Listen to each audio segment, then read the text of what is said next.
Hello, why is the game not showing? Please game, there you are. Jeez. Yeah. I'm live! Kinda late today, because I was watching Okayu stream. And she's still live, and I would like to watch that, but I also don't want to suddenly break my streak of streaming every day. So I guess I'll have to watch the rest of her in the archive, which is a bummer. But see, this is the pain that I go through for your sake. For you. Actually, I've never looked at this control scheme. Zoom, highlight, action, movement, targeting, left hand item, right hand item, dialogue menu navigation, of course, context sensitive, character sheet, back. Okay, I guess nothing new here.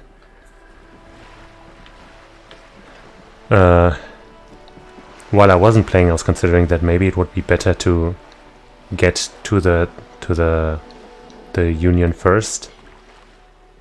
Maybe they could give me some ammo against that lady, because I don't like the way she's using us. But now we're already in front of her, and I don't know, man. It will take a while to get there and do all that, and I'm not even sure, so let's just talk to her. You're back. Good. What can I help you with? But first, do you know about these tattoos? The man who was killed. I'm afraid this is a discussion for once we've cleared the lynching question. So you know something about the tattoos. Fine, let's return to it later. Why? How's you looking at the photo tied to the lynching? So you know something. Better not tie the fourth day to the bat's day on this. I hope there is something else I can help you with. She wants to answer the question. Protocol keeps her from it.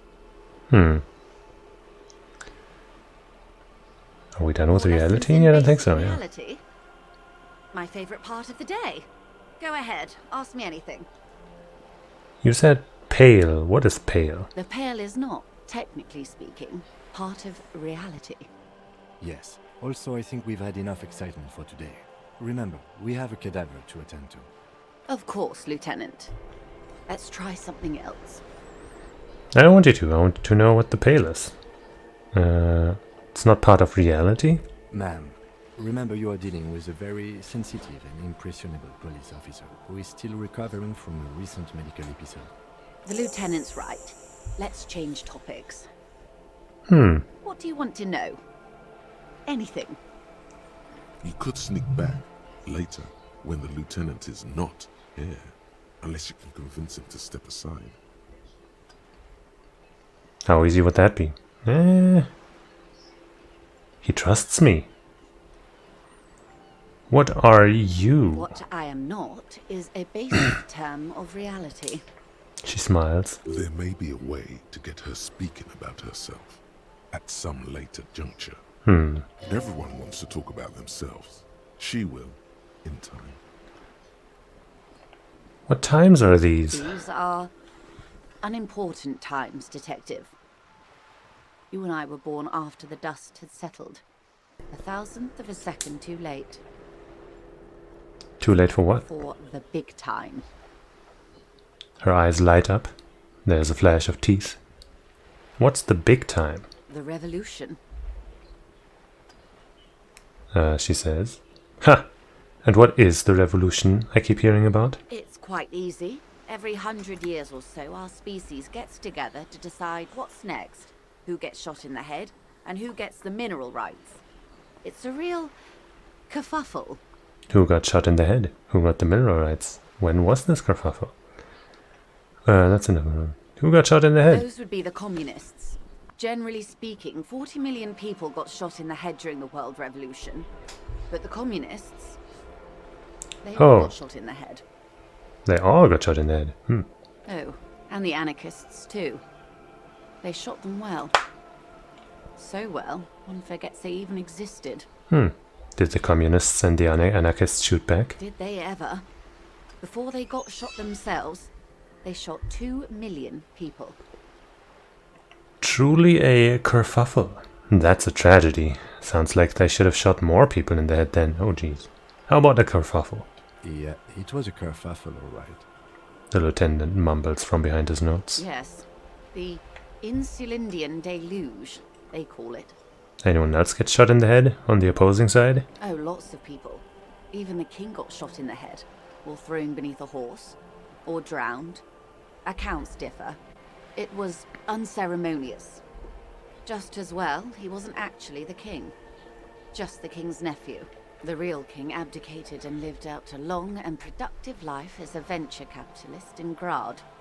Smart king. Cowardly king. I love that king. Fucking communists. I don't care about kings. Tell me one more thing. About head shooting, Who got the mineral the rights? liberals got the mineral rights. And by mineral rights, I mean everything. Well, I mean, I just started the stream, so you know how it's going.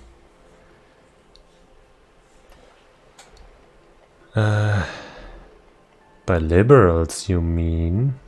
Liberals are usually middle-class people, Detective. Or the remaining gentry. The beneficiaries of the pre-revolutionary arrangement. Some were rich enough to stay with the Constitution, with monarchy. Big mistake. Others bet on the revolution. They were called the ultras, or ultra-liberals. They fared well. I'm gonna really quick mute some notifications. Once again, the program is not showing up on the volume mixer. I don't like when that happens. So I gotta do it manually. This group, mute for 4 hours. This group, mute for 4 hours. This group, mute for 4 hours.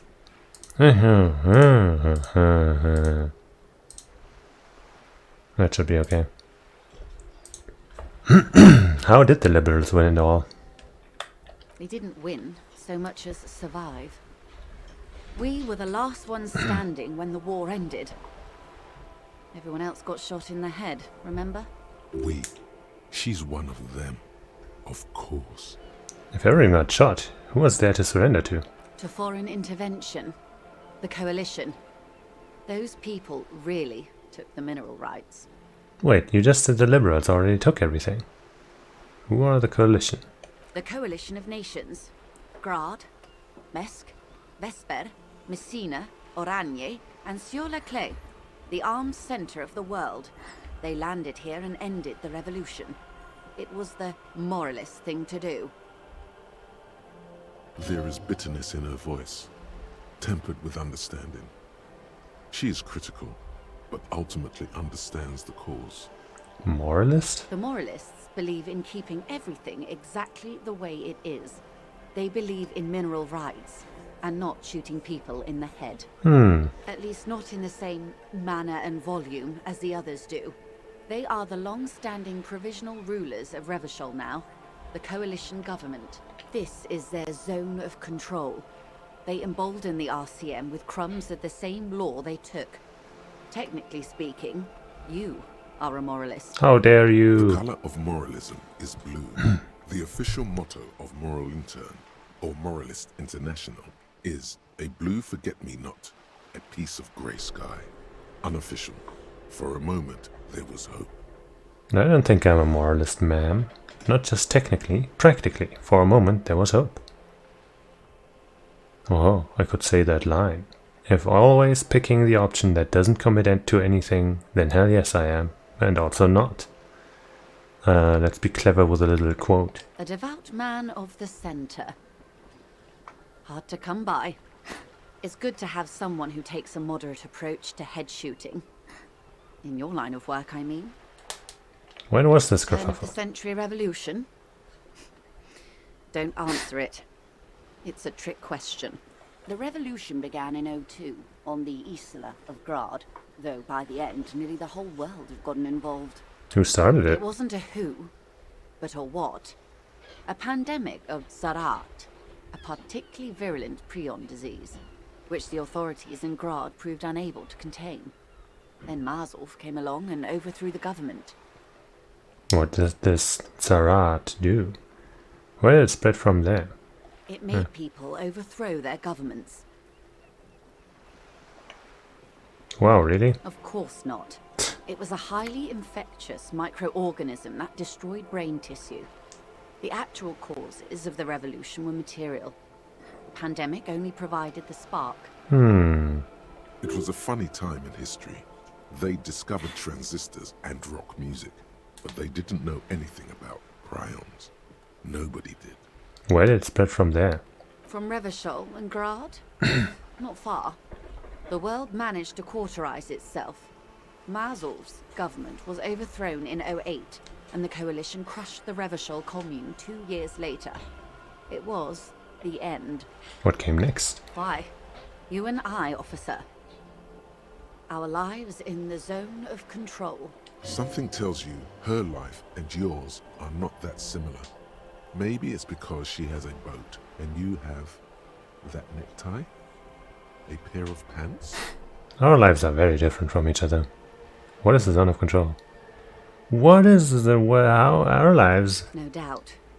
But we share the same time and position on the planet's crust. That counts for more than you think. So what is this zone of control? A city-state divided into free market zones under the everlasting interregnum of the Coalition of Nations. And you, of course, the citizens' militia. The clatter of typewriter keys fills the main hall of the reappropriated silk mill. Precinct 41. Chad Tilbrook presses enter. Outside, Officer Elfboy Williams slams the door of an armored motor carriage. The zone of control is the third incarnation of Revachol, after the failure of the suzerain and the commune. What happened in the rest of the world? Modernity. They developed the marvels of the inter-Islary communication.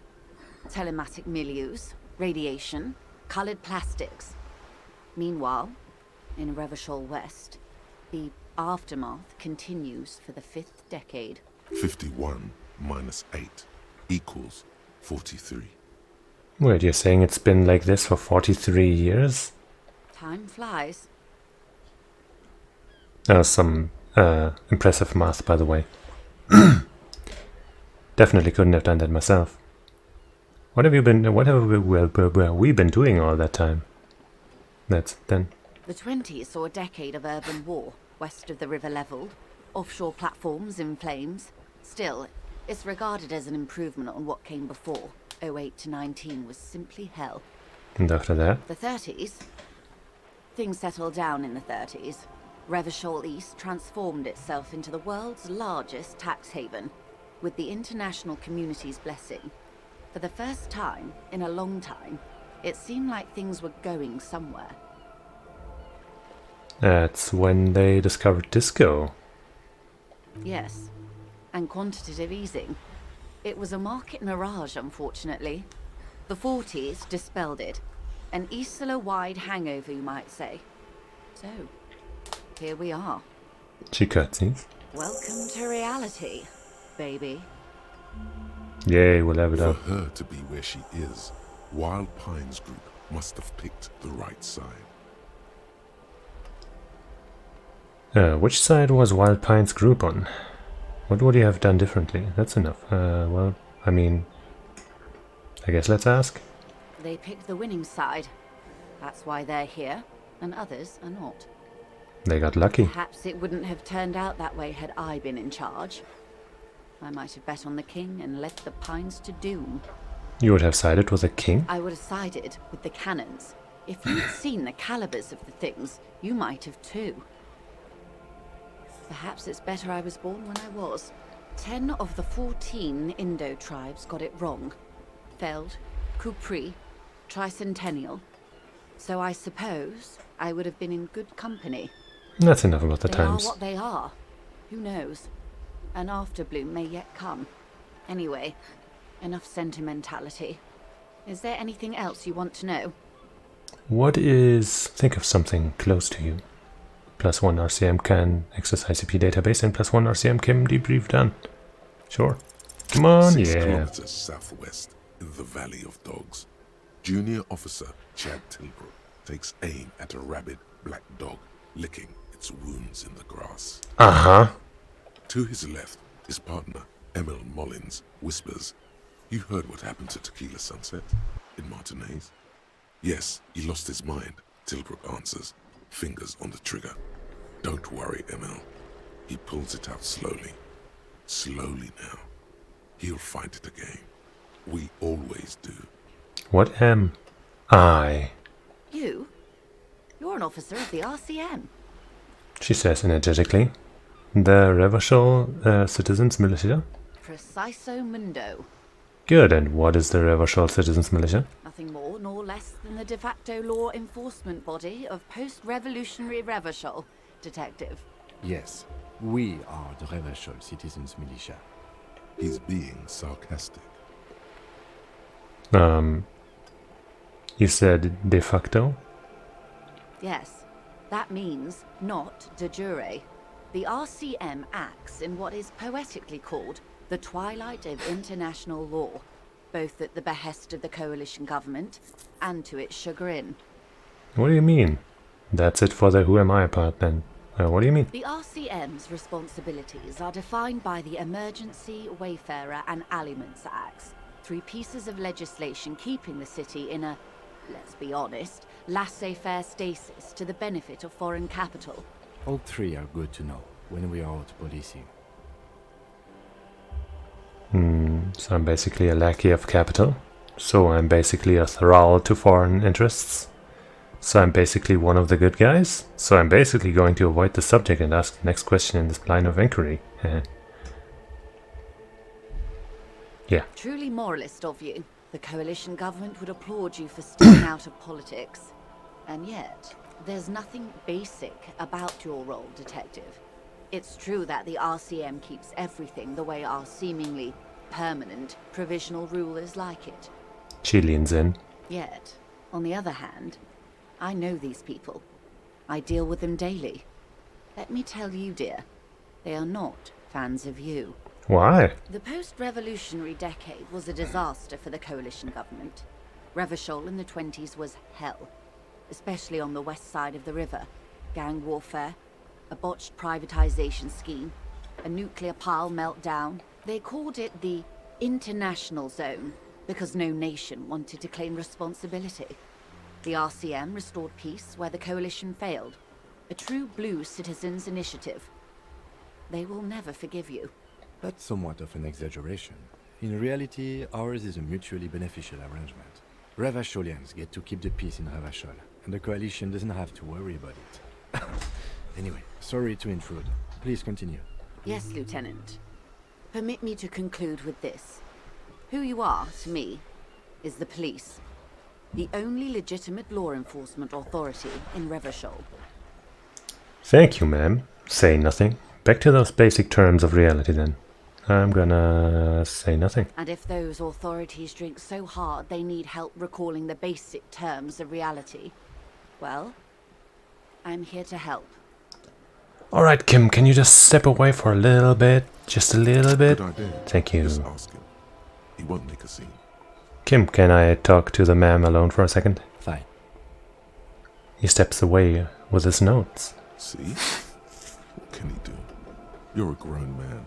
Now, what is the pail? Are you sure you're sure? Your colleague seemed adamant. Yes, what is the pail? Okay. The Pale is the most dominant geological feature of the world, Detective. The separative tissue between the islas. It is the inter-islary mass. Wait, what is an isla? Isla is a Messinian word for a continent of matter, enveloped on all sides by the Pale. Also, isolation, or landmass. We used to believe there was only one. In the last 4 centuries, we have discovered 7. Oopsies. Mundi, Seol, Samara, Ilmara, Grad, Katla, and this, Insulinde. And Insulinde is... An oceanic isla. It comprises mostly of water. Muindi is the largest, Katla the coldest, Insulinde the bluest. What can I say?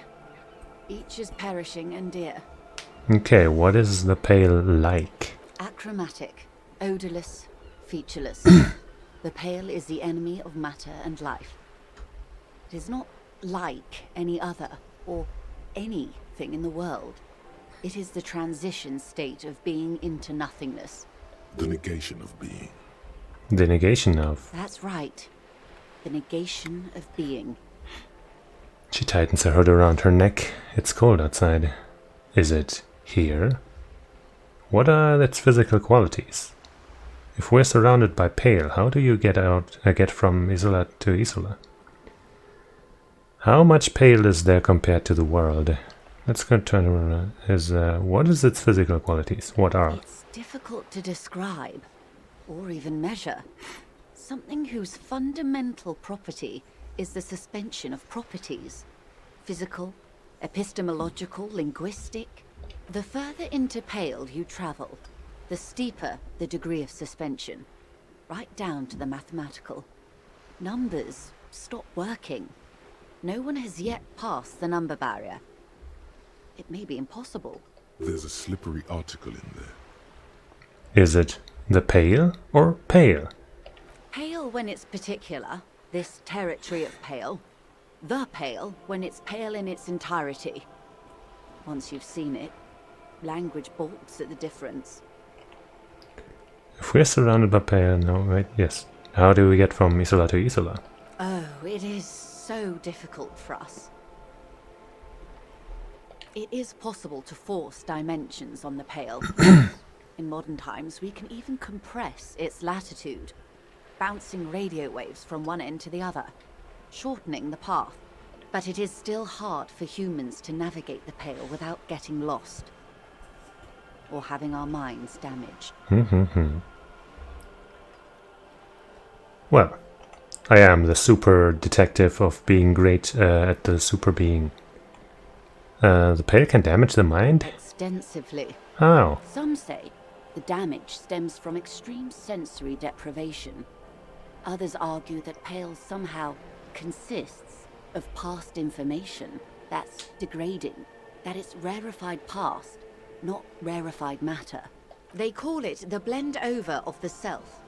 The Pale does not only suspend the laws of physics, but also the laws of psychology, maybe history even. The human mind becomes over-radiated by past. Who says and who argues? Who says and who argues? The logical positivists say, the dialectical materialists argue. What does this over-radiation feel like? It feels terrible.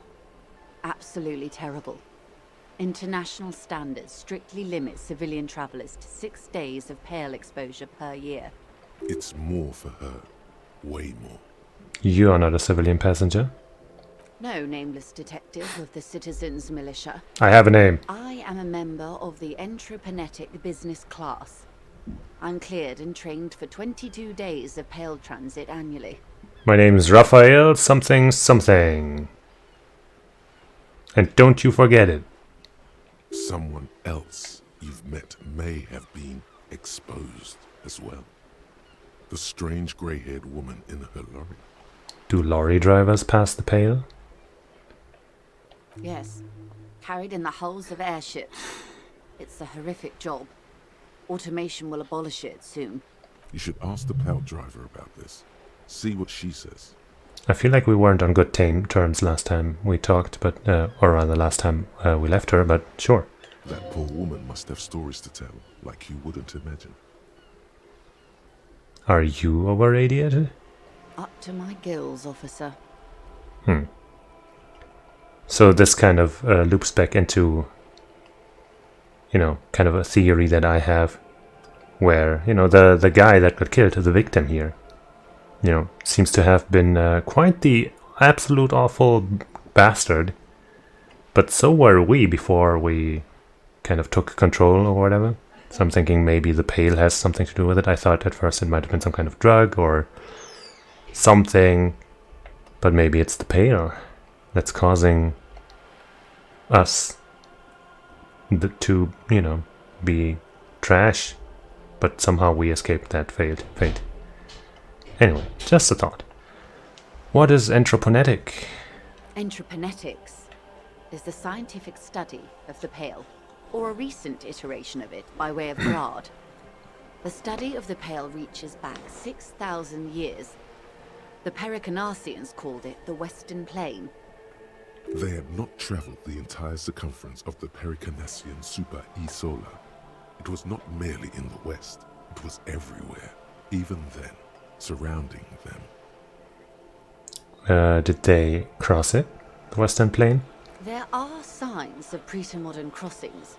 Successful navigation of the pale relies not just on technical know-how, but intensive psychological preparation. Some of these tactics have been known for thousands of years. What has entroponetics changed then? Nothing.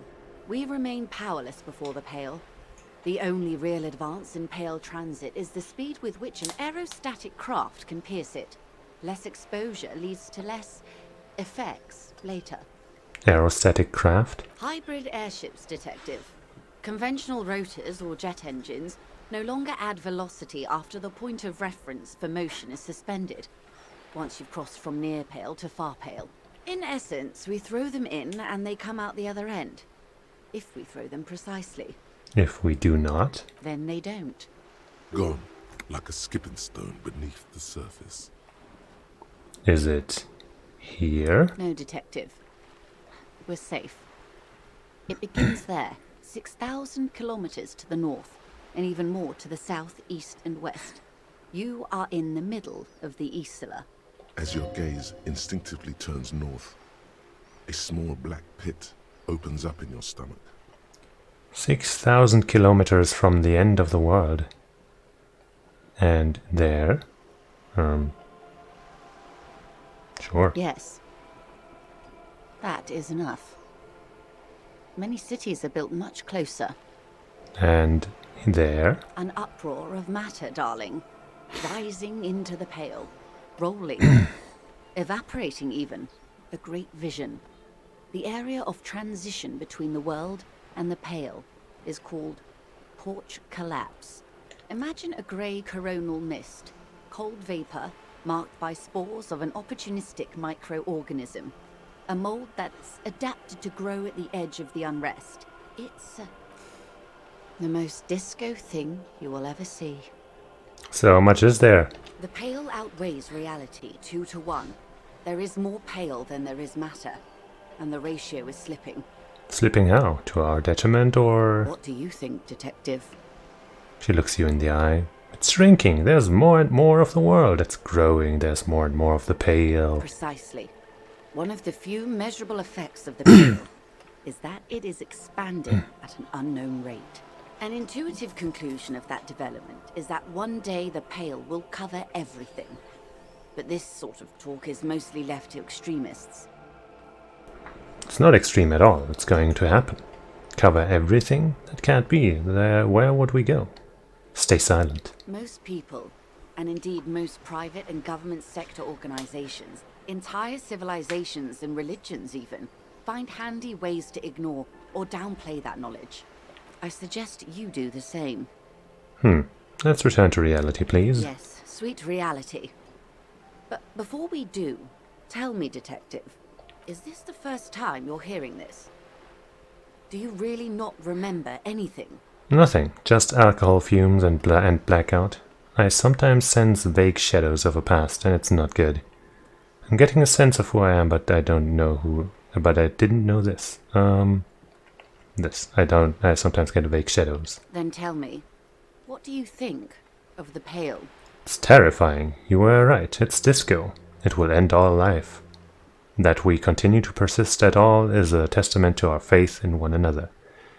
Its advance can only be stopped with immediate, total, ruthless communism. A powerful anti-communist force, perhaps too powerful, but still, they have it coming. I'm worried, I have to say. It doesn't sound very liberal to me. I don't know how you've all survived with it. It's a huge accomplishment. Who am I to think anything of it? I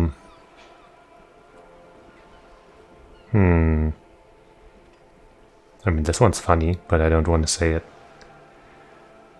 Neither do I want to say any of these, really. Maybe this. Maybe this, or this. It's disco. Her eyes tense. Crow's feet radiate from them. She observes you, your bloodshot eyes and swollen face. You really didn't know. This does not spell good for the investigation, Detective. If you don't know even this, then... I'll handle it. It's under control. This investigation will be my masterpiece. The one they remember me by, I promise. Yes, I'm in serious trouble here. It'll be a fucking disaster. I know it. All those people will die. I'm in serious trouble. Your colleague, Lieutenant Kisaragi, is competent. I checked up on him. And you have me.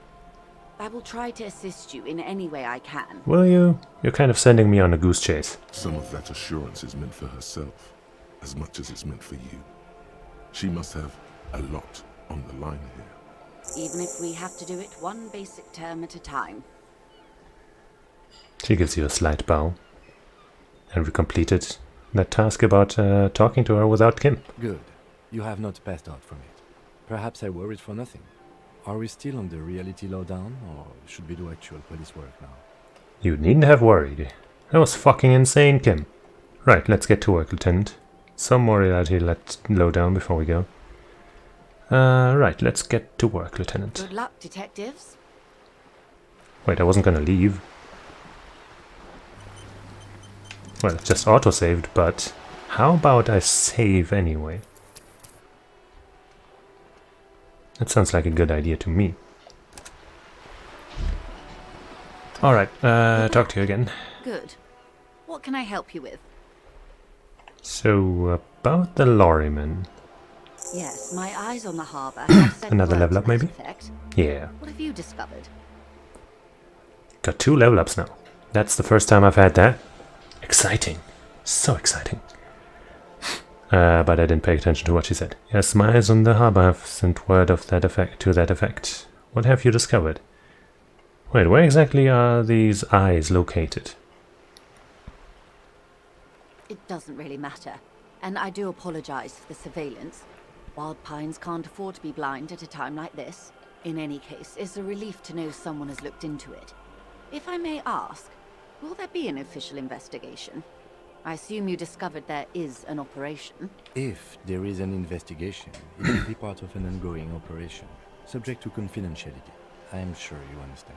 Of course, detectives. In any case, you've held up your end of our arrangement. I trust you with the rest.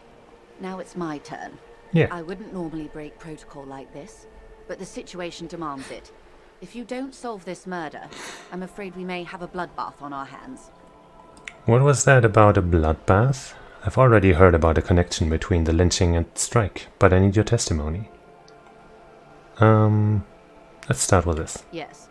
I'm afraid this strike may descend into a small-scale civil war, with possible consequences for all of Rivershoal West. Well, as far as I know, I have to get to the Union guy in order to get the body down, because we can't seem to do it by ourselves. And in order to get to him, we need to get past that racist jerk, that racist muscle man. And I can't physically do it, and I don't want to pretend to be a racist or become a racist in order to do it. So hopefully whatever info I gain will help me somehow, maybe. That's what I'm thinking. All of Rivershoal West. Since you are sharing land, this is also the RCS worst case scenario. Then we're on the same page, as grim as it may be. I've already heard about the connection between the lynching and the strike, but I need your testimony. I have an indirect role to play, I'm sad to say. My employer experienced a momentary lapse of faith in me.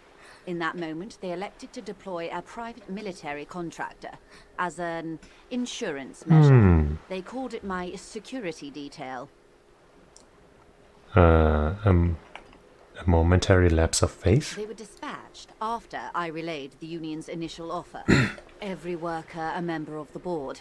I tried to convince my employer it was simply a piece of rhetoric and not a serious demand, but the stridency of it seems to have spooked them. Do you need a security detail? Absolutely not. These mercenaries are muscle, pure and simple. They are meant to intimidate the Union into surrendering. Who are they, exactly? Crenel, an Oranese military company. As far as I know, 3 arrived in Martinez. They report to me sporadically, but they do not answer to me. To be frank, our relationship is deteriorating. They wear ceramic armor, have semi-automatic weapons, and years of combat experience. They also have trauma and stressor disorder, and no idea how to conduct themselves in an urban civilian environment. So, what happened? The story is, one of them, the Colonel, I don't know his real name, sexually assaulted a local woman while he was drunk and separated from his unit. This allowed some of the more militant Union members to subdue him. He was taken out behind the whirling in rags and lynched last Sunday night. What then? Nothing. Mr. Clare refuses to let me into the harbour. I have not been able to discuss this matter with anyone there. The remaining 2 Crenel contractors carry out their orders, for now. For now? It's a smokescreen. In secret, they are conducting an independent military tribunal into the lynching. Once this investigation is concluded, executions will follow. What is the nature of this so-called investigation? Whether to execute one, some, or all of the Union militants. You've made a mess here. I have to say, this is not Disco. Maybe the investigations can team up. You know, share resources, intelligence. Boy oh boy, is that not good. That is not It's Disco. very far from Disco. My only hope is that you provide a single, concrete suspect before the mercenaries indiscriminately pick theirs. Simply put, She grabs hold of the mainsail. if you don't pin this on someone good, and do it fast, they will identify and execute everyone present at the lynching. This in turn will force the Union to respond. The Debardeurs have over 2,000 men. It will be 1,000 to 1. Have you ever seen a hornet invade a beehive, Lieutenant? It's not pretty. The Seraï's giant hornet, the world's 2nd largest insect, can kill 40 honeybees a minute, while a group of 30 can decimate an entire hive of 20,000 bees in less than 4 hours. Okay. These men work in tandem using semi and fully automatic firearms. Their armor is virtually impenetrable to muzzle-loaded weapons, even yours. Most Union workers don't have guns at all. As I said, a bloodbath. I can see it. I can't see it happen. Too many things will have to go wrong first. Isn't this a pretty bleak scenario you're describing? I think the confrontation is inevitable. I mean, isn't this pretty bleak? Many bleak scenarios have already come true. Nameless, badgeless detective of the citizens' militia, I don't know what you're talking about, but I mean, you know, I have a name and my badge is simply in a safe spot somewhere where I definitely chose to keep it. But, you know, just in case you were talking about me, that's, you can't be describing me with those things, definitely. All we can do is keep the rest from going the same way. One single concrete suspect delivered into civil court, and I may be able to defuse this situation. What can you tell me about the Krenol? Not much. Their public resume is relatively good, as far as private military contractors go. I believe they were once called Downwell. They boast a long list of clients: Saint-Baptiste, Welchman Lorenz, Eintracht. A warning sign, however. The operations concerned all take place in third or fourth world countries. Guarding facilities, escort missions and such. Meaning they're used to operating in war zones. Yes. All the good conflict corridors, Supramundi, Yesut, the Seminese Islands, countries that don't have a good record reporting atrocious military conduct on their soil. Okay, anything else you got on them? Sadly, no. Before this happened, I had little interest in them. Now that I do, I don't have the resources. She thinks. If you still have access to the ICP's database, you could run a better background check than I ever could.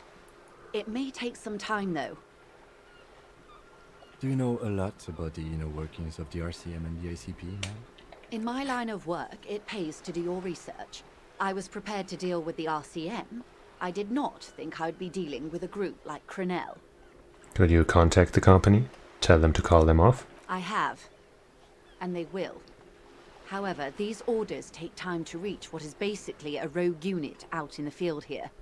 Until they do, it's all on us. She's being truthful. She is pressing them as hard as she can. He said the deceased assaulted a woman. We've already heard about this. This colonel, the one who was hanged, did you know him? If you mean did I see him alive? Yes. But I did not know him. His name was... Lely. His service name. A nom de guerre, most likely. He wouldn't divulge his full name. Only one of them did. A bad sign if there ever was one. Tell me about the others first. This Lely. Anything else? Sure, let's see about the others. We might encounter them. One is a man. Corty, they call him. A nickname as well. The other a woman. Phyllis DePaul. Corty is the gunner, I believe. DePaul is a radio operator. What would you say was his eye color, the deceased? She closes her eyes, trying to picture the man's face, then shakes her head. I can't remember. There's a pang of regret in her to her voice. The lieutenant was testing her, asking a small detail first to see if she knew him better than she let on. She passed. That's all right, man. Anything else? Nationality? What would you say was his age? He was 40. Or 50. It's hard to say which. He had a combat injury on his lower jaw. It made it difficult to estimate his age, or gauge his facial expressions. What else? Nationality? Accent? He was, Occidental, I think.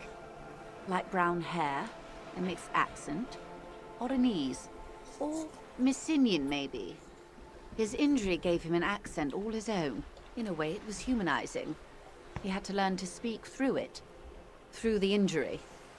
That's all I know, I guess. I only met him once. Where are the remaining two mercs now? They've gone to ground, as it were. I don't recommend seeking them out. For one, they're almost certainly armed to the teeth. They don't have the same respect for the Revachol citizens' militia as I do. To put it bluntly, they think you're vigilantes. Ghetto savages. It will not be a fruitful meeting. We still need to know where they are. We'll confront them directly. Okay, I would say clear. We still need to know where they are. You're likely to run into them eventually. When that happens, I'll be in a better position to mediate if I don't appear involved. Where are these mercenaries?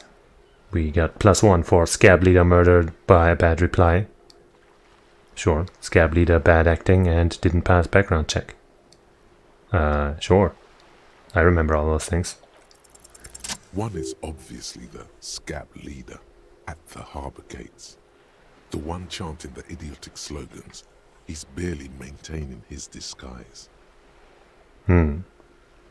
Right, that guy. The other has a vantage point in a building south of the roundabout. They were keeping tabs on you while you were canvassing the lorry drivers. Vantage point in a building south of the roundabout. One must be the goon in ill-fitting work clothes by the harbor gates, the scab leader. That may be so. I still hope you heed my advice. There's no need to kick the hornet's nest. For all your talk of averting this catastrophe, the situation at the gate is a border keg. Does this not bother you? Of course it bothers me, Lieutenant. But my hands are tied. How would my employer react if it appeared I were intervening on behalf of the Union? Your concern may be appearances. Ours is keeping the peace. One's probably in a building overlooking the roundabout. Would afford a good vantage point. In any case, it's practically inaccessible. Where is your radio for contacting them, if I may ask? Do you have an earpiece? Heavens no. I'm not an undercover agent. There's a short wave at the ship's wheel. I had another question. I hope I can answer it better. How much time do we have? Until the executions start? Truthfully, I don't know. It depends on their progress identifying the members of the lynch mob, and their impatience. They don't report their progress to you? Not on this matter. I'm afraid they consider this a personal initiative. There's a brief silence. Seagulls squawk over the bay. It's a matter of days, not weeks. That's enough for now. I am sorry to have been the bearer of bad news. If there is anything else I can help you with, please ask. Now, can you tell me about the tattoos? Of course. Excuse my hesitation before. She reaches over the guard wire and takes the photo, holds it in her hand. For about half a minute, in silence. It was taken with a Trigat not long ago. This is the man's upper body. There were no more markings on his hands or legs. Stay quiet and observe. Her mouth is relaxed. The accordion lines near her mouth vanish. The pearls of her eyes move slowly on the photo's surface. What do you think? Sorry. I was trying to see if I can read the web of interdependencies between these points. The stars. She points to one on the photo paper. I can't. But that's how you read this story. The points themselves don't have letters, numbers, anything. Their size, location on the body, and distance from each other tells you what they represent. Like blooms in a pattern? Close. Port cities. This is an Oronese map of the waterways. A sailor's tattoo worn by wayfarers of the Dolorian century. Over 300 years ago, the sailors would mark their bodies to map their travels. What is the use of this map? What travels did the dead man take? Who could tell me more? Who could tell me more? Platoon members? The other contractors. Though I do not suggest you go and show them that picture. This man was their friend and comrade. Surely there are other people to ask about the tattoo. This is not necessary to complete the task, officer. It's a dangerous side task. Search elsewhere. You're right. Not a good idea. Probably. I am relieved you think so. I don't think deciphering that tattoo should come before public security. What is the use of this map? The sailor's soul would use it to fly back home if they should die abroad. This is a sort of contraption to be reeled back in by. The silver cord, they would call it. What travels did the dead man take? Quite a few. Vredefort, the Oronese capital, traditionally stands on the right shoulder. He started somewhere near here, I think. What next? Then he made his way to the Pretto Grande, through what I think must be the Stutz Canal, an artificial channel through the Occident. From the Pretto, He sailed to the Insulindic Ocean, first to Semni's Islands, then this. She points to his heart. What is that? Revachol. Those are the two constants. Redefort on the shoulder, and Revachol in the heart. They started the tradition of these maps right after the discovery of Insulinde, at the dawn of the Inter-Isolary Age. The old world passing by, and the new world already here. You said you can't read it. I can't. This man was no sailor, and these are no ports. I can understand geographic fragments, but not their meaning. In Martinez, looking into Krenel, he writes in one. Then the man puts down his pen and rubs his temples with both hands. Outside, there is a siren. Distant gunshots on the streets of the Jamrock Quarter. Vredefort? Vredefort has a military academy. The Semni's Islands saw a recent conflict. In Revachol, he was executed. This man is no brother of mine, but this is his service history. Maybe it's a record of his military career?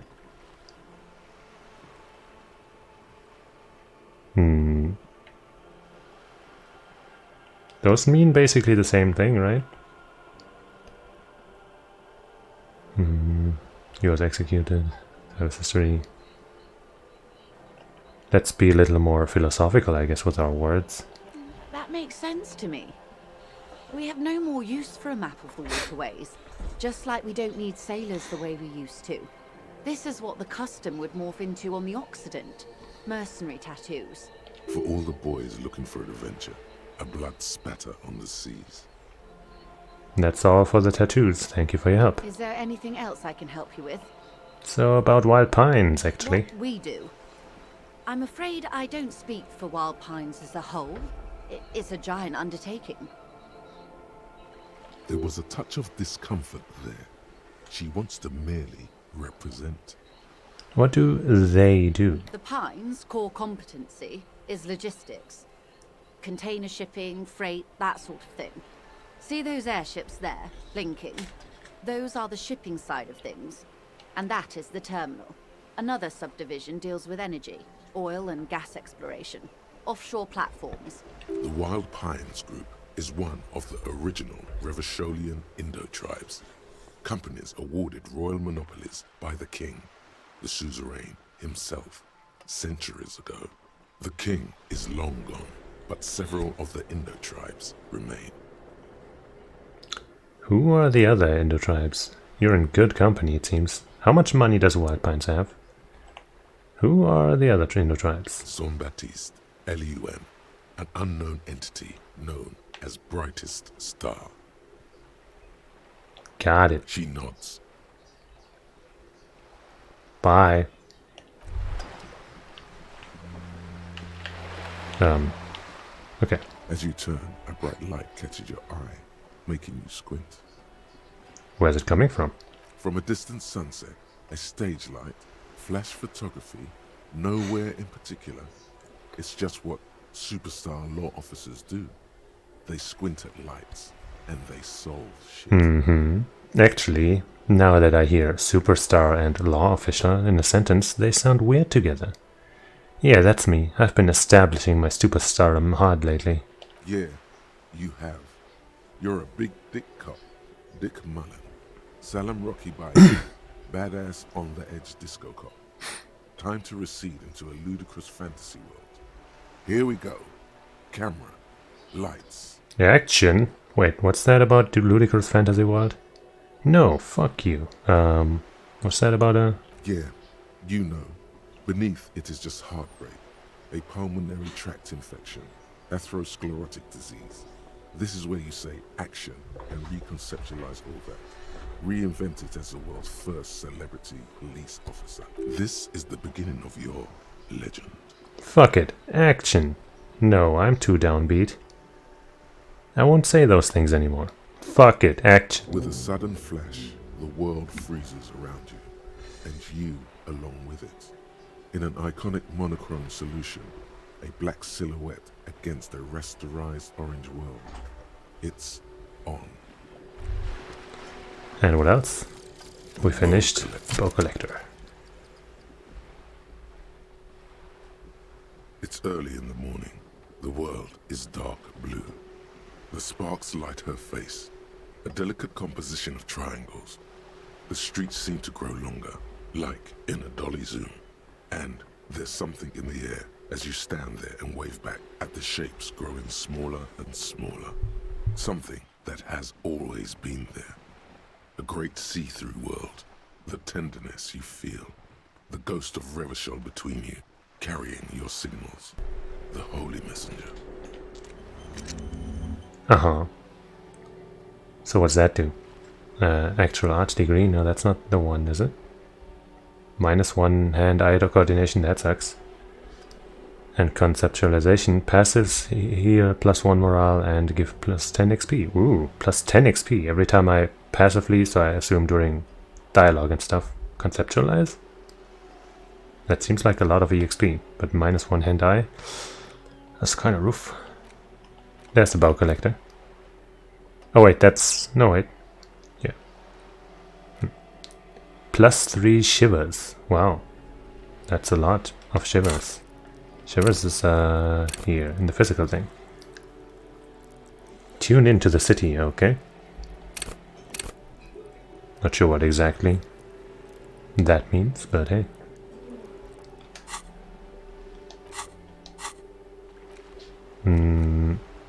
Oops.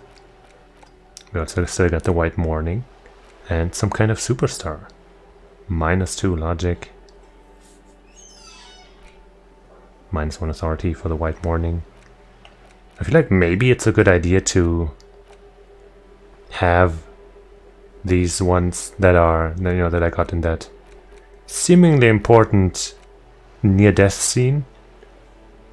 Maybe that's worth considering, but maybe not.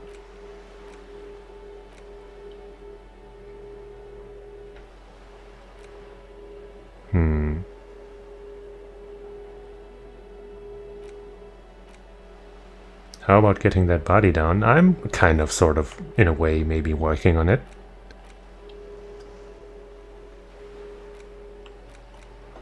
Sort of. I don't want to reduce my logic. Logic's like my thing. Especially not by 2. I don't want to. Even if it's just for 1 hour and 10 minutes. The White Morning is some alcohol shit, so I also don't want that. How about I just raise some of one of these? Or maybe hold on to it, but I got 2 leveled up, so I should at least spend 1, right?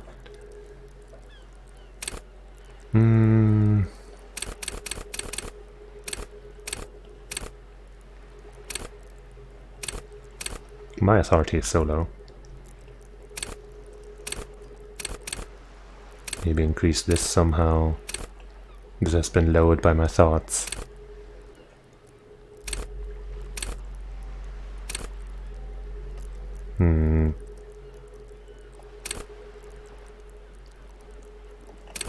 This hasn't come up at all yet, has it?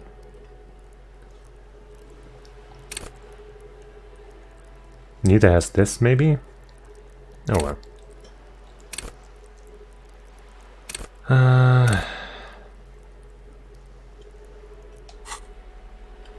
I guess if it's just for an hour or something, maybe I can go for some superstardom.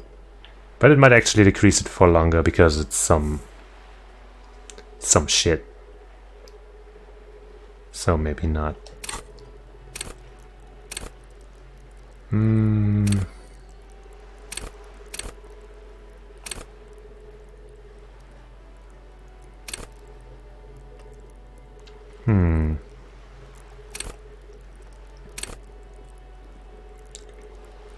Well, if I increase this by 1, then I'll have 1 more health, right? But I kind of like being the scrawny, weak-ass loser.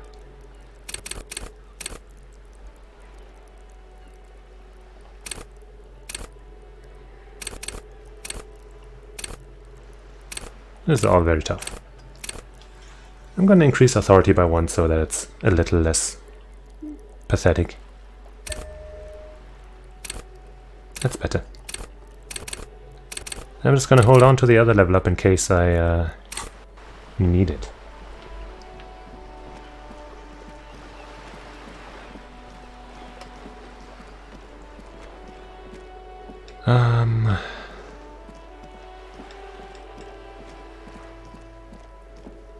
This leads me to there, right?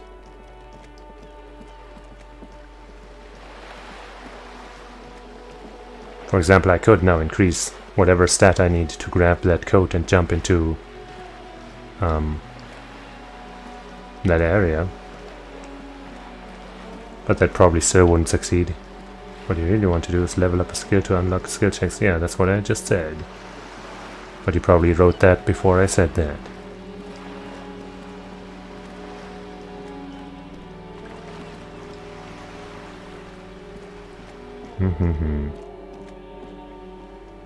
Can I make any more progress on this investigation? Maybe the tattoo is related to that whiteboard or whatever that I saw. That is too bad about your internet situation. I know the pain of having shitty internet. I know it too well.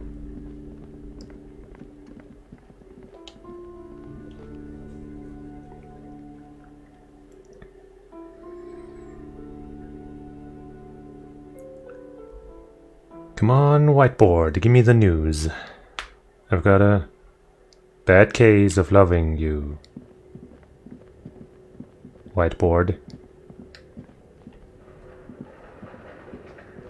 So spooky and dark. I don't like it. This old fireplace is the whole thing resembles Khaedron mosaic tiles. What? Very pedantic. Doesn't look like there's anything new here. What's the news on this? Tiles on the cube are still smoldering, like a smooth draw. Right, we wanted the password. Slides into place. On the filament slides out. Still haven't found that password. Oops. Victim's tattoos. Ask another about the tattoos. Tattoos.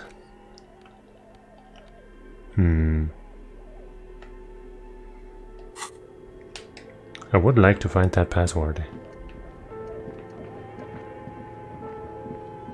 And I feel like it should be somewhere close by, but I haven't really seen anything here to suggest so.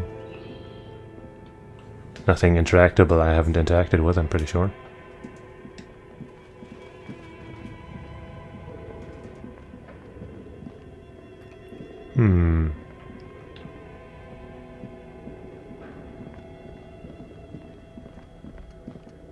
What's this way again? That's true. Everything's pretty close by.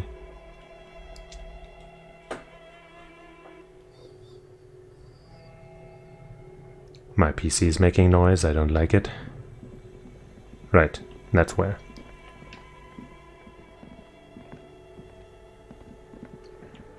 It's possible that the password is in there, but I still don't have the super duper awesome wrench. This orange machine is dead still. It has a hand-cranked ice cream churner and an electric freezer. The ice around it slowly melting.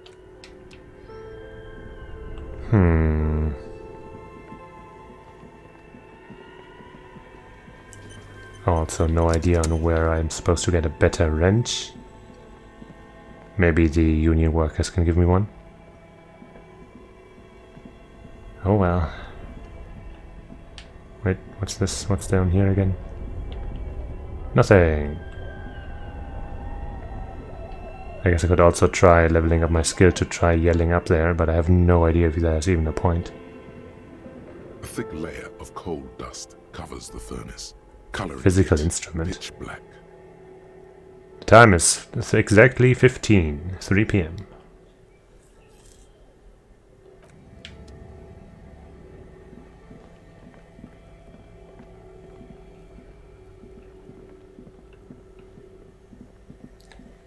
Okay, I'm gonna save here. Then I'm gonna try that stupid physical instrument thing, maybe. Because I am so curious. Physical instrument, there it is. Flex powerful muscles, man. I don't really want to level this up, but I do want to retry that stupid check. It's bullshit that I didn't pass it last time. It was a pretty good chance. Ugh.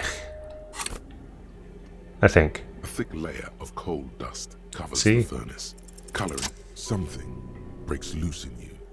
A mighty bellow echoes throughout the chimney's depths. The chatter of tiny voices above suddenly cease. Then, You hear a woman's voice answer. you've awakened the entity. There's the police, who's there? I summon the ghost of this doomed commercial area. Answer me, spirit. Hello, are you there? Speak to me. Hello? Did you say anything? I can't hear you. Please come upstairs. There's a safety curtain on the second floor. I'll open it. Aha.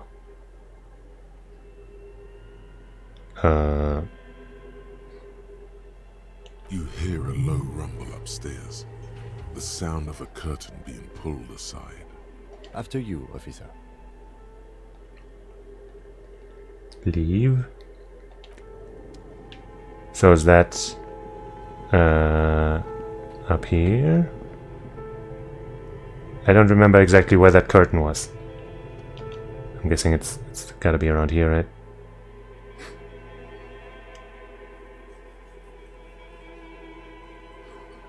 What? What are you so mad about? I'm progressing through the game, I think. Yeah, there it was.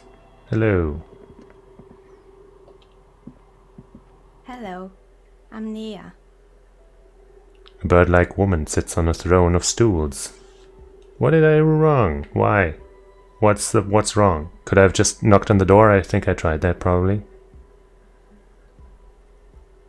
Bird-like woman sits on a throne of stools, with emerald light shining through her hair. Did you try knocking on my window? I must have missed you. I've been listening to my Milius. She taps on her headphones. I see. So what kind of die are you looking for? Could this be the malicious entity? Perhaps it's wise to go along with this masquerade for now. She's got a direct view to the backyard. You should interrogate her about the lynching. Hold on, what do you mean by milieus? You must have me confused with someone else. I haven't knocked on your window. Why are you asking me about dice? What do you mean by milieus? Yes, a Milius is like a call-in station. You need a two-way radio to access one. That's why I have these. She pats the headphones on the table. Mostly, they just teach you to swear in different languages. But some of the stations can be quite interesting. I was so absorbed, I must have missed you knocking. I haven't knocked on your window. Then how did you get inside? By the south entrance? You know what? It doesn't even matter. What matters is that you're finally here. Let's talk dice. Did you have something specific in mind? What are you talking about dice? I'm a novelty dice maker. Tell me the name of your role-playing system and I'll make the die you need. That's why you're here, yes? Role-playing games? You know the one made by Fortress Accident. Does that count? Sure, I like role-playing games and I need some dice. Maybe, I'm not really sure why I'm here, honestly. No, I was looking for something else. Squint your eyes mysteriously. Answers. I'm not interested in buying dice right now, I'm a police officer. None of these say anything about Fortress Accident. I like dice, I guess. Very good. My rate is 10 real per set. Hmm. Unless you want something really unusual. Take a look around and see if there's any particular stone you want to use. But for real though, like, what's the problem?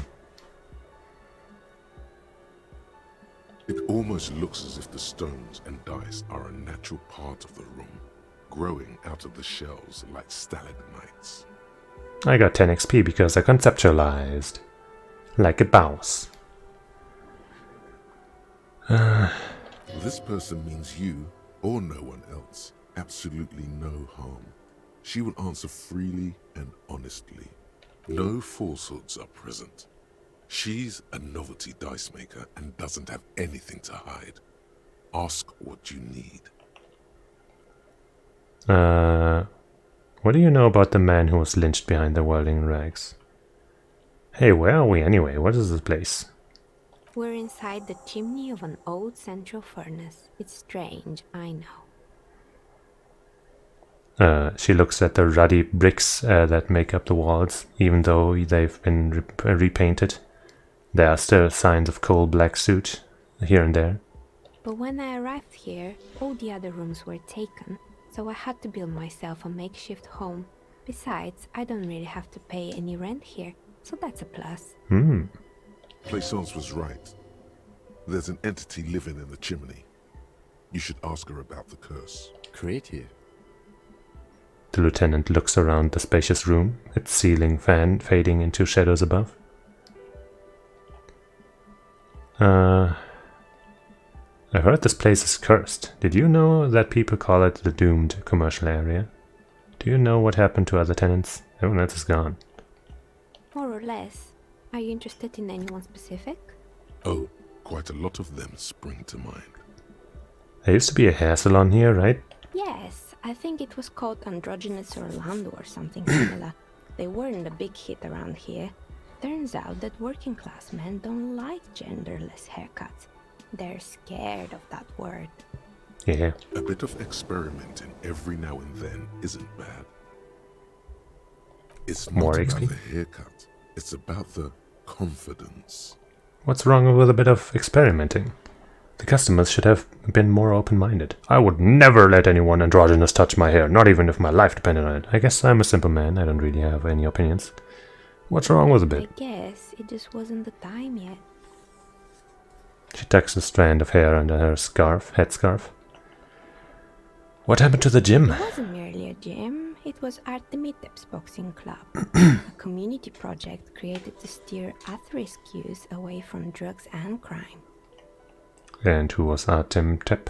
A kind man from Zemsk. I heard he had some trouble with the law when he was younger, and that's why he wanted to start the gym, as his way of giving back. Maybe that's what Kuno needs. A community-centric boxing club. How did that community project work out?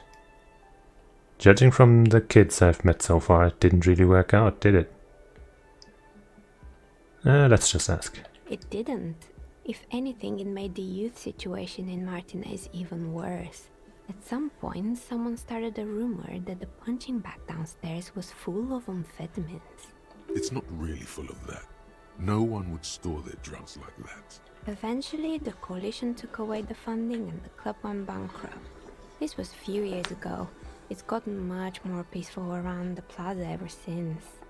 What's up with the broken windows? Oh, this one's a mess. There used to be a company that promised to repair windows 24 hours a day. What could go wrong with this one, right? Turns out, the business was actually set up as a front for an illicit group that was producing snuff milieux. Who would have guessed? What's the snuff milieu? And they never cleaned up the debris either.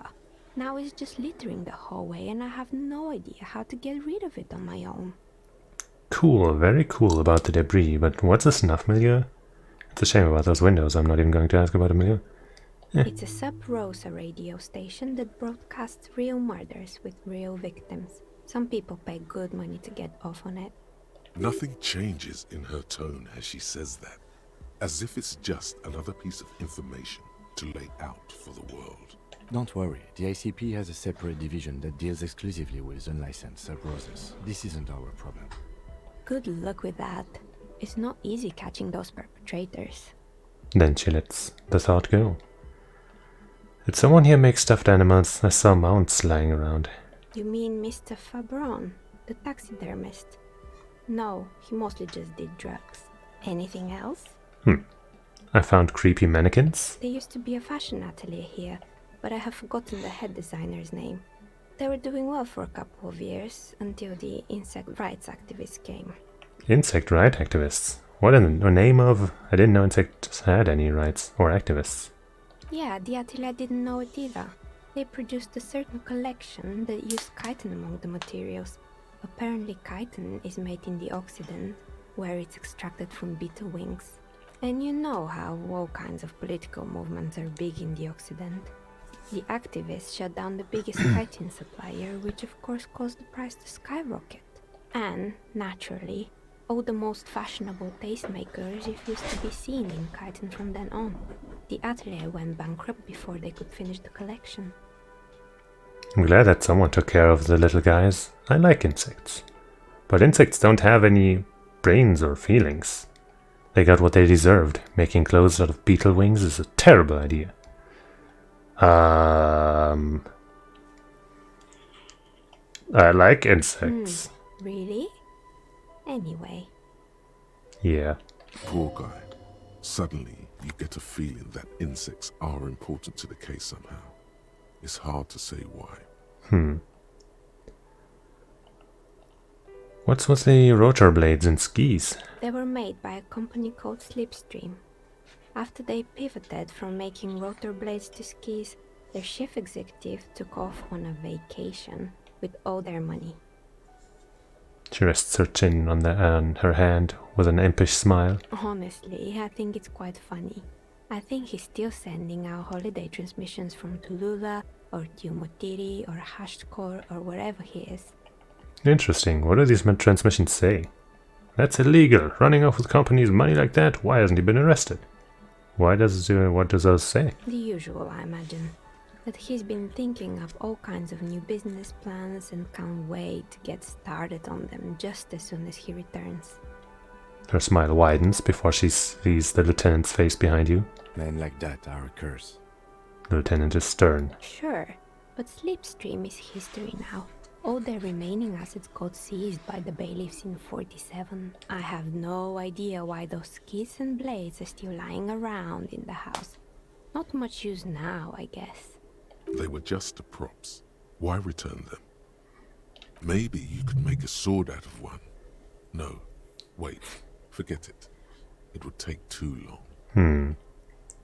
I found a strange machine. Fortress Accident, the radio game studio. She closes her eyes and some remnants of a memory light up in her face. She liked them. They were an interesting bunch. We talked about role-playing systems every now and then. Once, I even saw two of them get into fisticuffs over Wirral. They certainly took their work very seriously, even if they seemed to be chronically liberal with their schedules. What do you mean liberal? What happened? The usual. They ran out of money and couldn't get the project done on time. What went wrong? Well, I did hear them talking at times. She looks at the hallway as if she can still hear the chit-chat behind the curtains and on a cigarette break. They seemed to believe they were historical individuals on some grand quest. She sounds almost mocking when she says that. From what I've seen so far, the project did look quite impressive. Really? They must have been on a gigantic ego trip. It did look impressive. Yes, but when the money started to run out, they just began to complain a lot about capitalism. You know, how the markets are rigged to keep out new businesses and so on. In the end, they just didn't get it done. They didn't have enough willpower to produce something truly historic and to show up to work on time. Well, showing up to work on time is incredibly hard. That's too bad. I would have supported them. The project looked great. You're right. They should have just tried harder. They had everything needed to succeed. Look, man, showing up to work is very hard. And so is producing something extraordinary. Her eyes wander to the shelves full of die prototypes and discarded models. Something strains her face before she looks up again. Anything else? There was a terrifying taxidermy bear in the cellar. Oh boy, the fabled Revachol ICT. You're in for a treat here. She smiles and leans closer, hands on her knees like a stand-up comedian ready to tell a story. The place was owned by two guys who had some rather innovative ideas about marketing. The bear was one of them. Now ask me about their other ideas. Indeed. What were the other ideas? See, and I already got another level up. Because of my awesome conceptualization skills. Haha. It was totally worth spending that point no matter what happens. Even if it turns out that, like, just to the right of here is a door that I could have gone through the entire time or something. Indeed. What were the other ideas? Alright, what about the other ideas? I don't care. No. What are they? There was really just one. And it involved picking out the prettiest girls in the neighborhood and paying them 20 cents per hour to man the booth. And by man the booth, I mean slump behind the counter with a face that could maim you if you ever dared to disturb their bored magazine browsing. She leans back, disapproving. Sounds like she really didn't like those girls.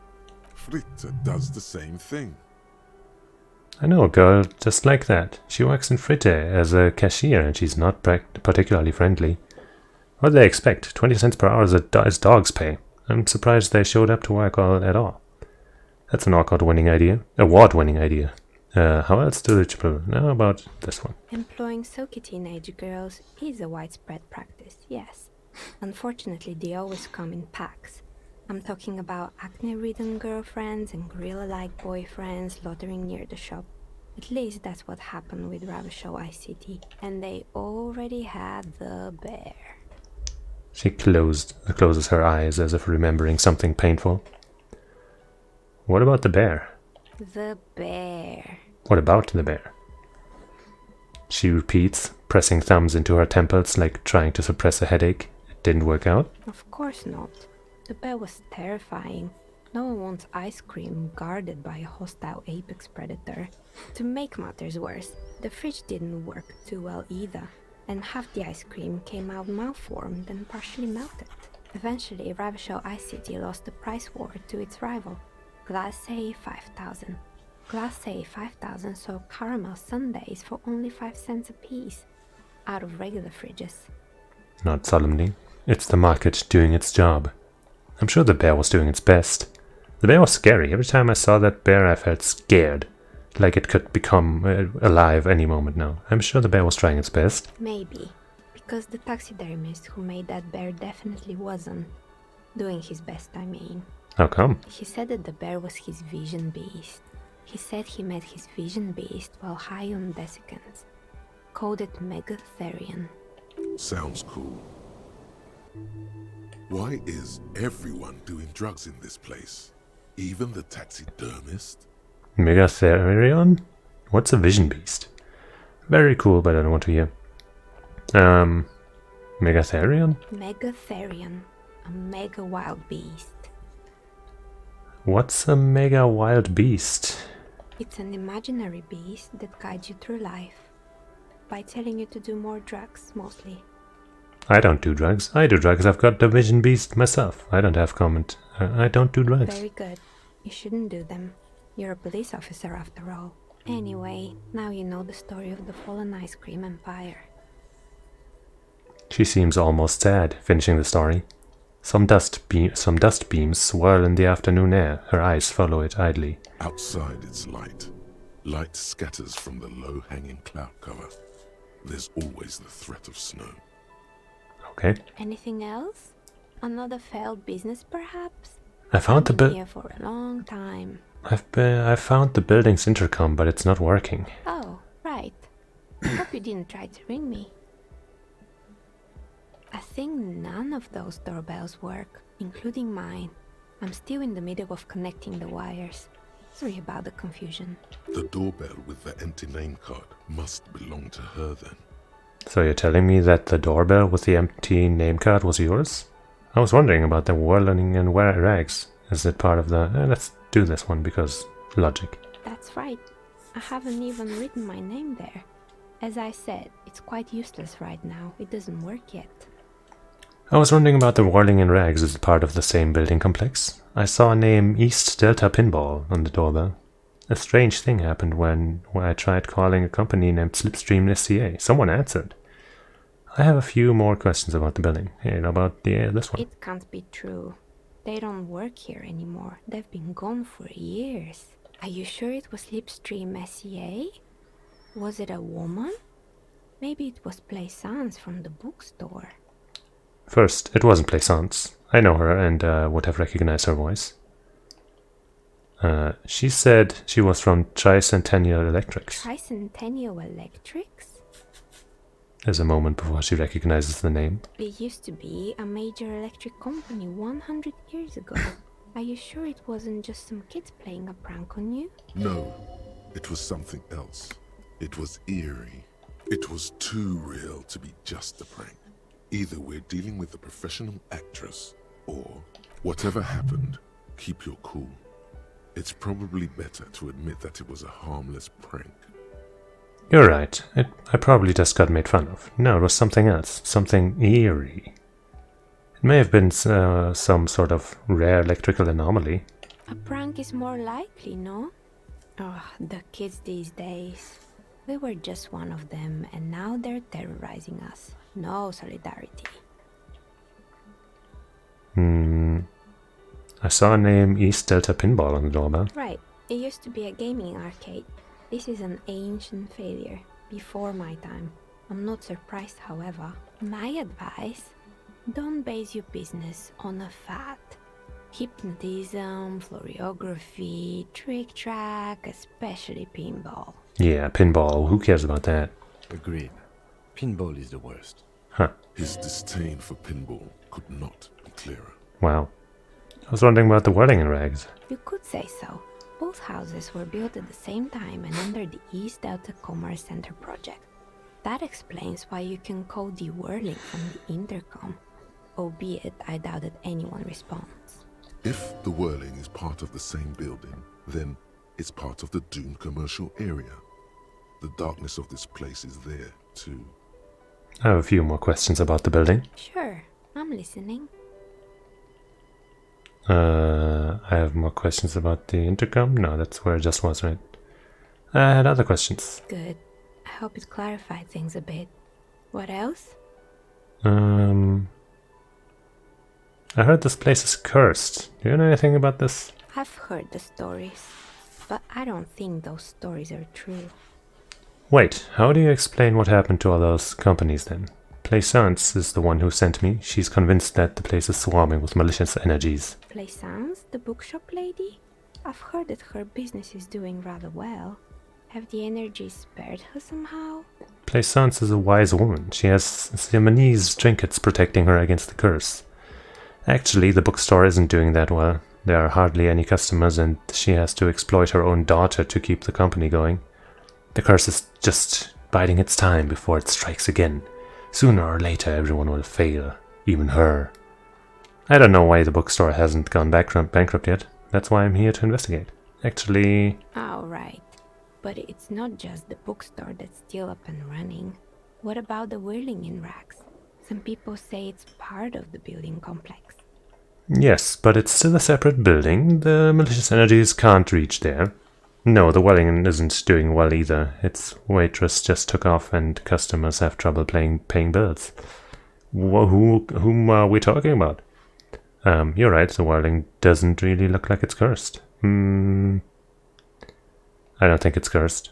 I mean, there's that, two bad things happened and then the lady left and...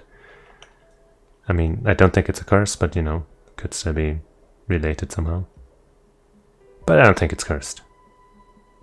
I mean, maybe it is cursed, but this place isn't. But not like really cursed, but you know what I'm saying? You know what I'm saying? You know what I'm saying. And then there is me. She sighs, looking at her messy work table. All kinds of tools lie there, scattered from knives to carving files to wire cutters. I've been here for 14 years, selling novelty dice to role-playing enthusiasts. Not exactly a million-real business idea, yet somehow I've survived despite the talk of malicious energies. Strange, isn't it? Yeah. Maybe it's just because she's so talented that she's been able to woo the curse.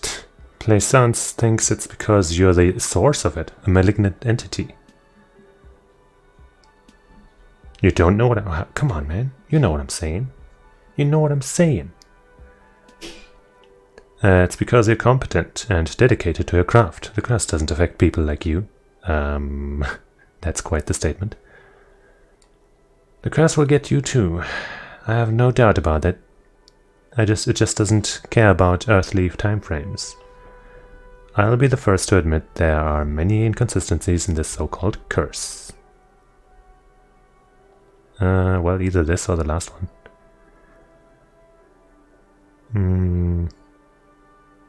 She thinks you're the cause. Malignant entity? What does that even mean? Some kind of sorceress? What about you, officer? Do you think I'm the malignant entity? Time has come to face the source. Fear not, for the forces of the universe are supporting you in this psychic quest. I think it still might be you that's causing this, narrow your eyes very mysteriously. I'm starting to see that there's no curse, only business decisions and natural market fluctuations. Honestly, I'm still not sure.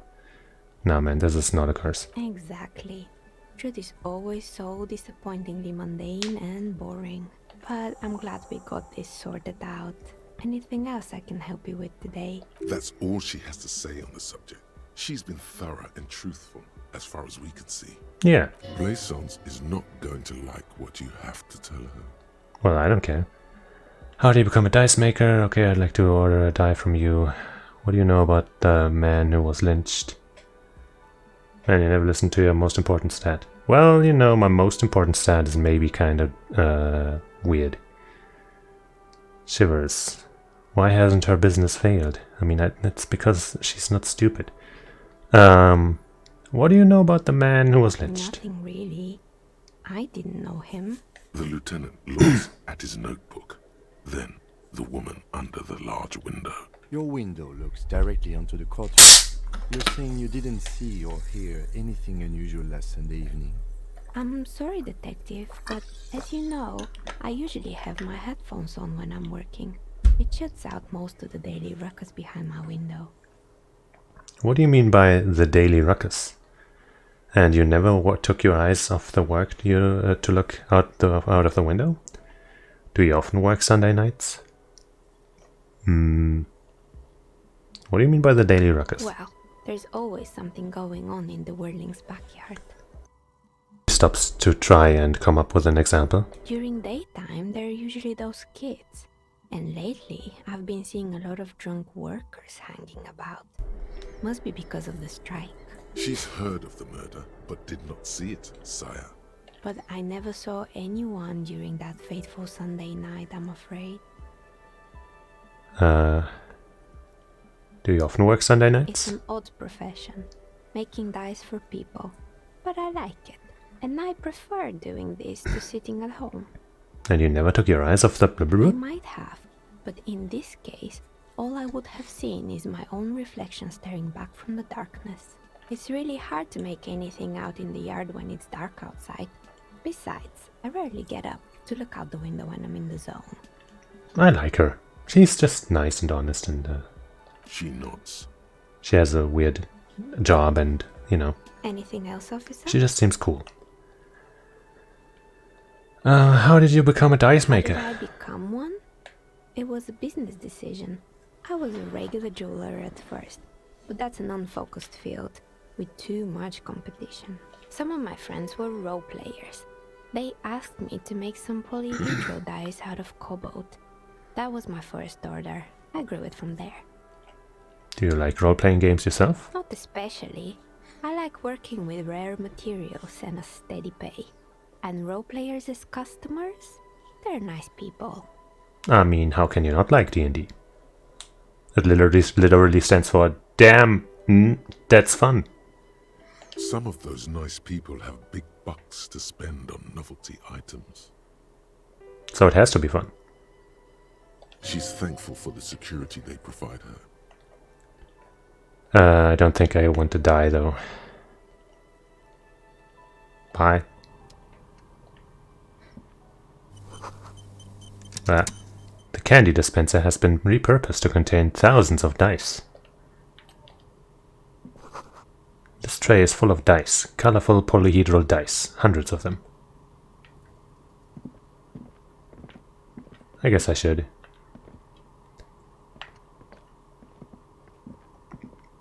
Oh, it's you again. Are you looking for a die?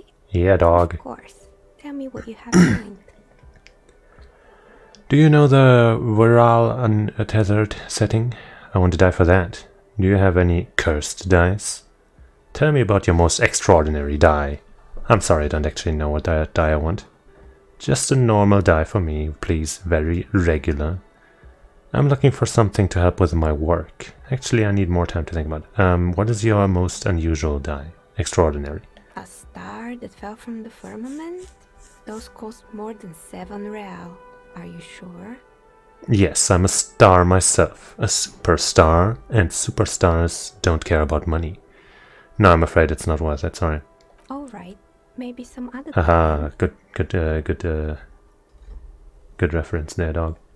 Do you have any cursed What do die? you mean by cursed? As cursed as this commercial area. As cursed as my life. Abracadabra, perished like this world. Alright, how about I surprise you? Come back in 8 hours with 7 real, and I'll give you your cursed die. 7 real, huh? I mean, that sounds kind of interesting. In 8 hours, huh? That's kind of late. It's kind of too late. Maybe you have some other ideas for dice? You have anything for Viral Untethered? Ah, yes, Fortress Accident. It's too bad they never finished their game. The Wiro Untethered die is a variation of a standard role-playing die. Only, instead of plants, it uses motives of ice and death. And loss, of course. Ice, death, loss. Sounds like you. I'm thinking something made from alligator jawbone, cast in black resin. The reptile bone is as white as ice and dead as, well, death. For 7 real, I could have it ready in 8 hours. Why is everything 7 real? What's a standard role-playing die? Why do you need to cast it in resin? It's a deal. I should maybe get a different one. Maybe you have some other ideas for dice? I don't know what kind of die I want. How about an amber die? Amber, a poor man's gold. Who told you amber was cheap? It's beautiful, really, and has been treasured since the ancient times. For 7 real, I'll craft you a 13-sided Why is this die one from also piece of 7? amber with a fossilized insect. It's perfect for those who can't seem to let go of their past. That sounds like me. I had a feeling. She smiles but says nothing more.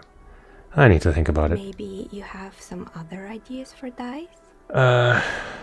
I'm looking for something to help with my work. I think I have just the right one for you. She opens the top drawer of her work desk and takes something out. 2 polyhedrons, red and blue, are cradled in her palm. Police colors. Because I'm a police officer, right? Not the most original, I know. But sometimes the obvious choice is obvious because it's best. Here, catch. They're a gift from me. Oh, A beautiful woman tossing you a gift. Whatever you do, don't overthink it. well, try to catch him. Totally overthinking it. Well. Come on. Overthink Damn it. Your hands can't agree what to do, and the 2 dice drop to the floor and scatter in opposite directions, like pearls from a broken string. The blue one disappears down the pit in the center of the room. Ah, down the drain, like your career. I apologize, officer. That comment was unnecessary.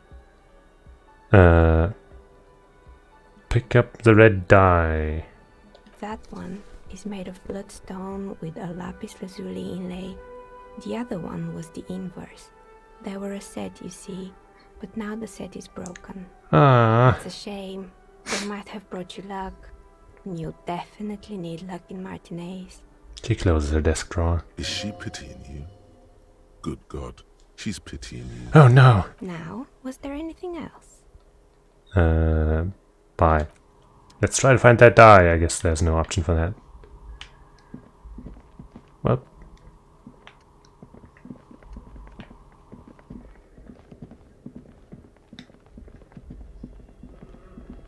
Dang it. Frickin' dice. Come on, man. Anyway, we got another level up. And we got this die. Icosahedral red die. This 20-sided die is made of bloodstone and is inlaid with lapis lazuli, its colors resembling police sirens. Its blue partner is missing. Kinda looks like the fire department arriving on the scene. Got fucked. Shit fingers. Note. Look at the map. Tab in journal to see which white checks have opened. Oh. Wait, I already knew that, didn't I? Maybe that means maybe I can find the white and the other die at some point.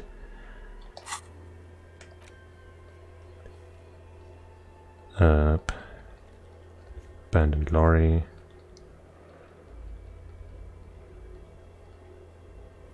Still haven't gotten a city map. Novelty dice maker, shivers, no.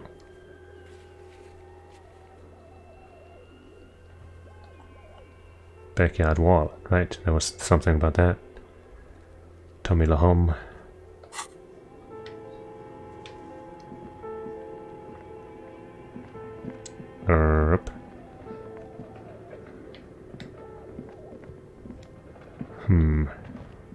Well, let's talk to the lady, to the bookstore owner lady. But will I make the correct choice? Will they level up? I don't know. Will I? Is that even possible? Is there anything to do with this that I haven't done yet? The barbell waits patiently on the floor, like a dog for its master.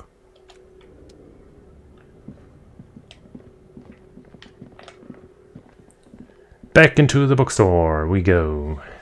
To tell that lady that her stupid curse fantasy is fucking bullshit, as we always knew. And no, we will not back off just because she won't like to hear it. We're fucking honest and shit. First, let me see if I can buy a map. Several maps. The maps look old and faded. Can I buy these maps? Sorry, officer. The map of Martinez is the only one available. The other two are not for sale anymore. And besides, you could scarcely afford them. They're quite valuable, though they might not look it. The map of Martinez is 90 cents, though. You seem to underestimate my resources, but sure, okay. Why is the one of Martinez so cheap? That old thing. It's an out-of-date map of a tourist location that never was nor came to be. From when some design studio people tried to spruce the place up 4 or 5 years ago. They also renovated the horse statue, set up those coin-operated viewers, and designed the new street lamps. The place does not look like a successful tourist trap, does it? What happened then? They didn't get that far, for some reason. A shame the project never got going. Would be nice if someone fixed Martinez up. All these ruins are bad for business.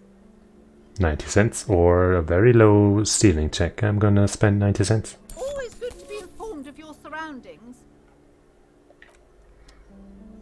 Will this now show me the map? It will! Finally. Jeez.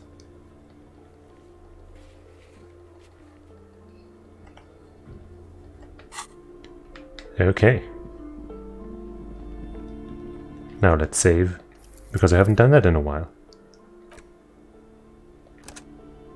The nose knows, sure dog.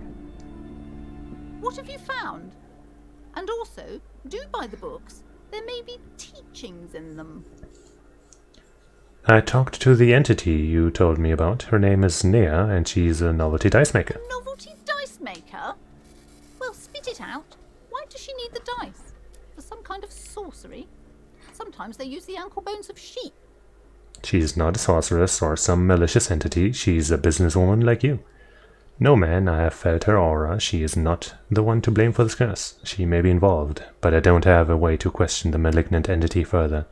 She's not a sorceress. Yes, that is a map. I don't understand. If it's not her, then where is the source of the doom? How did she explain the curse? She looks perplexed. The narrative she's built herself, it does need tearing down. She's squeezing on the pendant too tight. a drop of blood in her palm. Jeez. Just don't say you don't have any answer yet. The uncertainty is killing her. To hell with it. Perchance you ought to just lie, son. No. She says there's no curse because there are too many inconsistencies. Lie. The source is to taxidermist's shop. He became involved in arts darker than taxidermy and brought the void spirits down upon this place. Honestly, I don't have an answer yet. There are still leads to be followed, like that strange radio computer thing. There is another entity, more malignant, pulling the strings in Martinez. Perhaps in my travels I will cross paths with it. It's not a curse, dog. Too many inconsistencies. What kind of talk is that? The woman scoffs at you with an audible snort. Good luck persuading her. Some people can rationalize anything. First, you are one of those inconsistencies. As I said, she's a novelty dice maker. Her business has been up and running for a long time now. Yes, because her business consists of the psychic leech that's been feeding the curse. Red blotches appear on her skin. I see that you've fallen for her manipulation, Detective. The investigation is over. I just hope that you haven't made anything worse by going in there. Thank you for nothing. Please, do buy some books, or be on your way. That's bullshit. Total psychic collapse between you two right now. There was never any other way this could have gone. She's just too far gone into her own mind. I am sorry we had to disappoint you, ma'am. Can we go now? Well, farewell, biatch. Like this light in your face, huh? Huh? Jerk? Come on, daughter, let's leave. Your mother is not fit to raise you. You deserve better. Your mother's an insane woman. A total psychopath. Run while you can. Even living on the streets by yourself will be safer and better than this. Run! Run! I'm kind of curious as if picking the other choice changes this.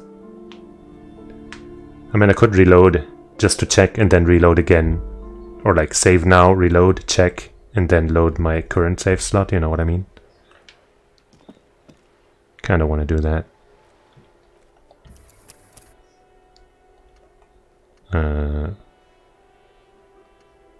New save. Load game. I'm thinking it won't, but I don't know. Just in case. I want to know.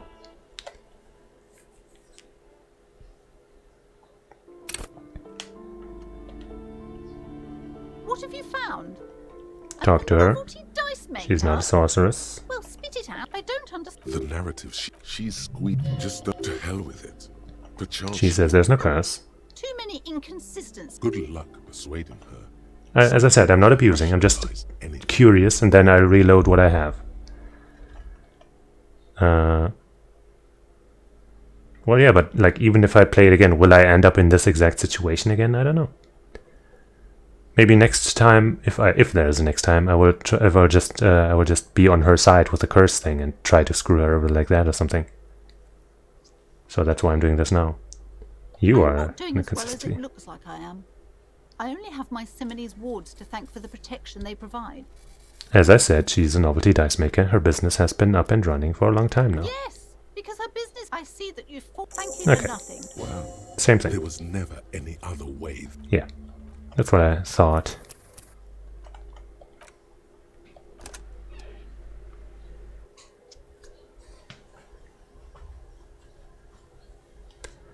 All right, just had to get that little bit of curiosity done with.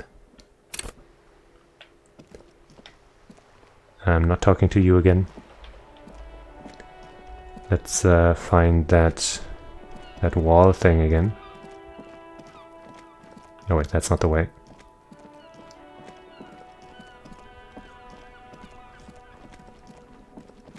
I just think it's this way. And then over here, and then to the right, maybe? Yep, come on. Yeah. What were we doing here Just again? an ordinary wall. Oh, Nothing great. to see here. 17% chance. +1, you have kinesthetic sensibility. +2, Cindy's artistic impulses are infectious. I see. But this is the wall. Sure, I mean, let's fucking try this. Yeah. Dang it. Why? It's a wall. An ordinary wall. Why must we stop to look at this wall every time we pass by? We have business to attend to. Whatever, man, you just don't understand my art.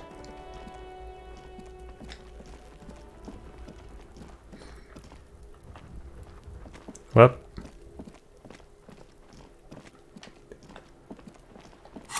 Anything else other than this level up that I got? Oh, I have 2 level ups ready. That's right. Once again. I mean, I could increase this just to retry that again, but that seems kind of foolish.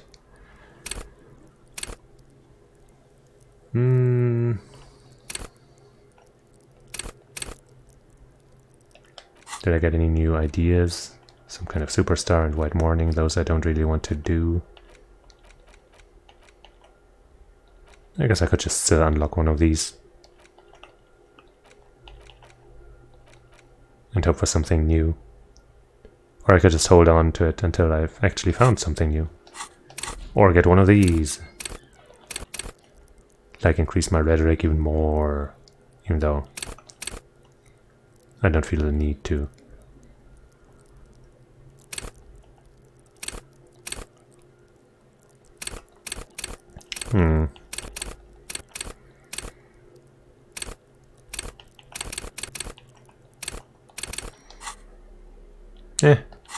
Whatever. Later.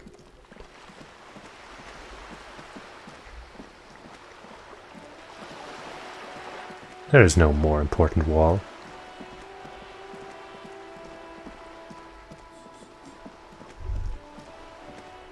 Oh? There. Working class drunk. You know what this means, right? Case solved. Cracked it. All in a good day's work. Wait, what did I just crack exactly? What do you mean, what did I crack? Look at how working class that drunk is. It's her husband, the missing husband. Really?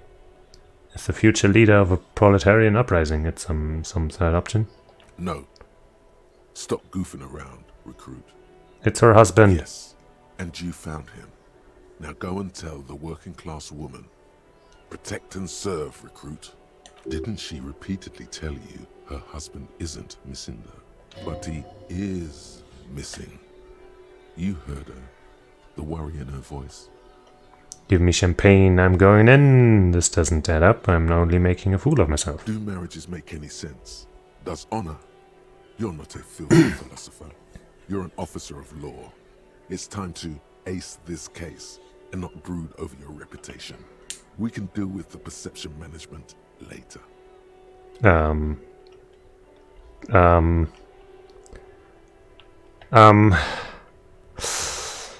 This does seem really stupid. And I kind of don't want to deal with her again, because there was just a kind of a bad time. Just kind of an awkward moment with her. Fuck it, we're going There's no in. need for champagne when there's honor, recruit. Go and tell the Didn't you working just say class honor's woman what you bullshit? found right now. I guess I just said it doesn't make sense. Have you heard the news about your missing husband?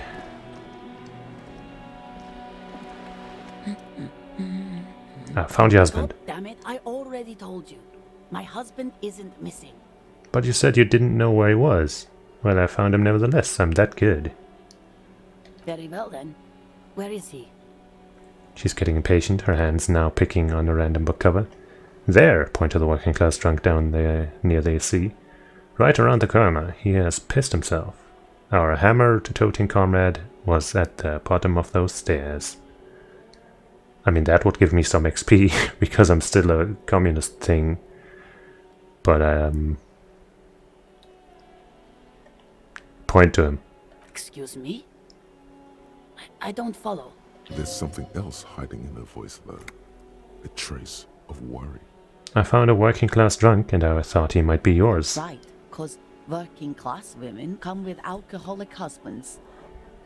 You know what?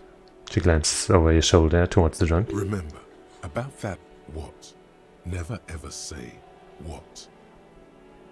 Something bad, I guess? I'm sorry, I say stupid things sometimes. I didn't mean to annoy.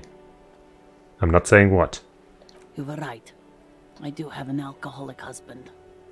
Although not that one. But you told me husbands are alright. I did, and he is. He's also an alcoholic. So is he missing as well? No, he's not. Or maybe he is, I don't know. He's probably in the park, or in Shamrock somewhere. Drinking with his friends. She looks away. I haven't seen him for... Well, to hell with him. She has completely forgotten about her books, staring blank into the distance instead. There. She's worried now. Kim, is it just me or do we have a missing persons case here? What the fuck? Don't worry, I'm going to find him and bring him back home. Promise. Well, if he's with his friends, then he's not really missing. No need for the police to get involved. Hey, Kim. No, I don't want to disappoint Kim.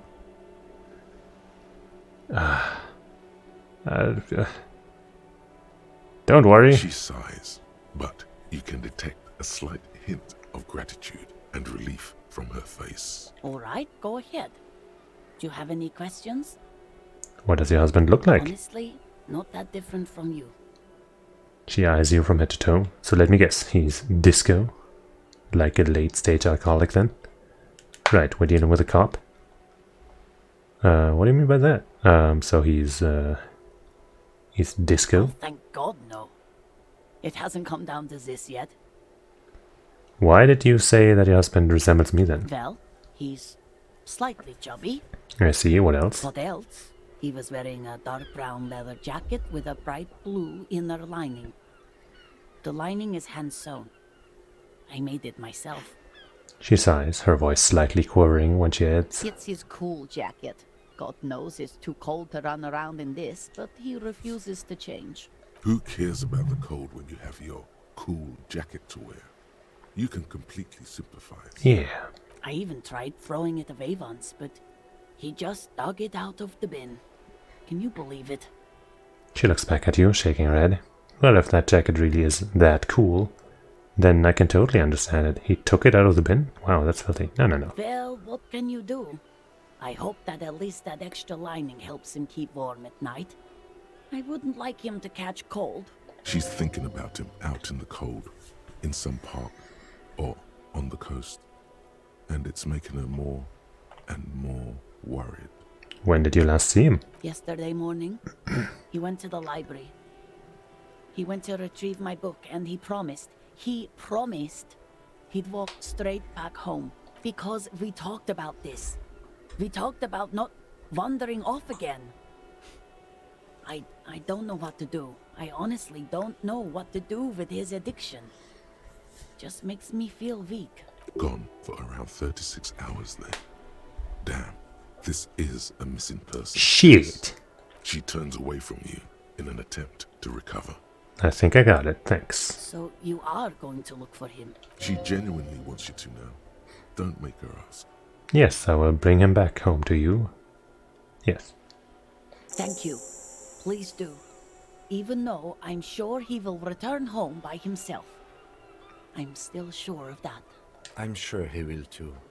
When he does, would you let Precinct 57, Kim Kitsuragi, know? He gives her a slip of paper. I will. Of course, officer. As I said, it's probably nothing. Right. What about him? She gives you a short nod before returning to her books. Thanks, I'll get going. Huh. That didn't turn out to be complete bullfuckery. Any clues on what to do? Working class woman you met in front of the bookstore admitted that her husband is missing. Chancellor guy in the drinking somewhere with his buddies. Can we do any detective business, checking his footprints around the area or anything? Maybe this drunk knows something about our drunk.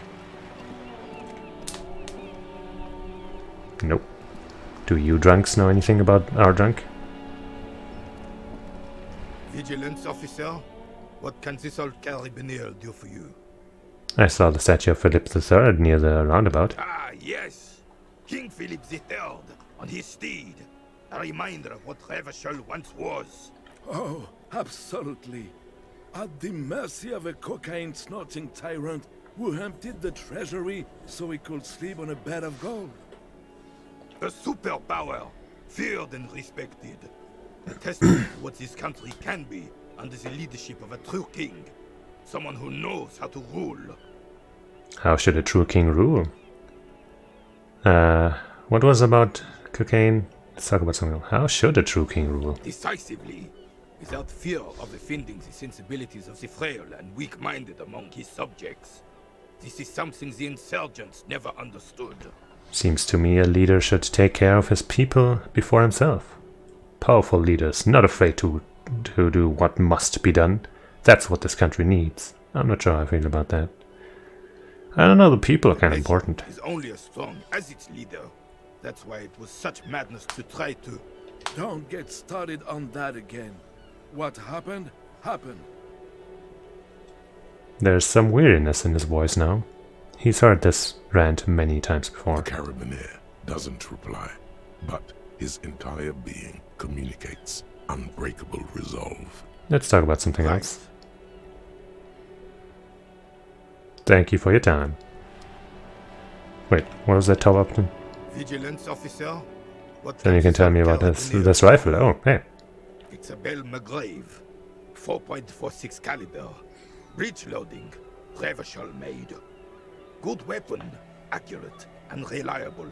This one's inoperable. The bolt spring is missing and the mechanism is jammed shut. Still a beauty. Where did you find her? In the basement there. Point to the bookshop. Sorry, I can't divulge that information. What do you mean, fine? This is my rifle. I always had it. In the basement. I'm not surprised. There are probably lots of forgotten wartime weapons lying around here. Back in the day, everyone had something stashed away. As for the rifle, I don't know what else to tell you. These BM-446s are an antique. No one uses them anymore. The ammunition is impossible to find. Okay. Thank you for your time. Got some sweet EXP out of that. Delicious. Do we need to call someone about anything?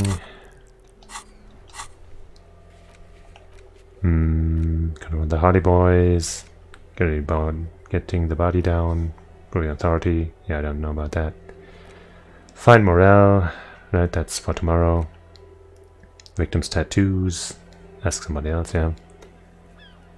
Getting the ailment boots, yeah. And then more victims' armor. Right. Call Alice back in a day. Right, tomorrow, right. That is also tomorrow. The armor. That's tomorrow. I don't really know what to do about this. Find booze, nope. Find money. Badge. Still don't know what to do about that. Who put the clothes in the trash? Well, who knows? Keep searching for the caller, who knows? Explore the Warling's secret passages. Right. Sincar, okay. Visit apartment 28 sometime after that. Yep, I'm waiting, I'm still thinking about that. Track down your gun. Okay, yeah, well. Nothing we can really do with the car right now. Have I asked you about the tattoo yet? Make way for the master poet. What do I see in his eyes? Come on. Ease into it. Don't go too far. This seems like a personal matter. What's troubling you? Nothing's troubling me. Just the usual Lorriman tropes and hopes. The road and the rhymes. This jam ain't helping either. That all the beans you got, Tommy? Damn, it really is hard to talk, man to man. That's all for now. Dang it!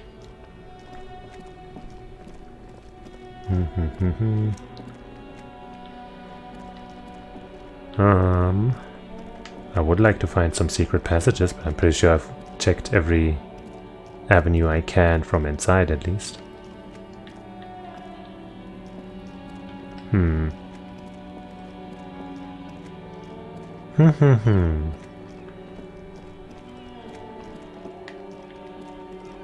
Maybe there's a way. I mean, there has to be something. Somewhere.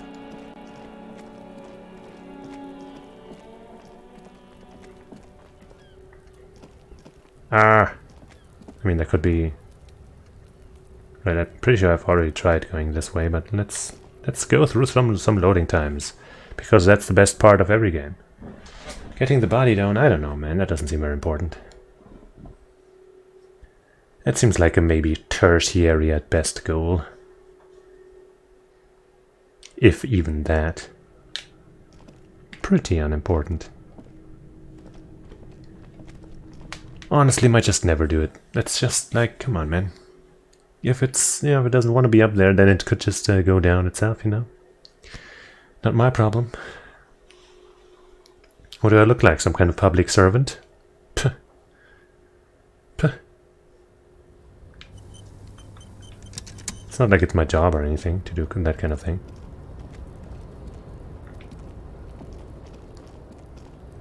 Alright, come on. There needs to be a way. There has to be.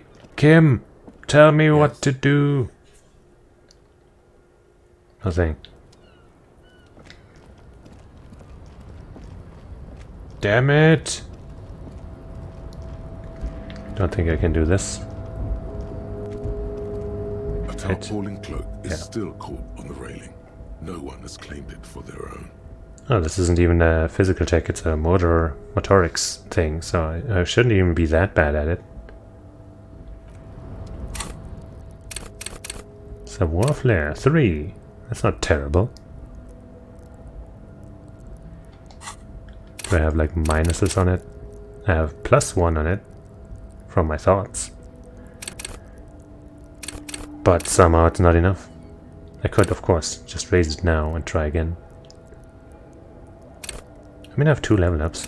Is there a limit to level ups, or is it just kind of infinite? Or kind of sort of infinite? Because it seems like it's infinite, and I don't see a level number. Right?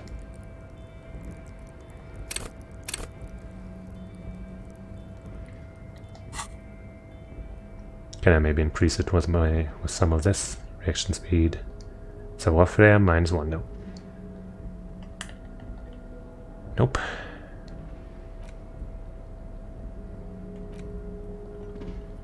Oh yeah, the map. The worn map features the patchwork grid of the streets of Martinaise, with directions to appropriately touristy locations. Year 48 resides on the upper right corner. Trace path through the grid. Your finger moves through the various streets, across Rue de Saint-Ghislain and Rue Saint-Cypar, over Saint-Brun and Martinaise North, finally coming to a halt on the spot where you are currently standing, although the map gives no such indication itself. For a more detailed view of the map, go to your journal and select the map tab. Okay.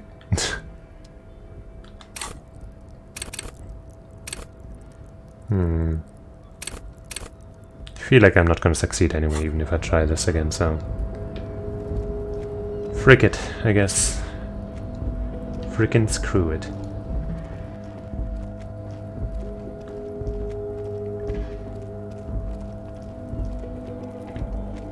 Well.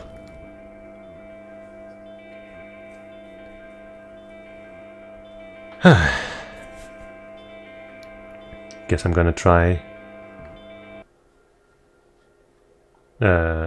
No, I have -1, like not equipped. Right, that's the thing I don't have equipped. Yeah, what I have equipped. Or do I? Oh yeah, I do. Jeez. This one, these boots. They're not made for walking, apparently. Would that change anything, though? I guess if I increase it and reduce and remove these, then maybe it'll actually make a big difference. Fine. Fine. Barefoot. If I can. Would of course be cool if it turned out that I can't take my boots off. And that I wasted time with this loading time. But surely that's not the case. That would be foolish. Utterly foolish. Wrong button. Okay.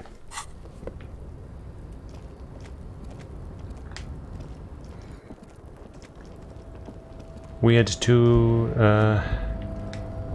navigate terrain is my favorite in this game. Just let me go, please. Oh, geez.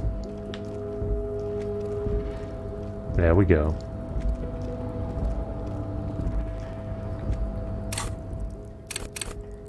Alright, some warfare.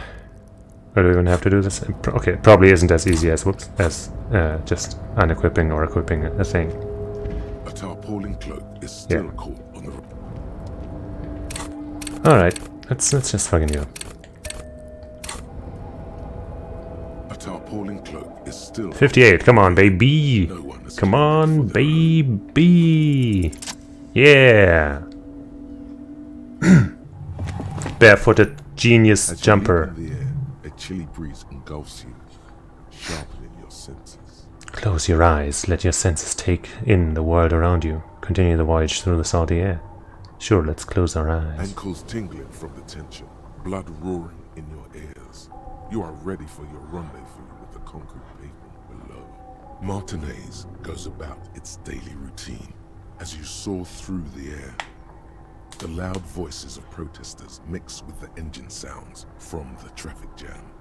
Waves crash against the pier, and dense, salty sea air fills your lungs. Don't let go of the moment yet. Sure. The corpse is dominating the yard, and the stench is nauseating. Even so far from the epicenter, it brings tears to your eyes. Cool. Continue the voyage. Ow.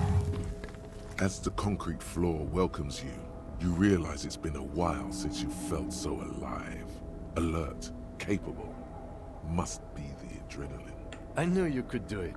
My climbing down might not have been as disco as your jump, but at least we can explore the harbor now. Yeah, kind of climbing down is kind of what I was thinking. Planted on the concrete, the noise of the harbor rushes back in.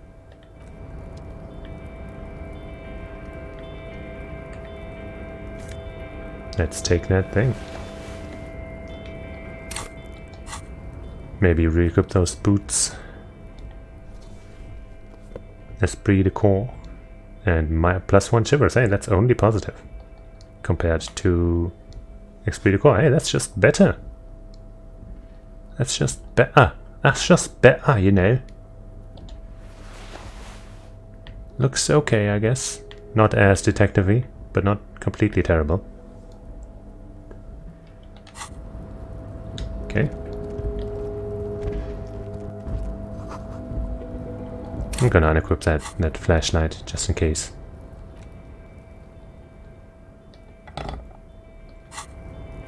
And I'm gonna save. There. Alright, some progress actually. I'm in there now. I guess I can open this door. Let's see what's in there before I go anywhere else.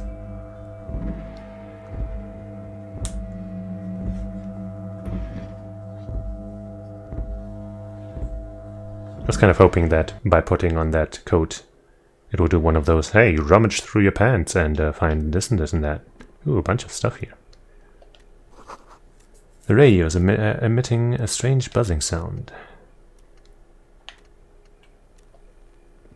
An imposing combination of a punch clock and a payphone is looking down at you from the wall.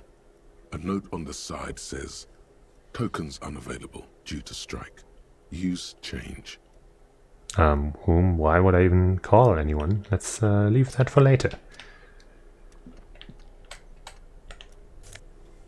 What's that? La Fumée.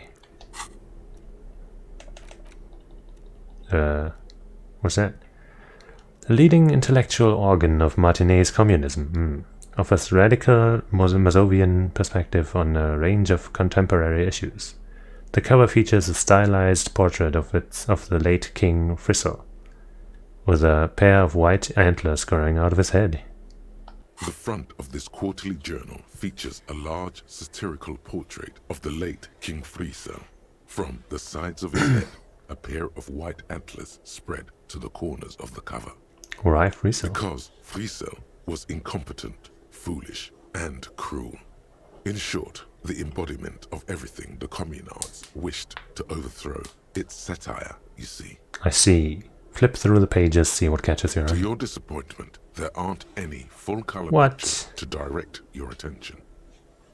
Just column after column of closely set text, interrupted occasionally by little doodles in black and Bullshit. white. No advertisements, you notice.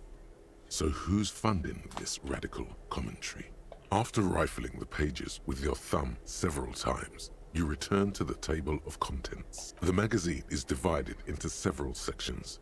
International development, Kunst und Kultur, and Close. local concerns. Just inside the cover, there's also an editor's note. Pretty close. Kunst und Kultur. Close enough. Read the editor's note. I want to catch up on the international. Read the editor's note. Comrade, as you know, this journal takes its name from Mazov's immortal expression, Du cristal à la fumée. This was his way of describing the way the rigid, crystalline structures of capitalist ideology turn to smoke under communism. But, like the structures of capitalist ideology, we too are at risk of going à la fumée. Unlike many publications which are content to spoon-feed their readers reassuring drivel, La Fumée is committed to telling the radical truth, even when that truth may drive away potential subscribers. Only 4 issues in, and it sounds like they've already alienated their readership. Perhaps they've overestimated the market demand for this kind of commentary. So please, if you value our radical Mazovian perspective on contemporary politics, culture, and international affairs, please consider subscribing today. Kim. Yours in struggle, the editors. Kim, I think this is a communist magazine. Played cool, printed, everything's in order. Dude, Kim. What do you expect? It was laying around the office of the Debarders Union. They're probably bankrolling the thing. You flip back to the front of the magazine. The table of contents unfolds before you. I want to know about the international developments. This section includes a long, tedious critique of the latest round of free trade negotiations between the EPIS nations and the Free State of Semenine. You also skip over an article about heavy fuel oil smuggling along the Messina border, something about bear wrestling in Samara, book riots in Yugograd. Face it, you really aren't interested in foreign affairs. You're not even sure where most of these countries are. I You mean, flip back to the front of the magazine. what is Kunst und Table of Kultur? content. It takes a moment, but gradually it dawns on you that Kunst und Kultur must mean arts and culture. Yeah. Why they decided to title this one section in Volda is beyond you. Obviously because it's cool to drop random phrases in foreign languages. It Tashkani is. It evokes a sense of recognition and fellowship among those privileged enough to understand. As you leaf through this section, you come across several reviews of recent radio plays, as well as a brief artist spotlight featuring a local artist identified only as CS. The main feature, though, is a long essay titled Tip Top Tournée, a critical Mazovian perspective. The Tip Top Tournée is an inter-Isolari racing series, mostly known for its high speeds, ludicrous sponsorship deals, and high death toll. In Revachol, it's held quadrennially on the prestigious Zero Carousel racing circuit. Read the profile of CS. This so-called artist spotlight is really just a brief Q&A. made all the briefer by the subject's evident hostility to her interviewer. Cool. Alright, let's see what these communists have to say about Tip Top. You think you're settling in for a relaxing recap of the most recent season, maybe sprinkled with some nice anecdotes about a few of the more colourful drivers. Instead, you find yourself skimming a 10,000-word feature about all the politically problematic aspects of Tip Top Tourney. Wait, what's wrong with Tip Top? Where to even start? For one, there's the crass commercialism of its sponsorships. And then there's the practically criminal emphasis on deadly motor crashes. So, all of it, basically. Who wrote this stuff? What's so bad about sponsorships? What's wrong with good old Motor Crash? They just keep it interesting. Who wrote this stuff? Oddly enough, this article has 2 bylines. Nasteb Encolada Bernal and Exilus Buka. Bücher, bitte, please. There's no way those are real names. Wait, why aren't they real names? Have you ever met anyone named Exilus? Come on, they're plainly pseudonyms. What's so bad about Under sponsorships? capitalism, the article says, every pursuit has its price.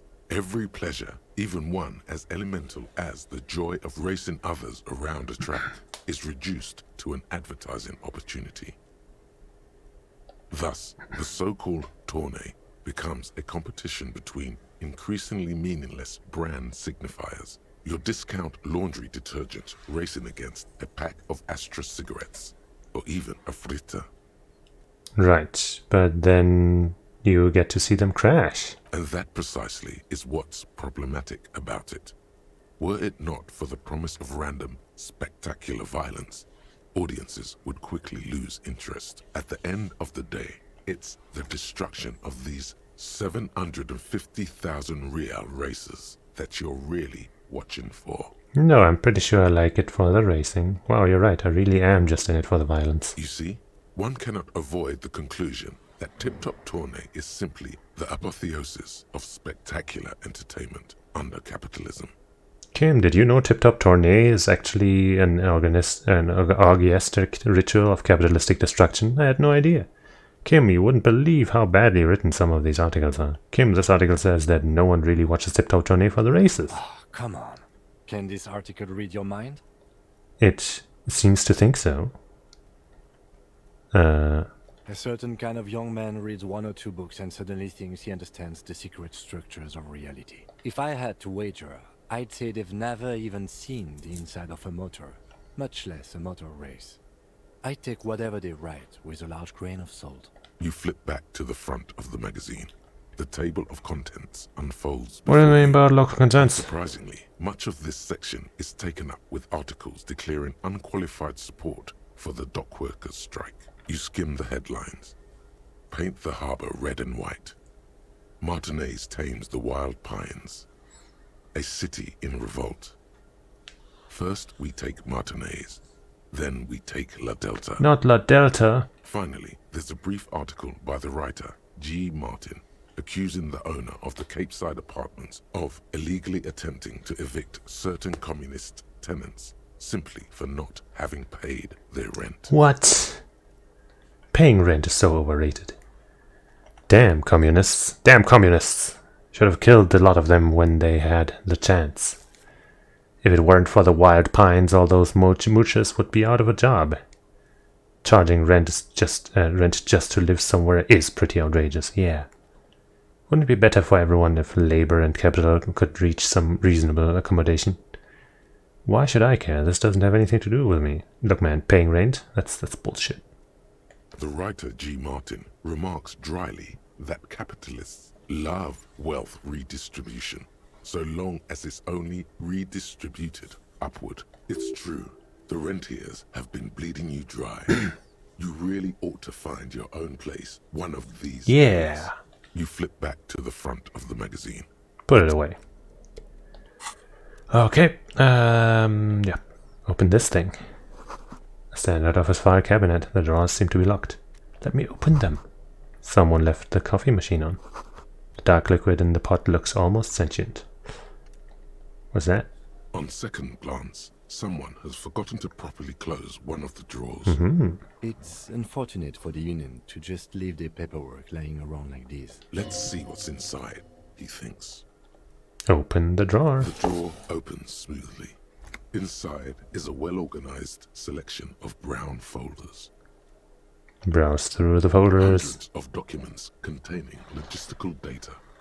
Two kinds of transactions stand out. Materials coming into Revachol from the outside world, from Muindi, Grad, and even Ilmarar. And the same materials being handed over to companies inside Revachol.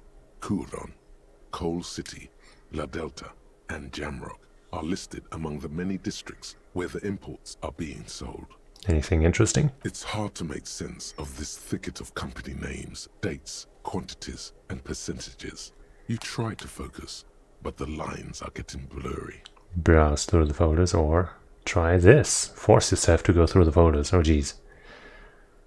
Yeah, dog. Whatever's hidden here is hidden well. That took some time. Concentration isn't enough.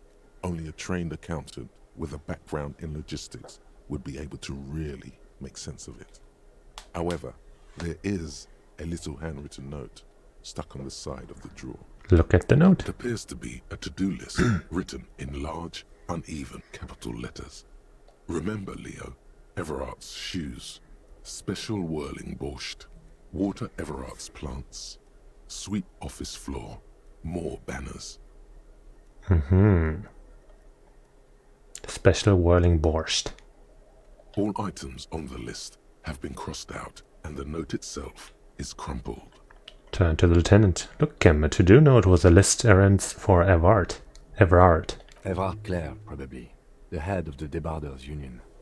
One of his aides must have left it. Nothing incriminating here. The special borscht seems a bit odd in the list. Take another look. Remember, Leo, Everard's shoes, special whirling borscht, water Everard's ESWSM. sweep office floor. All items on the list have been. The drawer slides shut. Maybe I ought to ask our friend at the whirling whatever about this borscht. A postcard. What is this? Drugs. What's this? Glasses. Ooh. Still haven't equipped any of those, so some kind of postcard, whatever. Glasses. +1 visual calculus, -1 drama.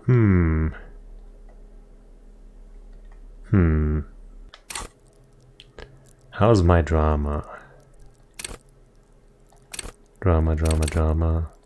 Oh, what's that? 5. Visual calculus is 4, 5, 4. So I could basically switch those around.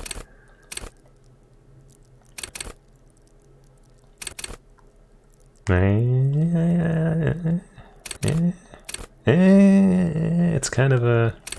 Let's see what they look like. So now I have 5 calculus and 4 drama instead of the other way around. Sure. That's cool with me.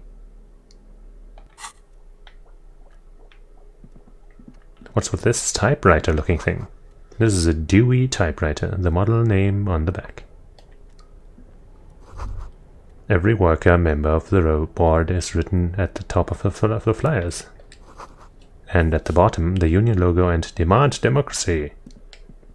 Okay, let's try this weird phone thing. Even though it might be a bad idea. Familiar cold touch of the machine swallows your coin and seems to be waiting for your next move. Okay, let's do muscle memory shit. Your fingers run over the dial pad. 005. That's the dialing code for Revachol. 4952. And a moment of hesitation before entering the final numbers. 993. Is that our ex-wife or whatever? Calling. Still calling. Then. Video Revachol, 24-hour video rental. You rent 8 and 10mm film for home use. This is Lamy. How may I help you? What is this place? Video Revachol is a 24-hour video rental. We rent 8 and 10mm film for home use. This is Lamy. No, I meant, what is this place to me? Do you know me? Why did I call you? Maybe you called to extend your rental period? Do you need to extend your rental period? Maybe, but I don't even know my name. I do have a name. My name is Raphael Ambrosius Cousteau. Nice. Do you have anything on my name? Raphael what? Listen, I can't help you over the phone. If you need further assistance, you can visit us on the corner of Voyager and Main. Are we done? He thinks you're pulling a prank on him. On the corner of Voyager and Main, a large neon sign hangs on the side of a building. Video Revachol, 24 hours. It's raining and there is almost no traffic on the street. A woman's footprints in the mud lead away from the front door. Tiny heels tiptoeing down the road. Beautiful steps, light-footed with a lifetime ahead of them. You look up and the air seems to grow darker. Suddenly you feel like you don't want to hear about video rentals anymore. You don't want to hear about any of it. It was all shit. It's over. What was all shit? It. Kim, I feel sad about Video Revachol 24H. Yeah, let's say that. That's enough for you today. Let's conclude this call. We're done. Okay, that was interesting. Let's see where this door leads, but let me save. Haven't done that in a while. And sudden death can happen. At any time. When you least expect it. The door is locked and cannot be opened from this side without a passcard. That's probably the door. Guess you have no choice but to talk to the union leader. Do I not? Do I really not? Then what did I do all this for? Fun? This is a video game. This isn't about fun. This is serious business. This is my life. This is Raphael something something Cousteau. You can't fuck with me. At least 3 packs worth of cigarette butts. Numerous empty bottles of Commodore Red and potent Pilsner. All those empty wine bottles and cigarette butts on the ground. Someone partying really, really hard here. Wait, how hard? Did I do this? Well, yes, I think we can say with relative confidence that it was you. This is really sad. I must have been miserable. Looks like I had a lot of fun. I'm still not completely convinced that it was me. I must have been on an advanced scouting mission in the harbor. Yeah. Yes, this looks pretty advanced, alright. For now, let's just move on. Yeah. What's that? This is the Night Watchman's booth. The name on the door reads, René Arnaud. Listen, it's okay to take a few minutes to yourself. Sit down and have a breather. You need to rest. Your body is aching. Getting in here has taken something out of you. Have a seat. So this is where René works. I'm gonna look around. If you must. But please hurry. We are pretty easy to spot up here. Nothing incriminating catches your eye. The cabinets are clean and their sparse contents meticulously organized. There's a framed photograph on the table. Looks like the inhabitant is rather pedantic when it comes to order. Take the picture. It's a black and white photo of a young couple out in a street fair. The man, René, is dressed in a Royal Carabinier uniform. The girl is young and very pretty. She is smiling playfully at the camera. René looks like he's about to smile. This photo must be tied to some good memories. Why did you take that picture of René? Lieutenant asks, glancing at the photo. I'm gonna ask him about it. I'm a cop, and it's instinctual to collect evidence. I'm making an artistic photo collage, Kim. I'm gonna ask him about it. You're really interested in that old soldier. Not sure I understand your fascination, but sure.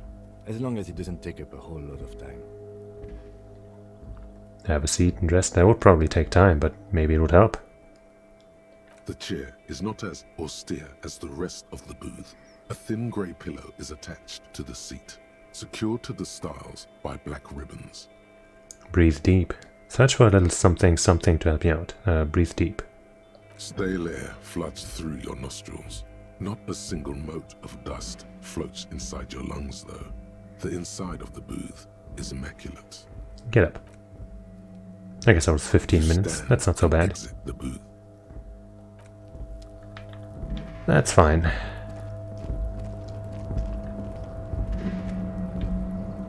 Yeah. All around you, great machines and quiescence.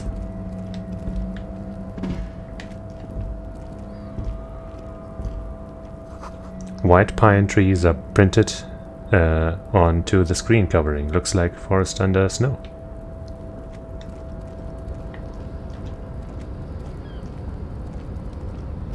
Okay, I guess you're walking all the way around there, so I guess there's nowhere else to go. What was this? A rusting control panel with several knobs. 2 buttons marked Marsh and Arrête are faded with use. It seems to control the large crane above. A container is attached to its hook block. Marsh. On. Arrête. Off. How about on? With a loud grind, the crane shifts overhead, moving a massive metal container through the air. Yeah. I guess it's taking a little while. And it's making a path for us, maybe? Maybe. Or it's doing something bad. That looks unstable. And with a surprisingly quiet thunk, the crane places the container down. The harbor sleeps as the strike rages in the distance. The crane can rest again, now that its purpose has been fulfilled. Its purpose? What do you mean? Moving this container, of course. For this purpose it was built. For this purpose it has acted.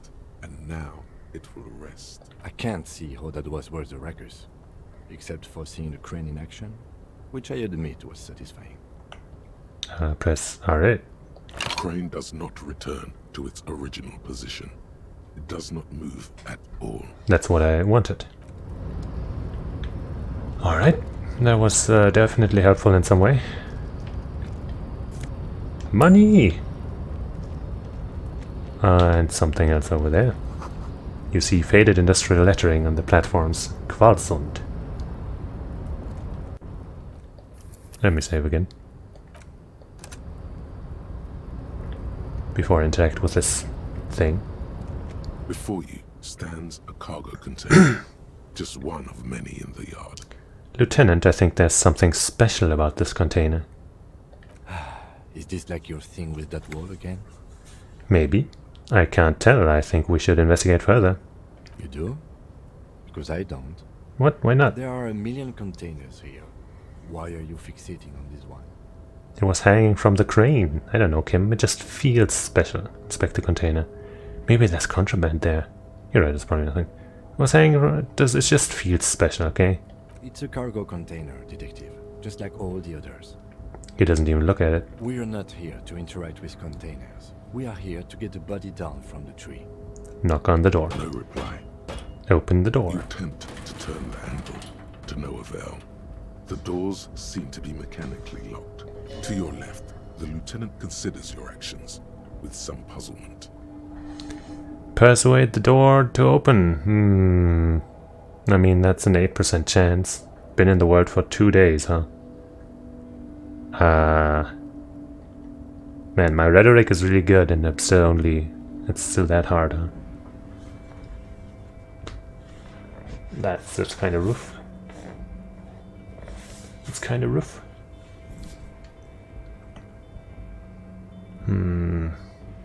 Maybe if we come back later, you know, because been in the world for 2 days, maybe it's then 3 days, it gives me more or something. Maybe.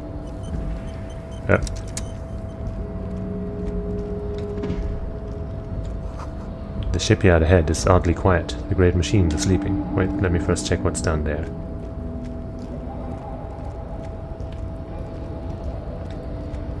Oh, that's where I came from. Whoops. No, I have a great sense of direction. I never get lost anywhere. Why do you ask? Money. This speaker or tower is silent. There's no work to organize in the yard below. Looks like it. There's a thing there! And also, a thing for me to discuss with myself. The musk of oil and rust comes from the chasm in front of you. Smells like blood. There's some fancy gloves. Ultra series gloves, okay. +1 half-light versus +1 interfacing. So interfacing, I currently have 4, half-light I have 1. I could bring this to 3 and this to 2. I don't really want to threaten people though. Yeah, no, I'm gonna keep it like this. Oh yeah, let's look at this photo. I guess we can't look at it any more closely. Money? Money! Industrial-sized thermos. Smells like burnt coffee. Money. Oh, there's somebody there. Hey there!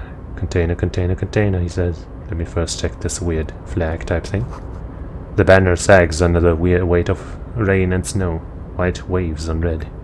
Hey there! I'm totally meant to be here, by the way. Container, container, I'll turn you nice and red. Container, container, put the logos on. That's almost as good as my songs. The lyrics to this container song are being made up as he goes along. You don't know that? The accent is so thick, it's impossible not to notice he's Ubi, from the vanishing peninsula of Ubisund on Muindi. Container, container, used to be Wild Pines. Container, container, now belongs to Everard. The tiny man is so engaged in his work, he doesn't notice you. Hi. Everard, Everard, Everard, he looks after everyone. Huh? Well, hey there. How can I help you, mister? The look in his deep blue eyes is as sincere as you've ever seen. Kind of makes you feel like an arsehole for no apparent reason. I see you are not a union man, mister. Did you get lost? You're not one of them scabs, are you? A shadow passes over his kind face. What is it with you people and scabs? Actually, I am, yes. I even said so. Mañana. No. I mean, I don't personally mind. Folks is just folks, you know. And folks gotta eat. He doesn't seem to be waiting for you to answer. Just some of the other guys don't look too kindly on the scabbing kind, if you know what I mean, mister. You're Ubi, right? What are you doing with the containers? Where's everyone? The harbor is empty. Do you work here? Are you the Leo who wrote the note to make more banners? Oh, yes, yes. I leave all kinds of notes for myself. That old head of mine ain't so good at keeping things in no more. I almost forgot about the borscht. What was that about the borscht? Oh, yes. I've been taking special whirling borscht to the men every day since the strike started. It's very, very good. Makes a man feel so warm and happy. I feel like I could take on Mr. Renadan's boar dogs every time the lunch is done. What do you mean by taking the soup to the men? Is it for striking? Yes, yes. I'm taking it to them. The borscht keeps them happy and in fighting spirits. Makes you all warm inside. They brew it in the whirling in rags. Hold up, who makes it at the whirling? Something is up about this borscht. I'm going to look into it. Oh, sure, mister. Sure. You do that. Yes, sir. He didn't actually understand what you meant, and now he's just nodding along. That's fine. What's in that container over there? Point to the container. How about you, Ruby, right? Oh, yes. Born and raised in Ariash, mister. Mum had to leave my dad after he got a bit violent. Took us here to the new world. I was about 10 then. Too old to lose my accent then. People say us Ubis are up to all sorts of trouble with sheep and other animals and whatnot. I just want you to know there was never any of that where I come from. No, sir. Those are just nasty rumors. Thank you for clarifying that, sir. What's in that container over there? Oh, that one. That should be empty as far as I know. Lots of containers here have nothing in them. They're just waiting to be loaded up. Told you. Well, I mean, could still be important. Maybe he's lying, maybe he doesn't know. He's not lying, but he doesn't know. Yeah, that's definitely it. That's very important. It is so important. I'm looking for the leader of the Dockworkers Union. Oh, you want Mr. Everard then? He's an awfully nice fellow, he is. Him and his brother are both nice fellows. They've lived their entire lives in this here neighborhood.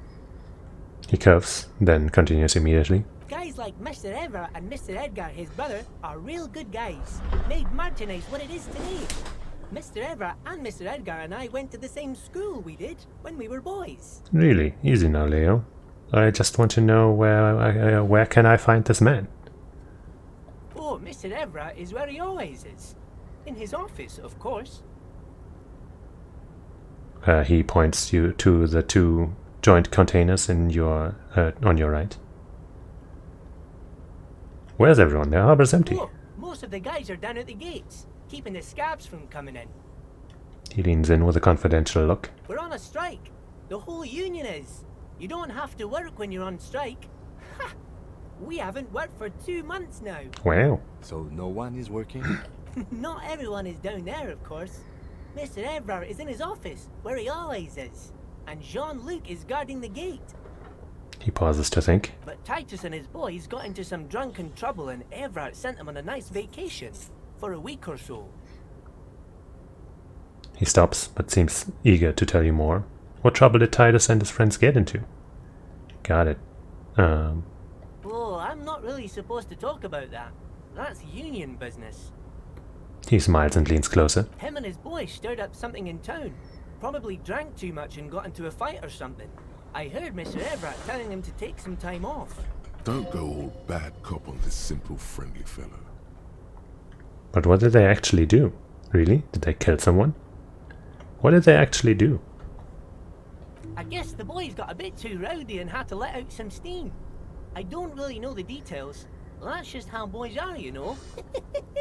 I haven't been in a fight since I was in middle school. Easy, Leo. Let's keep this on the hard ease. He looks to you for assistance. Look at him. It's not going to be anything useful anyway. Don't fight it. Better to go with the flow. Too rowdy. Leo, what kind of fight did they get into? Did they kill a mercenary? Okay, Leo, let's hear about this fight you got into. No. Too late. Leo's mouth is still moving, and the words are spewing forth. Words, words, and look, even more words. This guy could go on till the end of days. Now he's talking about some drunk sawmill owner who...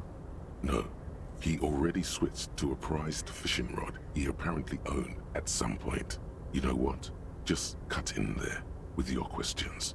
What are you doing with the containers? Oh, I'm just making some covers for them containers here. Yes, I am. Yes, I am. So it's easier for the crane operators to spot them. He waves at the containers towering behind him. Sure, let me ask you something else. How about what's going on here? Looks at the mounts of containers rising behind him. And that's a decent chance. Let's go, baby, please. The containers in the yard are green in Wild Pine's livery, and the mountains rising behind Leo is all red in Union colors. It's like some red infection was spreading outwards from the container yard's core. Oops.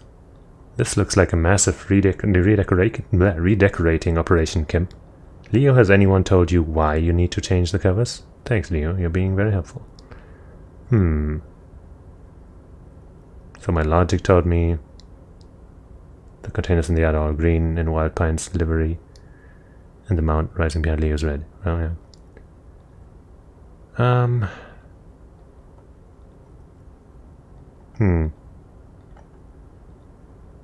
Has anyone told you why? No, not really. Mr. Everard doesn't tell me all the big things. Says I go and tell them to everyone. This looks like a massive raid. They are hiding it from the inside.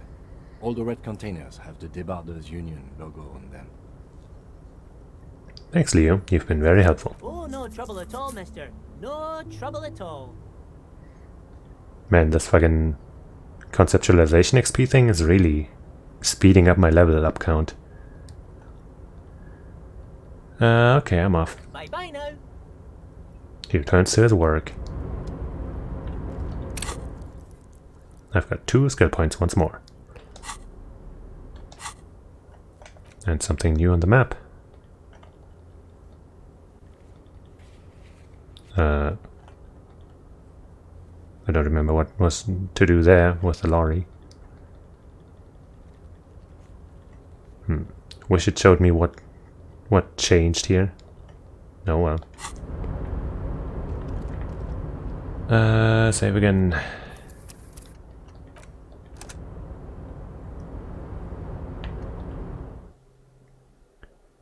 Pick dialogue options that begin with "hold on" or "wait" to gain additional information before the conversation moves on. Thanks for the info. Game. Kind of, you know, seems obvious, but hey. Could be, you know, just flavor, but I guess it's more than that. The coffee in the giant thermos is still lukewarm.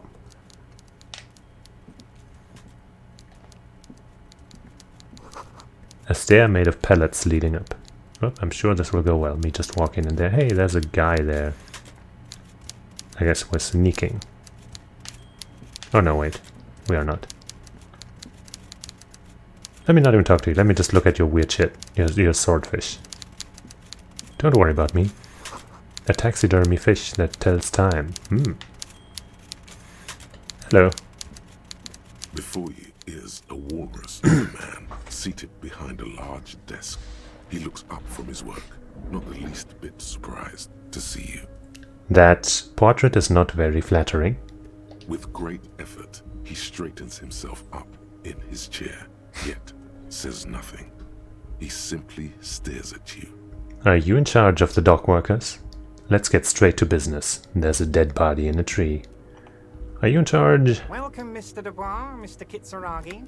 Who? It's good of you two to stop by. Please, have a seat. He gestures to a tiny chair opposite of his giant desk. I'm Everard Clare, head of the Debarders Union here in Martinez. The man relaxes into his chair and continues. By the way, my name is not Mr. Dubois. I'm Raphael something Descent? Something cool. Kind of cool. I'd offer you my hand, but unfortunately my health prevents me from getting up. You understand? He looks extremely comfortable. The tiny folding chair, on the other hand, looks like a torture device. You go ahead, detective. The lieutenant nods at you, then the chair. Whatever he has in store for you, it can't be good, he thinks. I'll do my best. Forget about that. What's with this Dubois stuff? Yeah. You're getting some seriously bad vibes from that name. I'd rather stand. Why are you calling me Mr. I mean, I can guess why. I'd rather stand. Please, Mr. Dubois, let us converse in a civilized manner, as equals. Take a seat. I insist. I don't sit, it's kind of my thing. I mean, if I was alone, then I would really be worried about this being a trap, but because Kim is here, I guess it might be just rude to not sit, so maybe that would ruin my chances. So let's take that seat. Excellent, Mr. Dubois. I can see that you're a reasonable man, and reasonable men can be of great use to one another.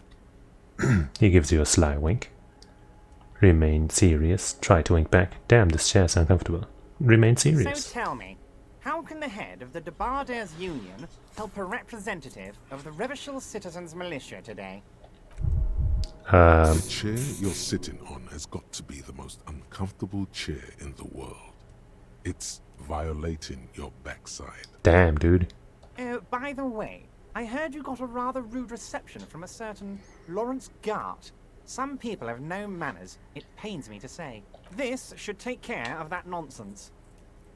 He points to a giant novelty check on his desk. It's absolutely comically huge.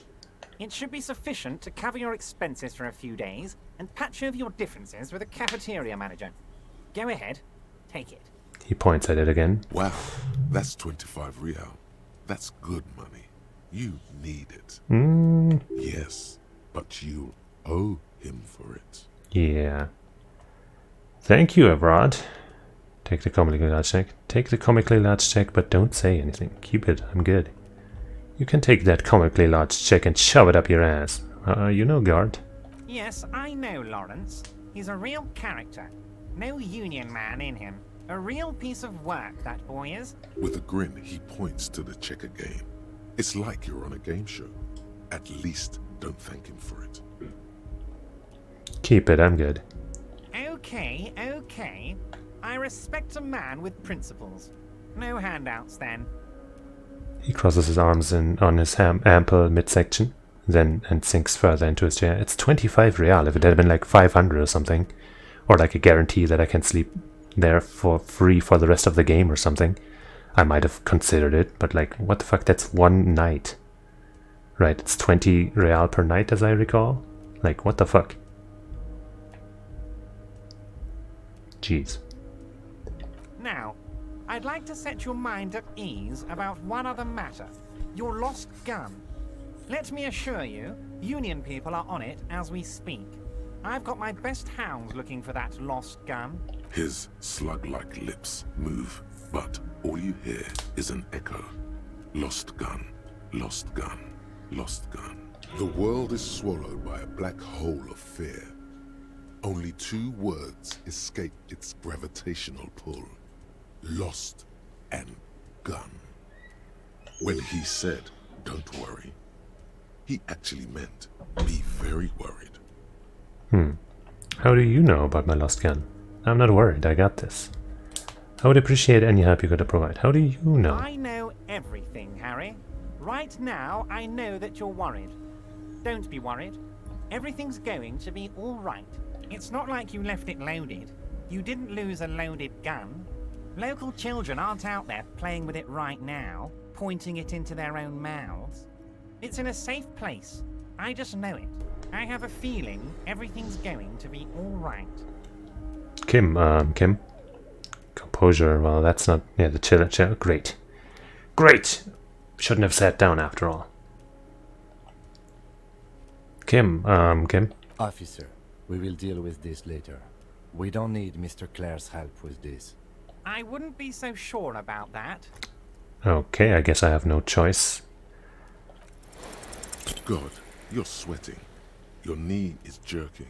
You're about to cry, aren't you? You're about to cry because you lost your gun and those children are gonna shoot themselves with it. So what? Man can cry too. You want to cry? God, you're weak. Whatever you do, don't cry. He'll think you're disgusting. Who cares what he thinks? Mr. Dubois, you don't look so good. What is this, Mr. Dubois? He keeps repeating. What is he trying to pull here? You need to cool the fuck down. Chill. Mr. Dubois! Mr. Dubois! Harry! The large man snaps his fingers, but to no effect. You're in some stupor. Keep sliding down the chair like a jello shot. There are no Harrys. Let your mind go to your safe place. Mr. Dubois, are you okay? Can I get you a glass of water or something? Are you having some kind of medical emergency? Maybe you could use your hands somehow, in a kind of throw-in motion, like you're throwing that Mr. Dubois act right back at him. He's Mr. Dubois. That's weird. Nah, I'm good as it gets, Mr. Dubois. Vaguely gesture with your hands above your head. Oh yeah, man, I'm fucking great. Keep sliding. Actually, this chair is uncomfortable. I could use that glass of water. I'm melting. Fine, let's go with this weird-ass shit. Don't be dramatic. I can see your condition isn't terminal. What an odd demonstration of... you got me, Harry. I don't even know what. As entertaining as it was, I'm afraid we're wasting our time. And I'm an extremely busy man, as I'm sure you are too. Okay, enough. We are here to ask you some questions pertaining to a murder investigation. Quick, here's your window. Get yourself together and ask him questions. Police officer questions. Okay, I'm told the union is involved in the local drug trade. I've just finished investigating the local drug trade. Aren't you going to ask me how I got in? You called me Mr. Dubois, why? Could you help me get the dead body down? Let's talk about my lost gun. I want to talk about the hanging. I'm looking into your shady brew. I met Joyce, the company representative. What's in the container that's outside of your office?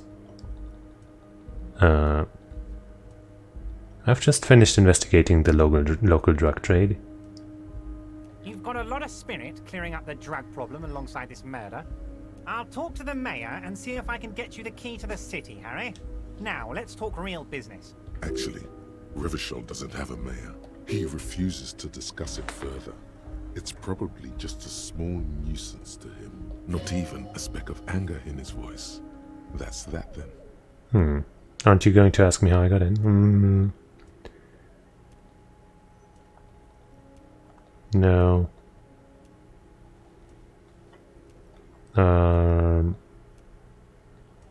I'm looking into your shady brew. I don't even know what the fuck I'm talking about. I don't know what that means, Harry. Shady brew? There are so many moving parts in my operation, I can't keep track of them all. You know what? Don't even tell me. Whatever it is, do it. Surprise me. Just one thing. If you can, make it even shadier. He sincerely has no idea what Neither you're do I. talking about. And he doesn't care either. Yeah. I met Joyce, the company representative. Oh, that's very nice. I haven't gotten around to her yet. I'm very, very busy, you see. I hope you're getting along. One thing I want to make very clear, Harry, is that this is not some kind of union versus corporation situation. Everyone is just pals here. Just pals? Yes, we're all trying to do what's best for Martin 8. Don't feel like you shouldn't work with her just because you and I are such good friends. I'm not a jealous guy. Whoa, that's so nice of him. Suspiciously nice. Are you sure? I find it a little odd. Why haven't you let her in to see you?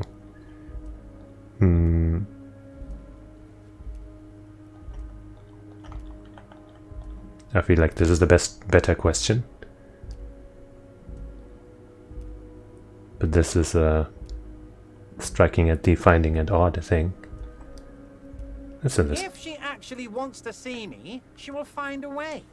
Any good negotiator would. And I just don't have anything to discuss with a bad negotiator. It's a fortress. He knows she can't get in here. Are you sure? I find it a little odd. I'm just a nice guy, Harry. I wouldn't be where I am now if I wasn't nice. Politics is all about emotions, and I want you to have positive emotions when you think of me. Okay, let's talk about something else. Of course, Harry. Let me just assure you one more time. It's perfectly okay to share anything we discuss here with this Joyce. This is a completely transparent organization. I have no interest in what she is doing, but I myself have nothing to hide. Your business is your business, and I respect your privacy. Just remember, none of this is secret. Tell her about all of it. My brother's picture, my singing swordfish clock. Tell her how overweight I am and how I'm helping you find your lost gun. Tell her about everything. Everard doesn't mind. It is rather interesting to tell people things about each other, isn't it? It was nice telling him about her right now.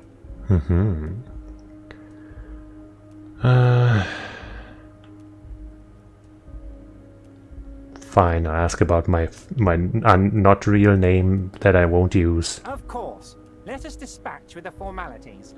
You call me Everard, I call you Harry. So that's really my name? My God, so it's true. I didn't want to believe it, but you are a fantastic science fiction amnesiac cop, aren't you? What are the odds of that? I think the odds of that are very low. It might be a good idea to hide your confusion. I mean, see what his game is first. I'm just testing you. So good to hear that, Harry. Apparently my sources were wrong. However, if you did have a spot of memory trouble, I could help you out. With my big fat folder. Words flow like a river of honey from his lips. I guess word has already reached him. No matter. No harm done. Are you trying to tell me you've gotten hold of some of our documents? The lieutenant inspects Everard over his spectacles. Mr. Kitsuragi, would you mind? Me and Harry are talking about his lost identity right now. Don't just jump to the folder. That's not smart. Shows you're on the edge. Do some probing first. Let's get this straight. What is my full name? Do you know where I live? But of course, Harry. Your precinct is the 41st and you live in Jamrock. You're a Jamrock boy. A long way from home, but that's okay. He doesn't really seem to know any more about it. Do you know anything about my family? Do I have a wife or kids? What kind of a cop does it say I am? Where did you get that folder? Let's get this straight. What is my full name? It's Harry. Harry Dubois. You don't feel like either one of these things. Yeah. You know what your name is. You have a sophisticated name, like that of a count, or a beautiful man. Yeah. Wait, I thought you are Harry Dubois. That's not my real name. That's not my name. My name is Raphael Coston. Okay, I like it. I can work with that. My name's Raphael. Fine, Harry. You can even be Harry Raphael Dubois de Costo, or whatever you choose to be.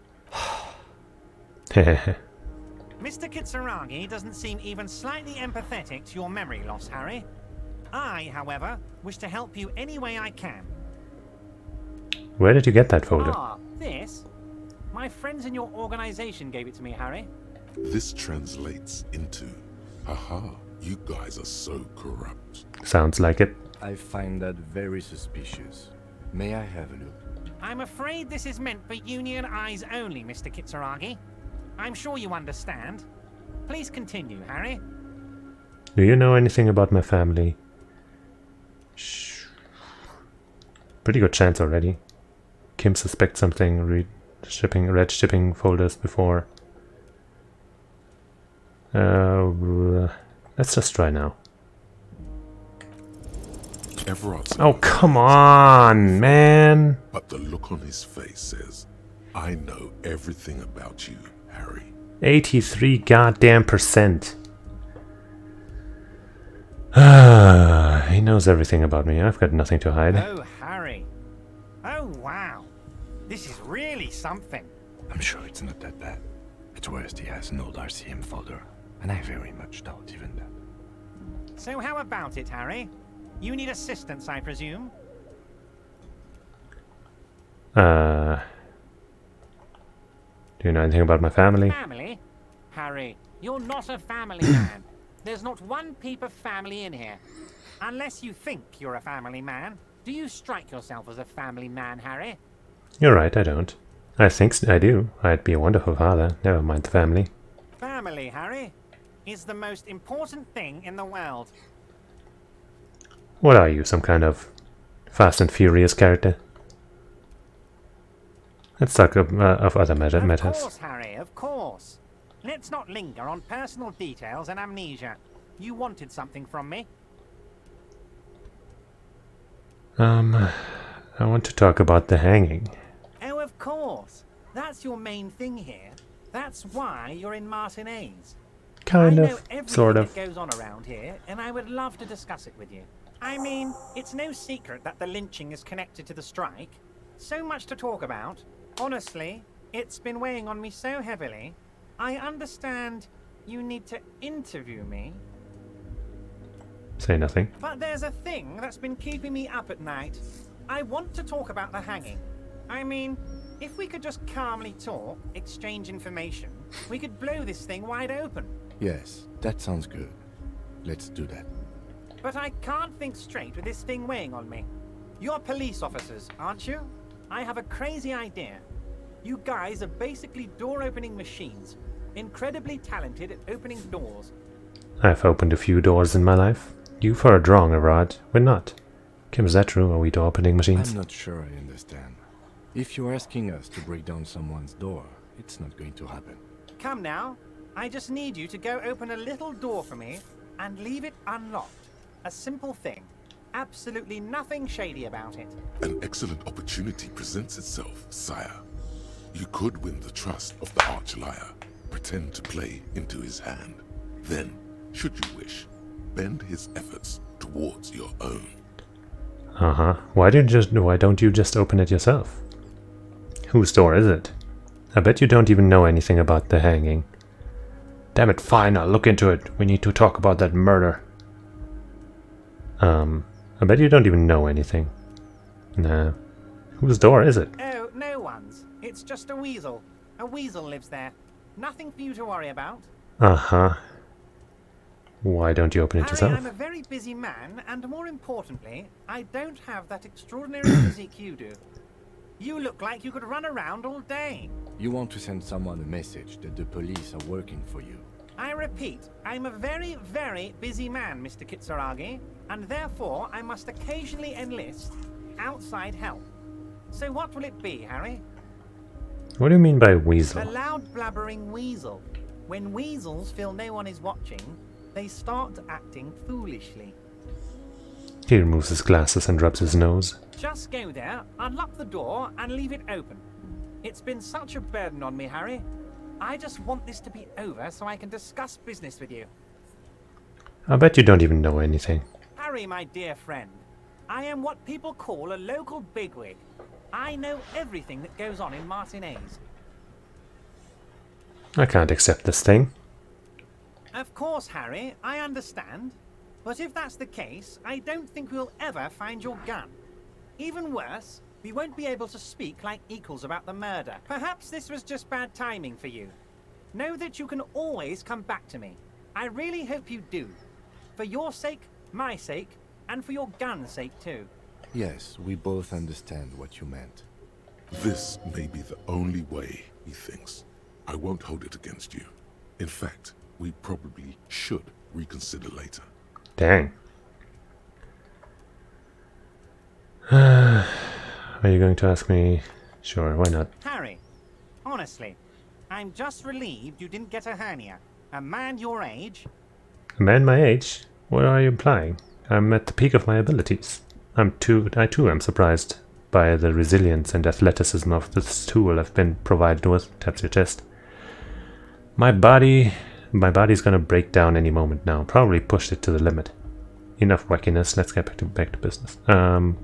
Say nothing. The big man peers at you over the rims of his glasses for a moment, then interlaces his fingers and rests his chin on his hands. Anyway, I assure you, I am a very well-informed man. Information reaches me before I even get the chance to request it. Could you help me get the dead body down from that You that might tree? have noticed there's one hanging on a tree behind the hostel cafeteria. Oh my! Don't take this question personally, but why would I get involved in this matter? Mr. Clare, the man was hanged with a cargo belt. A steel-reinforced cargo belt. It's safe to assume the Union had something to do with the murder. Besides, getting the body down would benefit all of us. It's a stain on the neighborhood. Also, I studied the footprints at the crime scene. Worker boots. Yeah, the belt thing. Say nothing. You're a community leader. Also. I can certainly see how having him up there might start affecting some real estate values. He licks his fat lips and smiles. But of course, all joking aside, I am going to help you. He picks up the handset of radio phone to his right, then clicks a button. Jean-Luc, my boy, I'm sending 2 police officers down. They have a dead body in a tree problem they need help with. Namely, they need it to be taken down. And Jean, please take it easy with the race signs. That's a yes to getting the body down, no to the race signs. He hangs up and turns back to you. You can find Jean-Luc down at the gates. He's the big impressive one. You know, tattoos, muscles, ethnic looking. Can't miss him. Great guy. Good.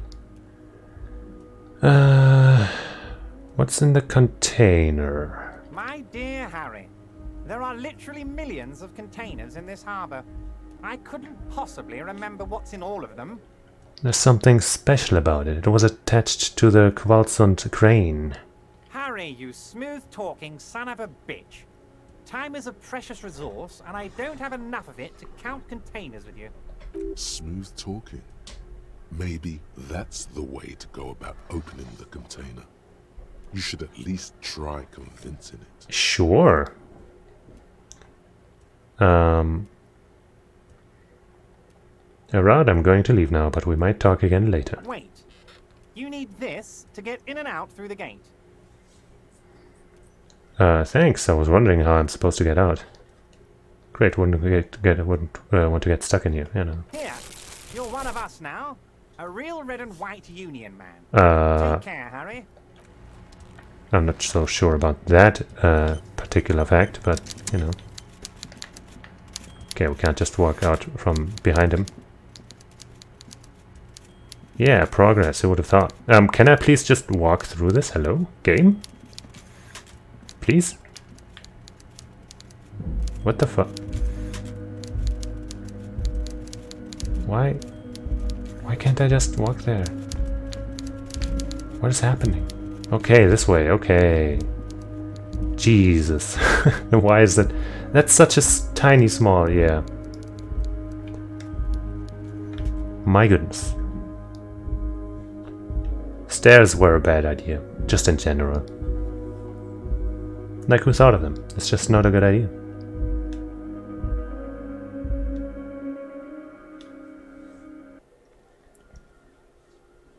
Should have never made them, ever. Maybe this guy's got something new to say. Oh, hey, Fucking mister. Thomas Stairs. I'll be back to talk with old Leo here. Yes, I did. Yes, I did. It's like Lady Larice said when she opened a bathhouse in the basement of my apartment building. They can only get so far before they're aching to get back. And lots of folk really did keep coming back. I had some questions for you. No trouble at all, mister. No trouble at... Bye. Doubt one day how I'd get up. Well, he should have thought of something better. What an idiot. I could have thought of something better, but now it's too late.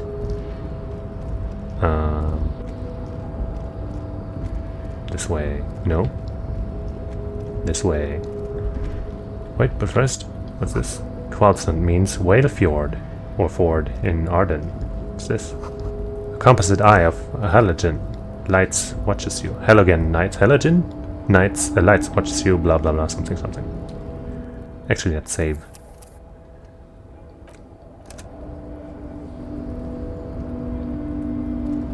You're back before the cargo container.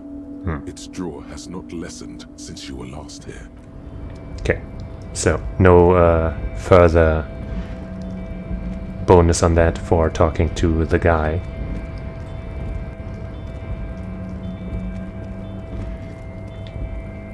But now we can leave.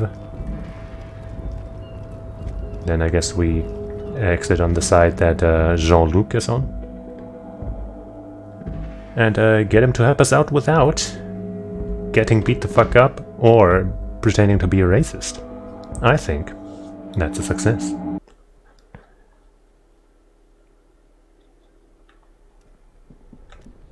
Anything else here? Maybe there's something else I can do with the phone. The payphone hangs mutely on the... Guess not. Hello? There we go.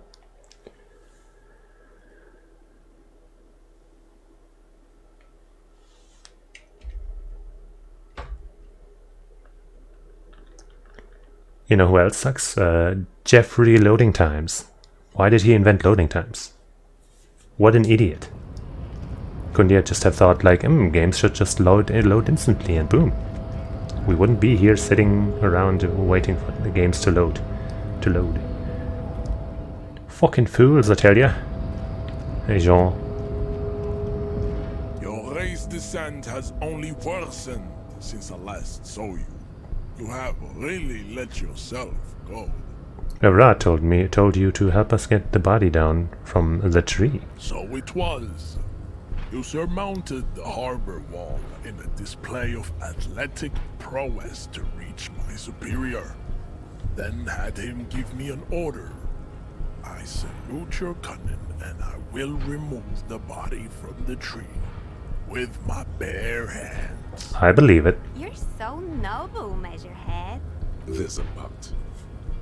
But while I am gone, someone must stand guard on the bridge. That someone needs to be you. Both of you. Lieutenant, what if we don't want to do that? Okay then. What if we don't want to do that? This is the uncomfortable result of not taking it down ourselves. I can live with a compromise. Okay. Listen to your little friend.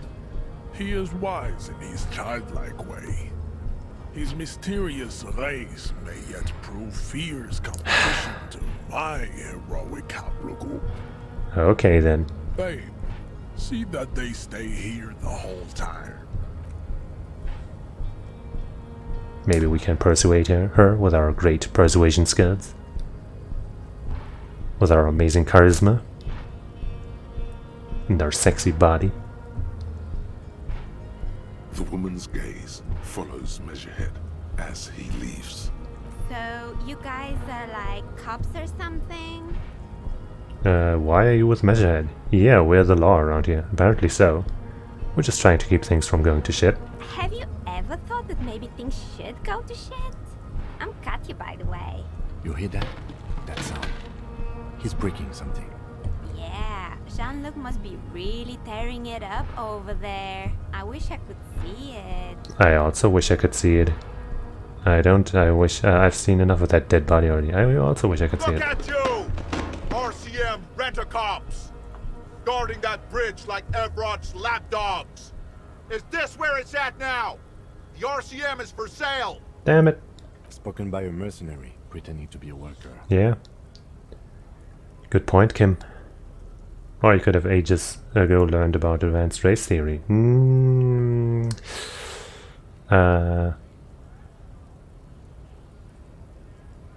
Would that have helped me, like, persuade that guy? I feel like... How would I even have done that? Or are you saying that... Oh, advanced race theory as in agreeing with him. Sure, dog. Never. Never!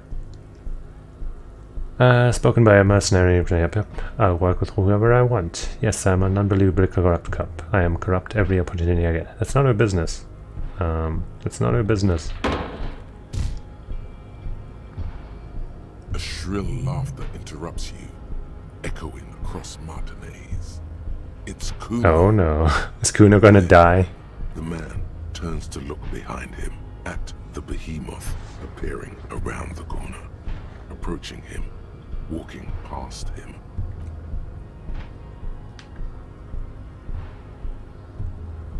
Well, Kuno's dead. That's fine. I wasn't attached to him. The corpse has been removed from the tree. Stand down and congratulate yourself. You have sided with Ray's victory. No, I have not. There has been no side choosing. We did what we had to do to keep order. And what you had to do was to become a Union man for all to see. Shut the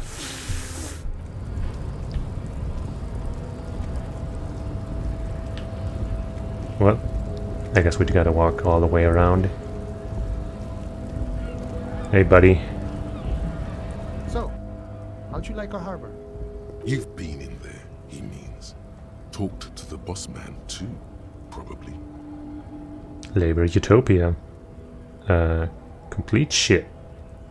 Complete shit. It's but a rest area on the path leading across open plains. He notes solemnly, then turns to you, wide smile adorning his face. Right. You talk to the boss, eye to eye, like men of the plain. If you have any more questions, I'm set to talk. Any idea who killed the hanged man? The mercenary, eh? Who could have killed him? That's indeed the question. Why even do such a thing? He shakes his head solemnly. The Merc was hanged with a very specific type of cargo belt, one often used in the heavy transport areas, for example, harbors.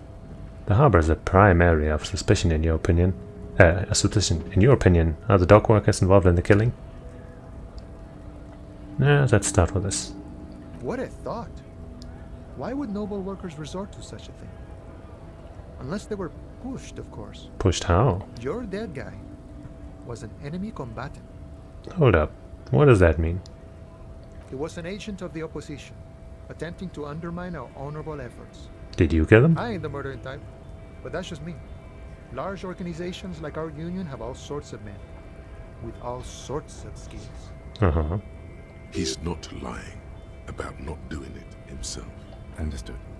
This has been of limited use. Still, thank you. No problem. I wish the best to you in your search. Bye.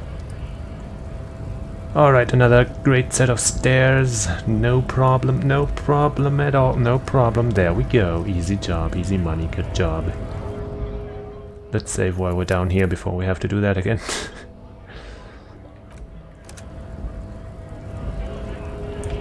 Alright. How do you like me now? Right to work! Right to work! Shame on you! Well, I don't think I want to talk to him about the tattoo, but maybe I can talk about this. Hell no. I'm just an honest scab. I won't have talk like that around here. You understand? It just has to be said. That was not a convincing line. No, I'm not. I'm just. Hello, no, I'm just an honest scab. That didn't sound too convincing. Say very quietly. Is there a tribunal being convened by any chance? That didn't sound convincing at all. Fucking loincloth. He stares you down with mutely for a second. Loincloth? Now you see, that's not really what a scab would say, is it? Better not to press the issue further, sire. He seems tense. Okay. The man's breathing steadies, but his eyes are still narrow. Slowly, he's trying to get his right-to-work dance back on. I'm just going to leave now. We also still want to talk to that that lady, that older lady, about looking for something? The whatever the fuck. You know what I mean. But first, no, not first. Let's just do that now.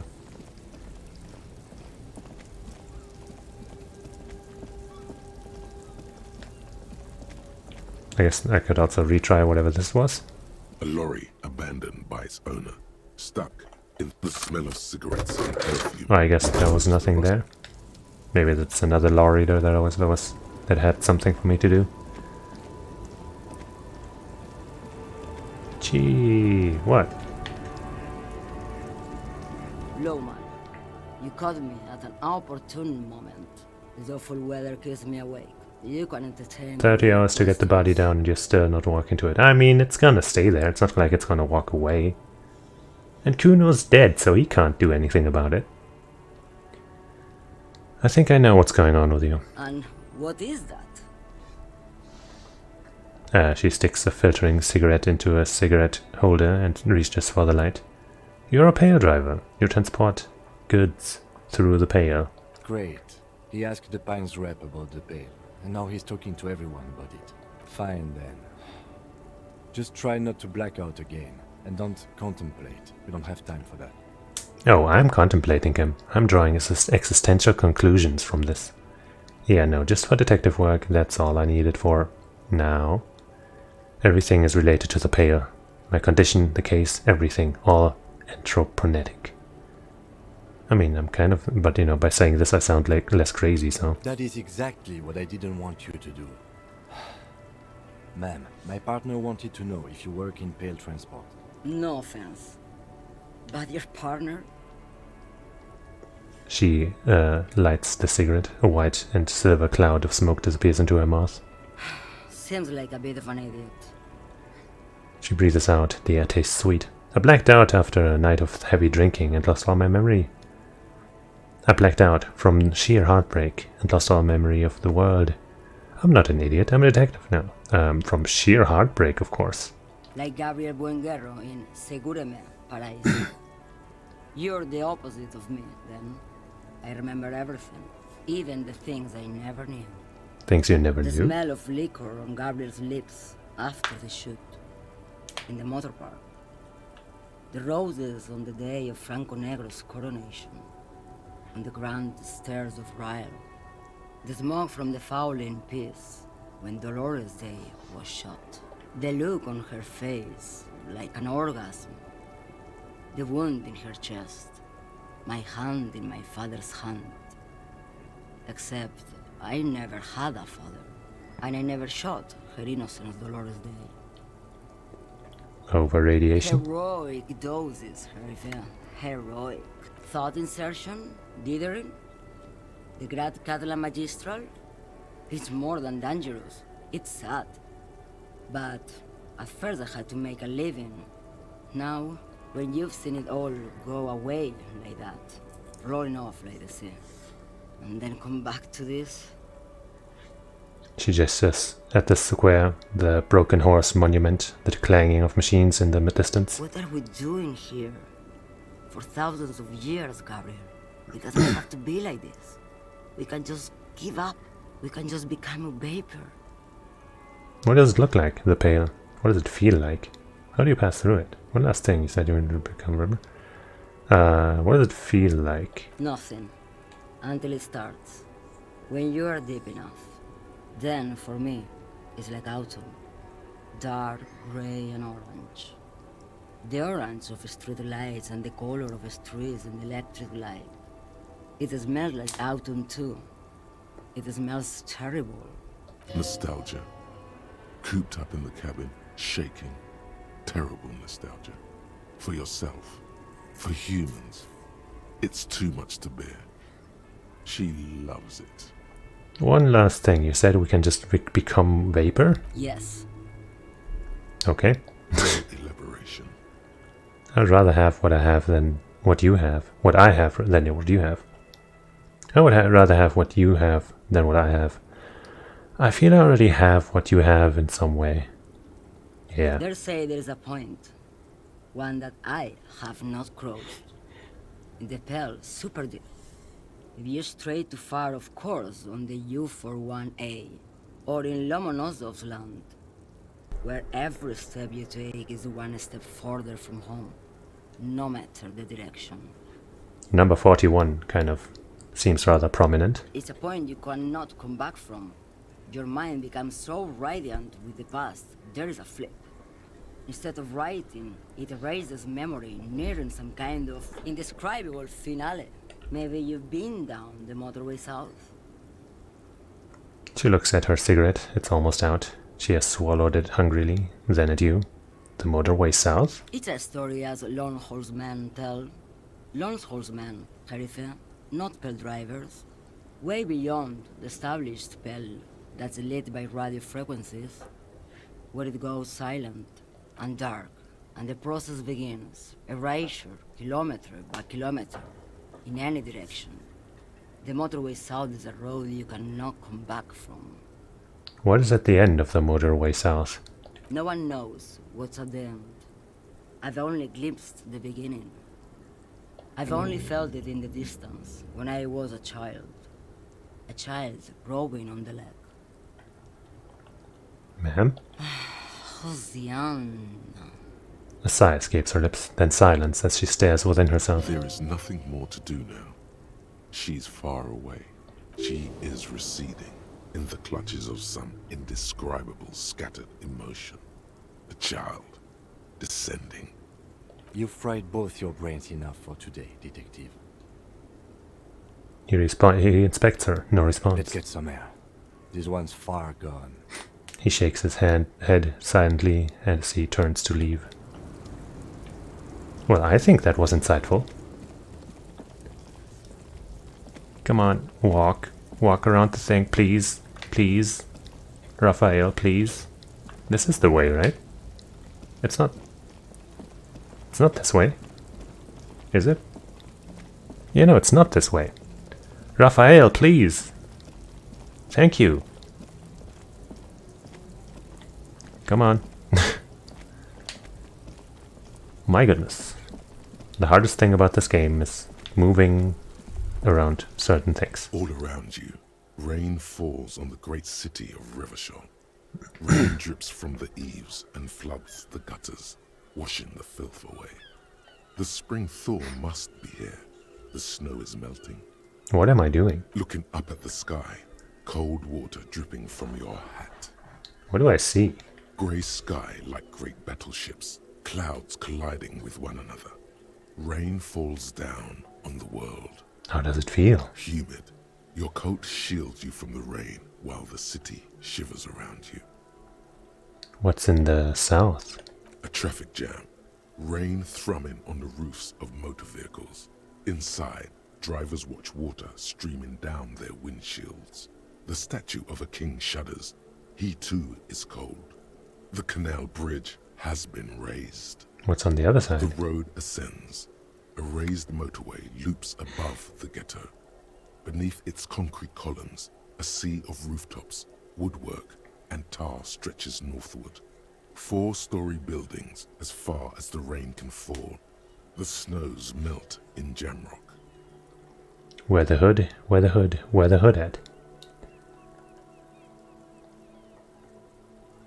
Why am I not there? To be in Martinez, where no one goes, at the runoff point of a long-forgotten canal, in the whitest part of town, in the shadow of the day the revolution fell. What am I doing here? Standing in the rain, looking north, where Jamrock... Where the hood, where the hood, where the hood at? I have a brother in the cut. Where the hood at? In the rain-swept distance, above the rooftops of Jamrock, a repurposed silk mill stands perched above the motorway exit. Precinct 41 hunches in the rain. Your vision blurs. You wipe your face with your hand. The rain stings your eyes, making you look up and blink. What's above? Coalition aerostatics hang like apparitions under the cloud cover. Way up there, where rain forms, rotors flutter silently. Your sight clears. Motherfucker. This rain will not let up anytime soon. At least we are dressed for it. Let's keep moving. Alright, what other ways do I have to ignore the body? I want to talk to you up there, lady. I want to get there. The tree has been mauled. Kuno's little shit show. Yeah, I kind of don't even want to talk to you. But let's do it anyway.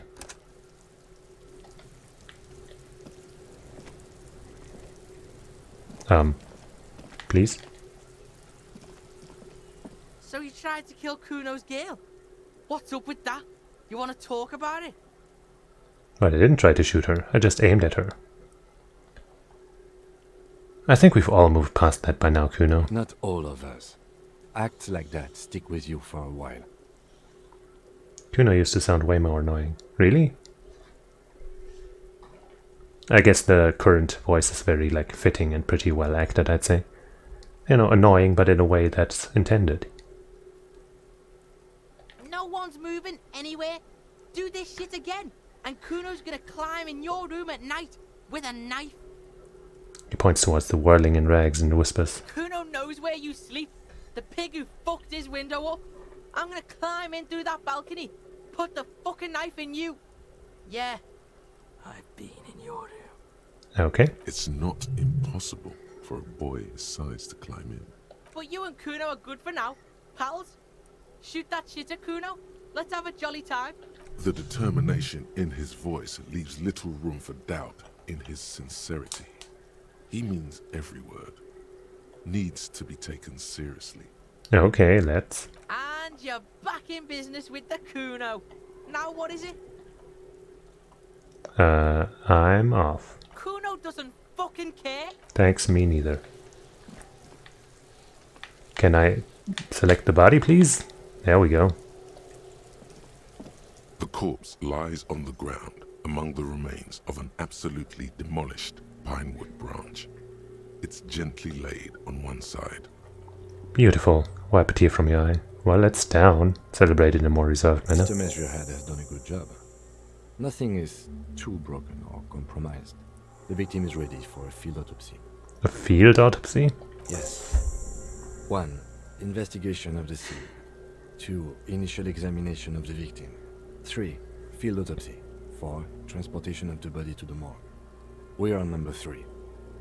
The RCM's 4-phase murder scene processing manual. The fuck are they on about? Cop's gonna cut his shit up. Like, Kuno's pretty dumb and annoying, but Kuno S is so amazingly fucking stupid and, like, reactionary. It's just, like, in a way that I, like, obviously that she's a terrible person and stuff, but it's just funny how fucking terrible she is. The Kuno's kind of worse in a lot of ways, but she's just... She's not even... She doesn't even dare to be close to us, you know? But she just opens her mouth and it's kind of funny. Anyway. Don't we have someone else for this? The doctor? Don't we have someone else to cut his shit open? Got it. The lieutenant adjusts his glasses, and takes a deep breath. First, what exactly is field autopsy? Try to remove the dead man's boots. Tell me who you are, dead man. Ah. No, okay, if I increase my inland empire, I can try this. But first, let's ask. Come on, officer. You know what a field autopsy is. You've done 100 of them. What you do know is, at 18.9 kilometers, the dormant shield volcano, Corpus Mundi, is the world's highest summit, and the failure of the 38 single, Epui Descent, to crack the top 20 was the death knell of disco. But what a field autopsy is, you have no idea. Why don't you know? What use are you? Clap your gloved hands. Let's get in there. Why? You must What have me confused with the Copperpedia. Who's the Copperpedia? I think I need to talk to him. You, sir. You are the Copperpedia. Okay, yeah, so I guess we're not gonna even ask Kim what that is. Let's get in there. There truly is a time for everything, even for yellow gardening gloves. However, they are lacking hygienically. I suggest you get in there in limited capacity. Alright. I'll ask you when I need you to. For the most part, maybe I should handle the contact and you take notes? Yes. What? No, we just fill this in, right? Show him the red field autopsy form in your ledger. That's right. But first I'm gonna level up my inland empire. To talk to the corpse. You know, police business. What you do. Inland empire. Oh, that's a psyche thing. I mean, I guess that makes sense. Alright, I'm really inland empire now. The rotting man lies on. The lieutenant adjusts his glasses and takes a deep breath. Come on, dog. 83%, you can't fail me again. Can't. Okay. Gone. Where have you gone? I can see you're gone, but who are you? I'm a joke. Look at me. There's nothing funny about you. You are now, but who were you when you were alive? A killer. A motherfucker. And a killer. I have another question for you. Go ahead, Copper. Where have you gone? Into the wild pale yonder. Where's that? In the past. Way out in the west. What is happening? What do you mean? I'm talking to you. It's the power of your... Black frothy liquid starts bubbling on his lips. Imagination. Cool. Go ahead. Ask me more questions. You fucking love questions. Why do I love questions so much? Because you're a copperoony. Look at all of them go. Do you want more questions? Yeah, give me questions. Give me a comical amount of questions. No, just give me more. Here you go, you loony. Is my name Rooney? Oh boy. Why do I feel like I've forgotten something terrible? Because you have. Is my name Rooney? Fuck no. You're no Rooney. I do strike myself as Rooney. Rooney is not who I am. I'm Harry. Of course not. The name is Raphael Ambrosius Cousteau. Listen to yourself. Hey, how You're dare not you? Raphael anything. You're probably just Harry or something. That's right. Harry. I feel like I've been getting a lot of Harry lately. No, it can't be Harry. I refuse. Good for you. You stink and you're boring. I remind you of someone. A child born with Muller's disease, harlequinism, grown up miraculously. A deep sea creature? A baby affected with harlequinism? Sure. You sure we got out of that one? Coppellini. Enough. Come back later, Coppo. Amuse yourself with my frank manners and my memento mori features. If possible, also, see me in your dreams. Okay. Open your ledger. The dead man stares in silence as you crack open the ledger. The bright red paper is covered in boxes and lists. describing the condition of his skin and organs in 3 parts. Above those, an 11-field info form needs filling out first. It begins with begin 1 assistant. Let's jump ahead to the 3-part summary. Now let's just begin at the start. Let's be reasonable for once. That's you. Write the initials. Write Raphael Ambrosius Gaston. The corpse is indifferent to your scribblings. Just lies there. The next box says Coroner's case number. KK57-0803.0815. KK equals Kim Kitsuragi. 57 equals Precinct 57, followed by his date 0803 and time of arrival 0815 on the scene. He's indexed the case after himself, not you. That's fine. That's because he doesn't want to bring up the messy question of your initials. What messy question? I don't know. What are you talking about? Shouldn't we file the coroner's case under me, technically, or even write it down? Next. Name. We've heard the nom de guerre. Lely. It's better than nothing. Write it down. Right, Lely, nom de guerre. What's next? Date of birth? Date of birth, nod. NA. NA. Age? Roughly 50. Dry 40. The damage is so extensive, it's better to err on the young side. I'm gonna write for about 42. He nods. Race. Mondial. Fair to olive-skinned, from the Isola of Mwindi. This is as vague as it gets. You might as well say whitish. Write it down. The pudgy mess of curdled meat looks neither mondial nor anything other. Sex. The little monster exclaims energetically. Male. Pigs can have sex. Right, fucky. Okay, this is fucking stupid. Oh my god. I kind of want to do it though. Why is this so funny to me? Oh my god. Oh my fucking god. Naively, the lieutenant does not double-check. Oh my fucking god. Date of death. We're still going with March 4th, 51. What else? 9. Body identified by is non-applicable. 10. Case number is the same as the coroner's case. KK 57 0503 0815 listens motionless, with the cargo belt still around his neck. Only one box remains. Evidence of treatment. None. At least not after the initial examination. What exactly is treatment anyway? Interfering with the body's position or wounds post-mortem. Didn't the footprints look like he was carried over? Didn't I shoot him? Didn't I accidentally shoot him? Wouldn't that be that? Oh well. They'd have to have incapacitated and carried him over. This man was more than a match for untrained dog walkers. He places his hands on the dead man's chest, as if in preparation. Your central nervous system recognizes this gesture. It's the stations of the breath.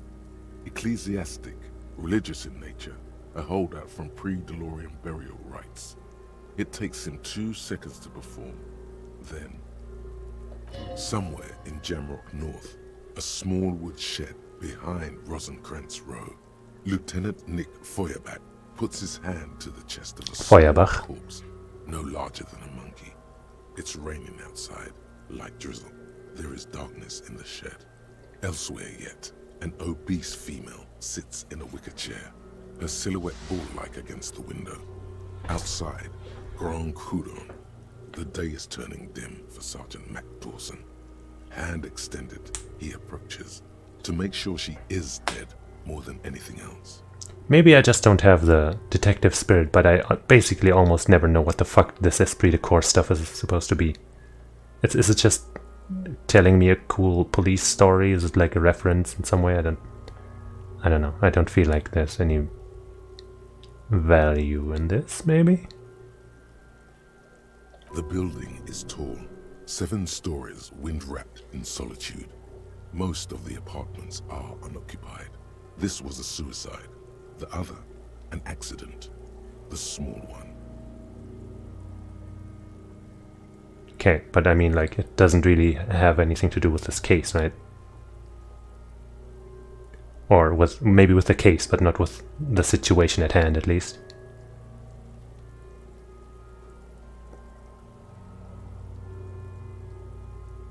And so, all across Jamrock, Coal City, GRIH, 42 deceased persons found today. 42 stations of breath. We should start the post-mortem. Turn the page. The corpse cannot feel Kim's hand on his chest. It no longer meaningfully interacts with its surroundings. A thicket of boxes and lists on red copier paper tries to answer why. External examination summary, internal examination summary, description of injuries summary. Tell me something, dead man. Shoot, Looney Rooney. You know. Come back later, Corpo. Amuse yourself with my frank manners and my memento mori.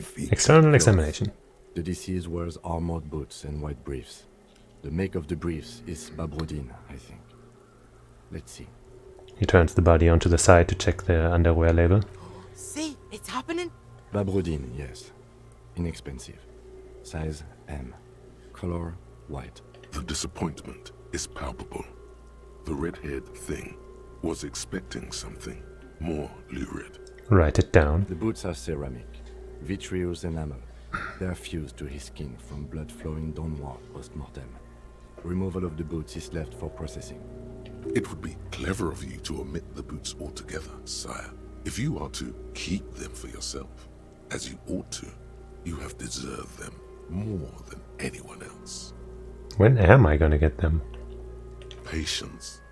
After the autopsy, before the body is taken away, there will be a window of opportunity.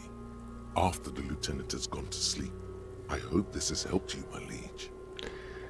I don't know if I want the boots. I mean, I do, but I don't.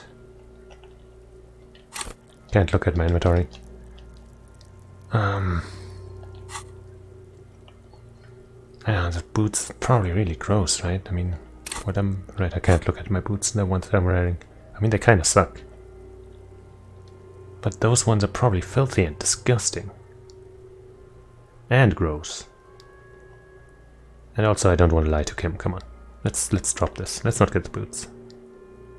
The boot has a serial number. It's E50.100.100. The lines between the plates are in the shape of the alphanumerical. The number is purposefully concealed by the design. Write it down. Tattoos. He stands up, feet planted on either side of the body. The upper torso is covered in a single continuous tattoo, resembling a national pattern. It reaches from the right shoulder to the heart. The ink is blue and white.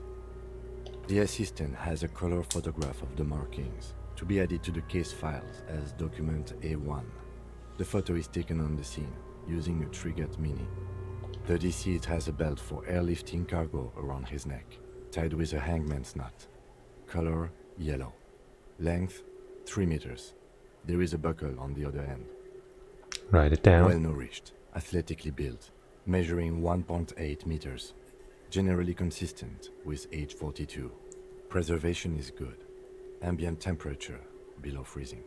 Write it down. Body hair is light brown. Distribution is consistent with the age. The deceased had male pattern baldness. Hair is combed back, short. Touch the corpse's hair before moving on. Why? Write down. Short, light brown, male. Lividity is consistent with hanging. The head is congested. Contusions are present on the head, chest, and thighs. Consistent with stones thrown post-mortem. Low velocity. Fucking low velocity? You think Kuno doesn't know what you're talking about? Velocity was fucking max. I am a little surprised that he knows that word. Talking shit about Kuno's velocity. In addition, there are bite marks on the face, scalp, and chest. Consistent with predation. Bite marks. Write down, but I meant for high velocity. No. ligature mark. The lieutenant produces a small folding knife. With the other hand pulling on the belt, he starts cutting into the polyester. The stench is horrid. After a while, it's obvious the material cannot be cut. The steel wiring. There's too much of it. We need to remove the belt so we can get to the ligature mark. You got just the right tool for that. The chain cutters. Yeah. I am prepared. Good thing we got these chain cutters. Pull out the rubber grip cutters. Pet them. The hanged man lets out a joyous little bubble of rot from his nose. Good thing we got the chain cutters. Okay, so I guess we're doing both. Always good to think ahead. Now, he points to the rope squeezing the dead man's neck. We need to cut the belt to see the ligature mark below.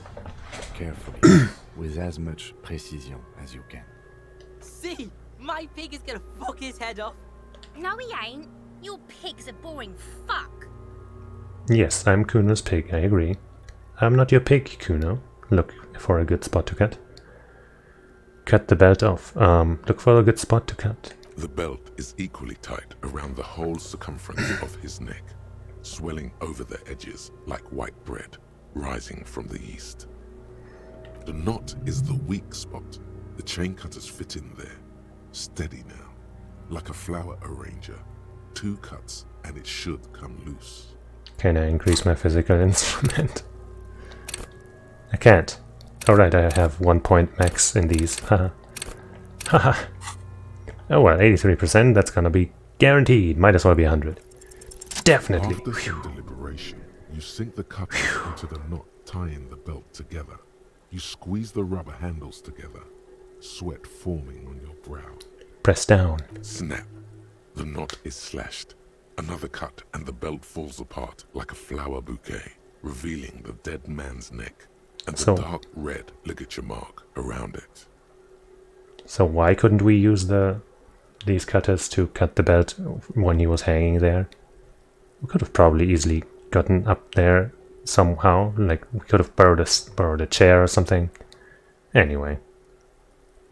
The rope rises to a point, leaving a gap in the ligature mark. As I said, we could have gotten a chair or something. It's in the back. It really didn't seem that high. The rope rises to a point, leaving a gap in the ligature mark. The suspension point is in the back of the neck. The lieutenant has kneeled closer, running his finger along the dark red grooves until there's a gap. There wouldn't have been enough. Didn't look that much higher. Hemorrhaging is observed on the skin, above and below the ligature mark. The mark is well pronounced, consistent with a drop from 1 or 1.5 meters. Write it down. Chest is intact. Normal contour. Abdomen is protuberant. Pelvis intact. Genitalia... He pulls down the man's underpants. No! Let's get out and see! I fucking knew it! This is clearly what they've been waiting for, ever since the autopsy began. The lieutenant is trying to make it as boring as possible. Genitalia is male and unremarkable. No evidence of injury. Write it down and move on. Back is symmetrical and intact. Upper and lower extremities are intact, but asymmetrical. There are combat injuries on the right hand, thigh, and hip. In addition, I see smaller, residual scars, too numerous to count, covering about 30% of his skin. From wounds sustained over 2, maybe more decades, dispersal and accumulation indicates long and active combat duty.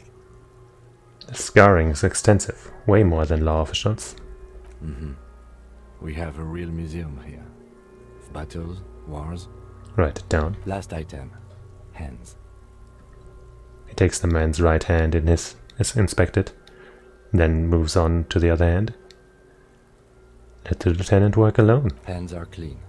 No sign of a recent struggle. Were we expecting any? I was. Maybe I'm just not seeing them. Honestly, this stench is making it hard for me to think at the moment. Write it down. Ooh. That's all for the external. Well done. What next? What's he say? Well done about? Yeah, he turns, it's not enough. That's all for the external. Okay. Internal. Central nervous system. I have nothing. Do you have anything on this man's central nervous system? Of course, there is a moral to be drawn from it. A moral to this story. If I'm at the moral of the story. Sure. What would that be? He looks at you inquisitively. The dead man looks, too, with barely contained excitement to hear the moral of his story. The brain is very, very vulnerable to the compromises in its blood supply. I think that may well be the moral of every story, officer. The lieutenant grins. I write NA. Good. Musculoskeletal. Purge fluid is coming from the mouth. Not injury related. Eyes and tongue protuberant. Hyoid bone. Let's see. With his eyes almost closed, the lieutenant puts his hand on the dead man's throat and begins to massage it, gently. A rotting smell erupts from the mouth. Purge fluid runs down his lips, black and viscous. Yeah, jack that fucker off! The hyoid bone is fractured. The rest of the musculoskeletal system is intact. Unremarkable. Write it down. Respiratory system. Back hunched, as if in prayer, he begins to pry open the dead man's jaws. He stops to exert more force. Both hands are used. Oral cavity shows no lesions. The victim has received a dental implant, possibly after a combat wound. Mouth swollen. Hemorrhaging present in mucosa of the lips and mouth. Write it down. Hepatobiliary. NA.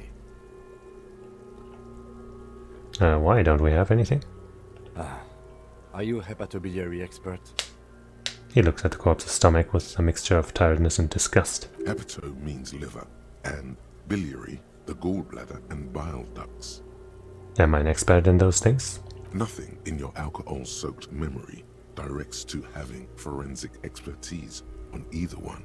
I don't think so. Neither am I. Right, NA. Same for toxicology and serology. NA. Right, NA. Cardiovascular. The body exhibits heavy lividity. Blood has gathered in the hands, feet, and neck. Hypostasis is visually consistent with the hanging. Write it down. Gastrointestinal. He breathes a sigh of approaching relief. This is the last field on the list. He looks around to the ground, the pool of feces here there. This will do. Digested semi-solid food in stomach. Voila. He touches the corpse's bloated lower abdomen briefly. Write it down, omit the voila. Keep the voila. What's next on the list? Injuries. Let's see. We have bite marks, contusions on the head and chest, and a ligature mark encircling the neck. You'll need 3 fields. Leave a 4th one too. Bite marks, contusions on the head and chest, and ligature marks. What about the injuries we have inflicted? Oh, so we inflicted them? Okay, I inflicted. Okay, so there's a spin-stabilized munition from a Kiel A990 muzzleloader lodged in his lung. I don't think we should mention that. Better not to muddy the waters. I agree, the waters are muddy enough, but isn't that sloppy? Keep it minimal, so back to injuries? Injuries.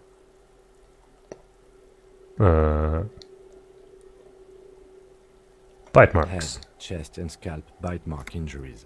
Predation by birds has caused damage to the body. Odontologist does not need to be consulted. And your opinion, officer? Beneath the description where there are 2 boxes waiting to be ticked. A. Opinion, fatal injury. B. Non-fatal, post-mortem. Post-mortem. Agreed. Next injury? Contusions. So, the scalp bleeds from a post-mortem head injury, a stone. The injury does not have the rim of an early inflammatory response. The perpetrator on the scene has confessed to causing it post-mortem. At maximum velocity, fucko! Has confessed to causing it at maximum velocity. Write it down. Coagulated blood sticks to his scalp and chest, where the countless stones have hit the dead man. Beneath the description of injury, 2 boxes. Non-fatal post-mortem. Right. Next. What's the 4th injury field for? Nothing. Just in case. Okay, ligature mark. A dark red abraded ligature mark encircling the neck, with a gap on the nape measuring, let's say, 7 centimeters. The hyoid bone is fractured, the cervical column intact. I see hemorrhaging on the skin, above and below the ligature mark. Depth of the mark, 1 centimeter. No signs of clawing on the neck. Write it down. Below the note, 2 customary boxes wait to be ticked. The man's head jerks to the side. The ring around his neck is visible. Fatal injury. That's it. We have established cause of death. It's not much, and it leaves much to be questioned. But it's a start. Continue. Let's wrap this up. I pronounce this field autopsy over. First, how did it go? Well, we established probable cause of death. Some would say that's the goal of an autopsy. What else? We were thorough with the list of injuries too. We described them all in detail. What is there to say? Given the circumstances, it was a professional field autopsy. What now? I need a copy of that autopsy form. Then I will drive him to Faubourg. Rip out a copy of the autopsy pages. For processing. He looks at the dead man one more time, then at the slip of red paper in his hand, and then the corpse again. He's thinking, did I miss something? You tilt your head, also looking at the corpse. I'm sure we didn't get everything. There's always something. Try to move the boots. Search the body one more time thoroughly. Let's bag him, take him away. Try to remove the boots. I thought we decided to leave it to processing. Let's not turn this into some kind of circus. Damn it. This is turning into some sort of mega puzzle. Okay, so you can sneak out of your room maybe, after he's gone to sleep.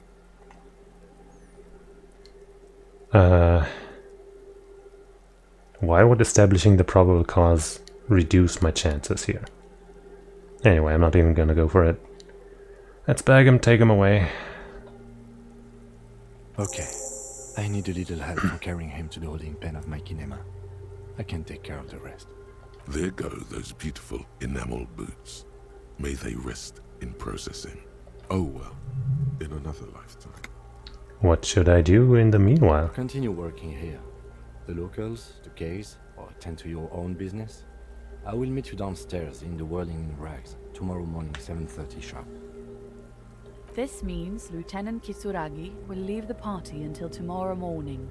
You're free to do side tasks and even the main case, though it might be more difficult. If you have nothing to do, read books or sit on the bench on the plaza. Bag the corpse and drag it to the motor carriage. I do want to see about that smoking guy or whatever. If I can. And I think after that I'm gonna end the stream for today. Because, you know, can't make every stream 7 hours, can I? I mean, I could, theoretically. But, I'm not trying to. Let's check this scenery out once more without the corpse. Kuno's still there. So is this girl. Alright. Please let me walk. I guess I also have a bunch of new things to check out in my inventory and other menus. Like the map. There's something that I could re-attempt. Wish I knew what. So we got some new ideas, right? Some kind of superstar, that's not new. White Morning is not new. Motorway South. 8 hours. Temporary research bonus, -1 visual calculus, okay. At the edge of the map, the landmass begins to disintegrate into pure trigonometry. The ocean melts, becoming a triangle of signs, blah blah blah blah blah. Blah blah blah. Sure, man, let's just get that.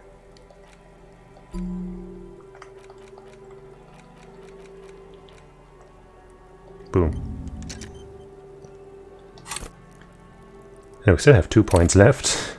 How about I get another point of this? Because I've... but 4 is still okay. I don't... yeah, it's fine. Probably. Whatever. But I'm gonna save for sure. That's a good idea. Thanks for bringing it up, me. No problem, me.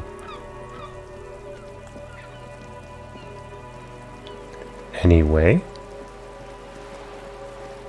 just gonna take this nice little stroll down the road and across those planks.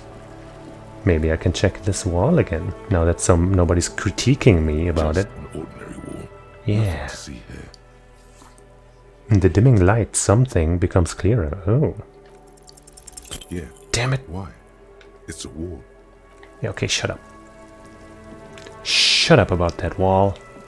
Unless you want to actually tell me the things about it that I want to know about it. Then keep talking. You can sleep after. Yep, I know that one. I knew that one.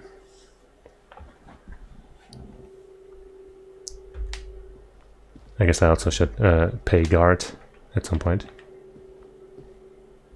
But, I mean, yeah, you know, whatever. I still got a little bit of time, I think.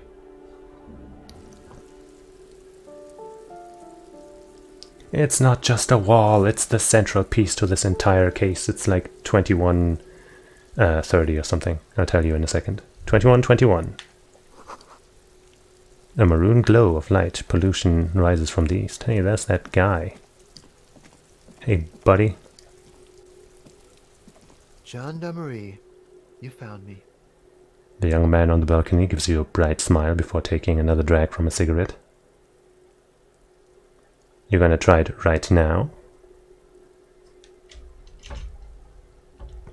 I mean, you know, I'm about to end the stream anyway, so don't worry about me. And have fun with that. His slender figure is backlit by city lights, its distant streets and motorways flashing like diamonds. It feels like a Friday. He seems to be in a good mood tonight. I got your hint. Found the key right under that stone. Beautiful. He replies, smiling as he looks at you. Something sparkles in his eyes. So tell me, are you here to make things right again? That's what I'm aiming for, yes. Honestly, I'm just trying to not screw anything up. I'm not going to make things just right. I'm going to make them spectacular. Ignore this question. I was hoping to talk to a possible witness. The balcony overlooks them.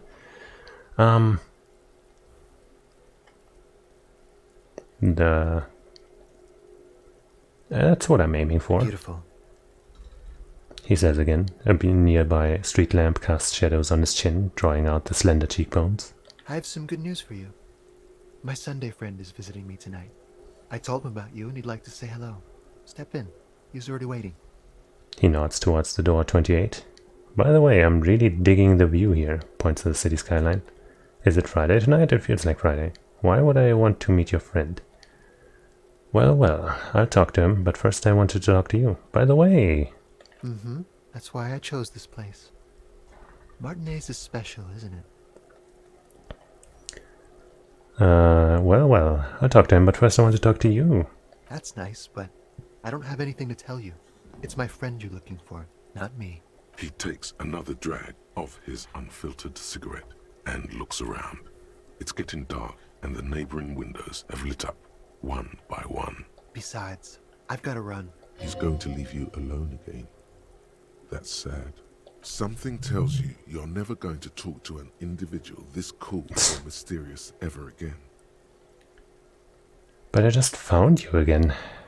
Go if you must, I don't care. I don't care about people leaving me all the time. But I just found you again. Just look at it. It's a beautiful night. Who's going to stay in on a night like this? A man on high heels stumbles out of a basement club, music blasting over the entire district. It's chilly, and as the chemicals hit his nervous system, 1,000 shivers ripple through his body. Only if you promise that we'll talk again. It's important. We'll talk. Just not tonight. Take care, alright? Whoa, that's another level up. Interview the Sunday friend. Okay. And he's gone again. Looks like it's becoming a theme for him. Okay.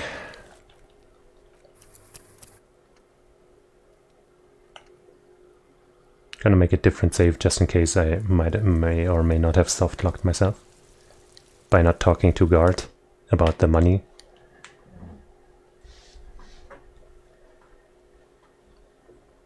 Which I've been told is a thing. I hope it's not.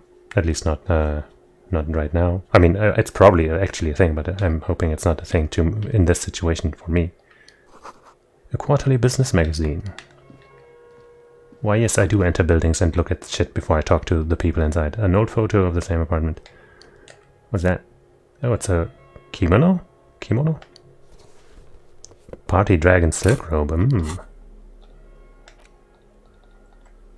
+1 drama and +1 electrochemistry. I'm guessing that's a jacket slot versus esprit de corps and shivers. Esprit de corps, esprit de corps, esprit de corps. Is this? I'm pretty good at that already. And shivers. Shivers 5. Yeah, I could get rid of those for drama and electrochemistry. Drama. I'm pretty good at, and electrochemistry. Is this? I could, yeah, use an improvement of that, I guess. How do I look? That looks awful.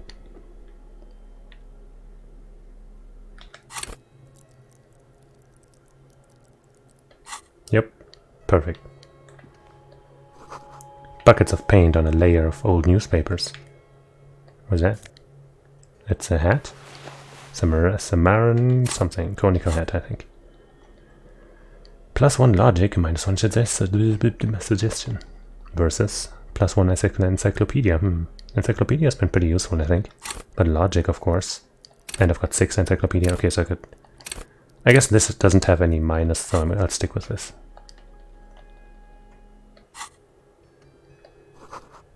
An exquisite canopy bed made of metal. Dishes soaked up in the pot. An empty ashtray. Flyers for underground parties. You have acquired the robe. Keep it, officer. It looks good on you. Thanks. His hands are clean and well manicured. This is a man who knows the importance of appearances. I know electrochemist to drug stand, but that just means I also know about drugs, right? Not just that I take them. My name is Charles Vildrouin, and I am an official with the coalition government. I work for the Institute of Price Stabilité on assignment from Sur-la-Clé. I heard you talking to my friend outside. Very good. Super. I am here to assist you in any way possible. Ask me about the hanging. No, first ask an innocuous personal question to get the interview off on the right foot. Before we go on, I absolutely have to inquire about this wonderful canopy. Point to the silk robe. Before we get to that, tell me where you got this beautiful silk robe from. Show me the samurai hat. We'll get to that right after you tell me the story behind this black samurai hat. Get down to business. Now about the hat first, huh? I got it from the head of the Samaran delegation on my trip to Lomantang. It's made from a special charcoal-colored bamboo. It's an emblem of the forward normalization of our diplomatic relations. He's alluding to the decade-long war of independence, while deftly brushing aside the complex causes behind the conflict. That's really all I can tell you about it. He forms a little rooftop with his fingers. Cold air sweeps in from the balcony. You actually witnessed the lynching? What's an official like you doing in Martinez? Can you tell me about your friend? You actually witnessed the lynching? I'm sorry I'm gonna drink some water. Officer.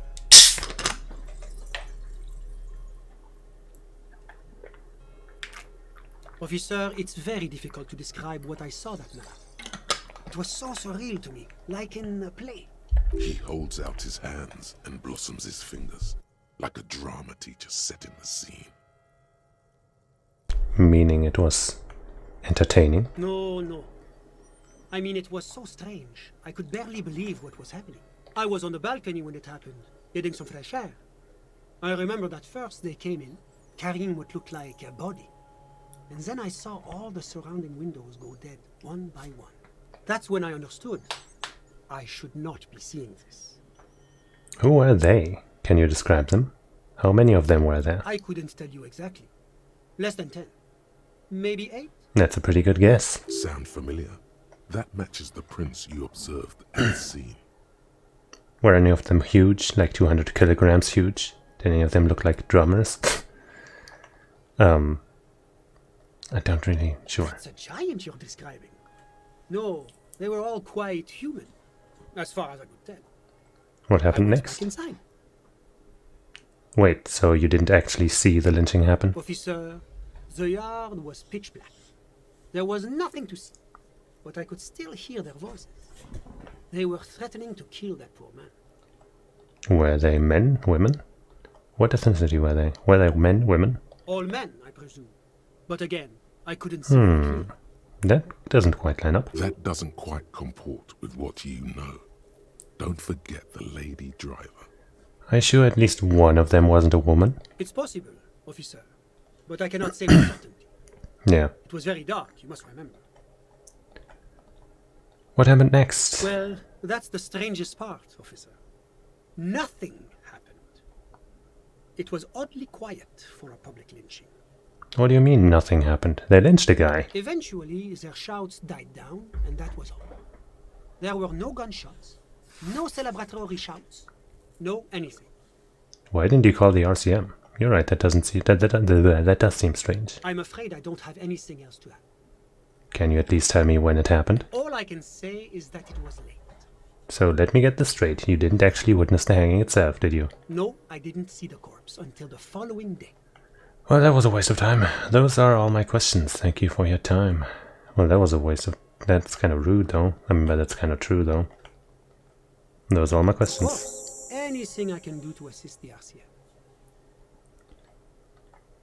What's an official like you doing here? The Coalition is only looking out for the price stability. Inflation is a killer, like a heart disease blocking the normal circulation of the economy. It must be controlled.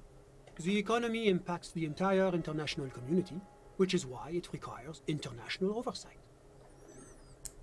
Okay, but what are you doing here in this apartment? So you're some kind of bureaucrat? What is this international community? What is the price stabilité? What are you doing here? Well, I'm renovating it. It is an interesting project. The building used to be a 12-story skyscraper before the cannons took the top 4 stories off. This, of course, happened when the Coalition forces landed here. You could say I'm undoing some of the material damage the international community caused when we arrived here. Enough about business. Whatever you wish, officer. Can you tell me about your friend? My friend. My friend is a good young man.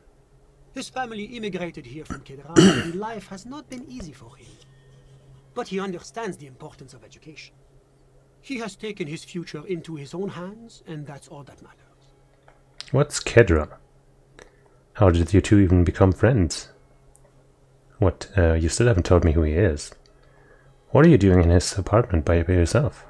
What's Kedra? Kedra is a candidate member of APIS.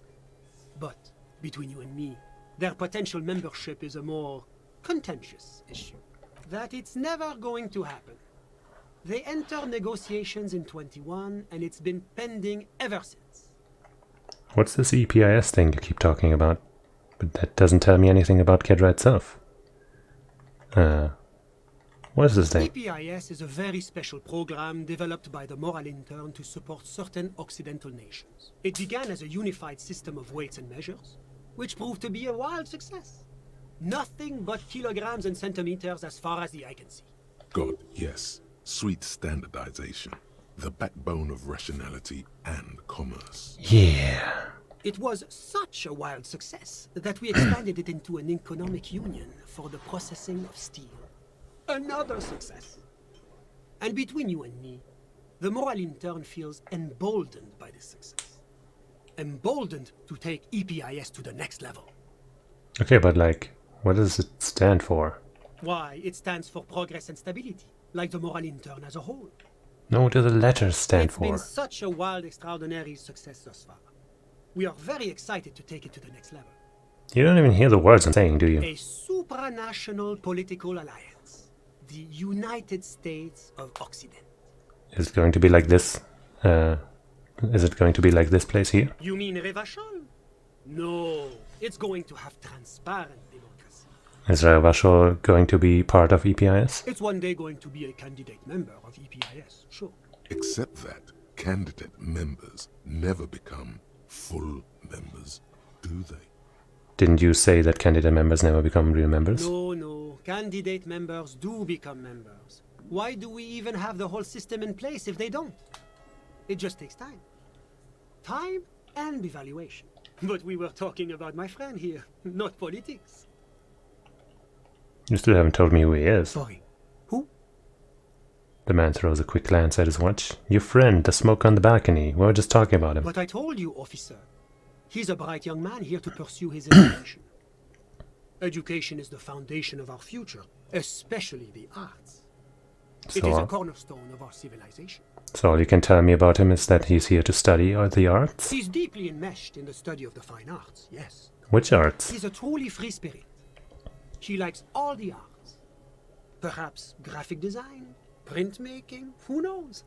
The world is open wide for a talented youth like him. How did you become friends? How did any of us become friends? Oh my god. Bad things happening on the Insula Indian Isola. Oil platforms ablaze in the night. Civil wars lasting for years. Finally, the international community is forced to step in. What are you talking about? No one becomes friends that way. You're describing how the coalition occupied Revachol. One of the wonders of democracy is that everyone is allowed to have his own opinion. And not just allowed, encouraged even. Have you ever tried debate? Yeah, I mean, you know, I don't know how you got that idea. Debating. You should consider joining a debating society for adults. I hear they're oodles of fun. I used to have a flyer for one, but now that I start thinking of it, it was for an improv class anyway. It's this funny theater thing, you know? Very creative. Helps relieve stress. A chill runs down your spine as you envision a half-dozen people in professional attire standing around a chair, awkwardly pretending to be waiting for a motor bus. It's neither funny nor creative. What are you doing here? I'm just enjoying the view. What view? It's dark outside. Isn't it rude for your friend to leave you alone like this? We're old friends. Nothing's taboo between us. He comes and goes. I'm sure you'll see him around. Bye. I'm all ears, officer. Bye. A moment. Officer, do you have everything you need from me? I'm afraid we won't have the chance to speak again once you leave. Hold on, why can't we talk later? I'm not going anywhere. I just want to take a look around this apartment. Why? It's against diplomatic practices for an official in my position to be discussing murders with local militiamen. And I'm pressed for time. After you leave, I should be leaving as well. That's not the real reason he's so apprehensive. Men in his position shouldn't be seen loitering around in underprivileged young men's apartments in the middle of the night. Thanks for the heads up, but my work here is done. Of course. I'm glad I could help. You could not help. You did not help. You didn't do anything, really. You allowed me to keep the things that I found, which I guess is okay, but honestly, I'm gonna take this off now. Because I don't like it anymore because of you. There. See what you did? Jeez, man. Some people. Bye.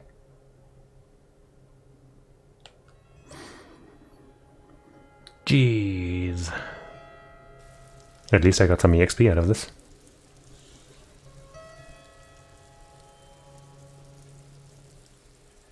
And I guess like he kind of like corroborated the story. You know, 8 people. And that's kind of all.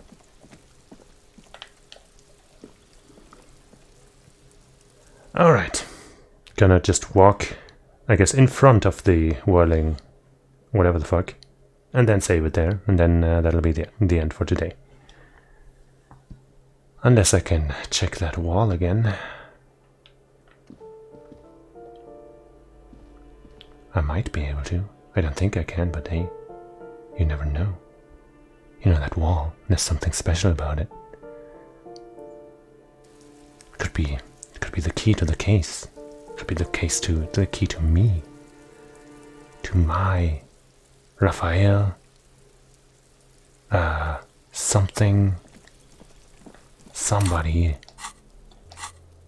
Whatever.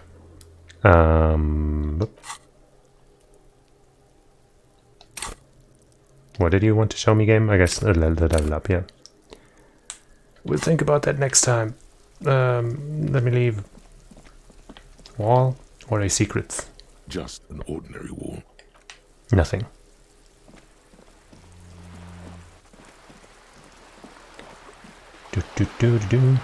Just walking around at night. It's almost 10 AM. But that is how I fight. Even if there's no light. I know there's actually light. But that wasn't right. Shut the fuck up, bro. That was my newest single. A smash hit across all seas.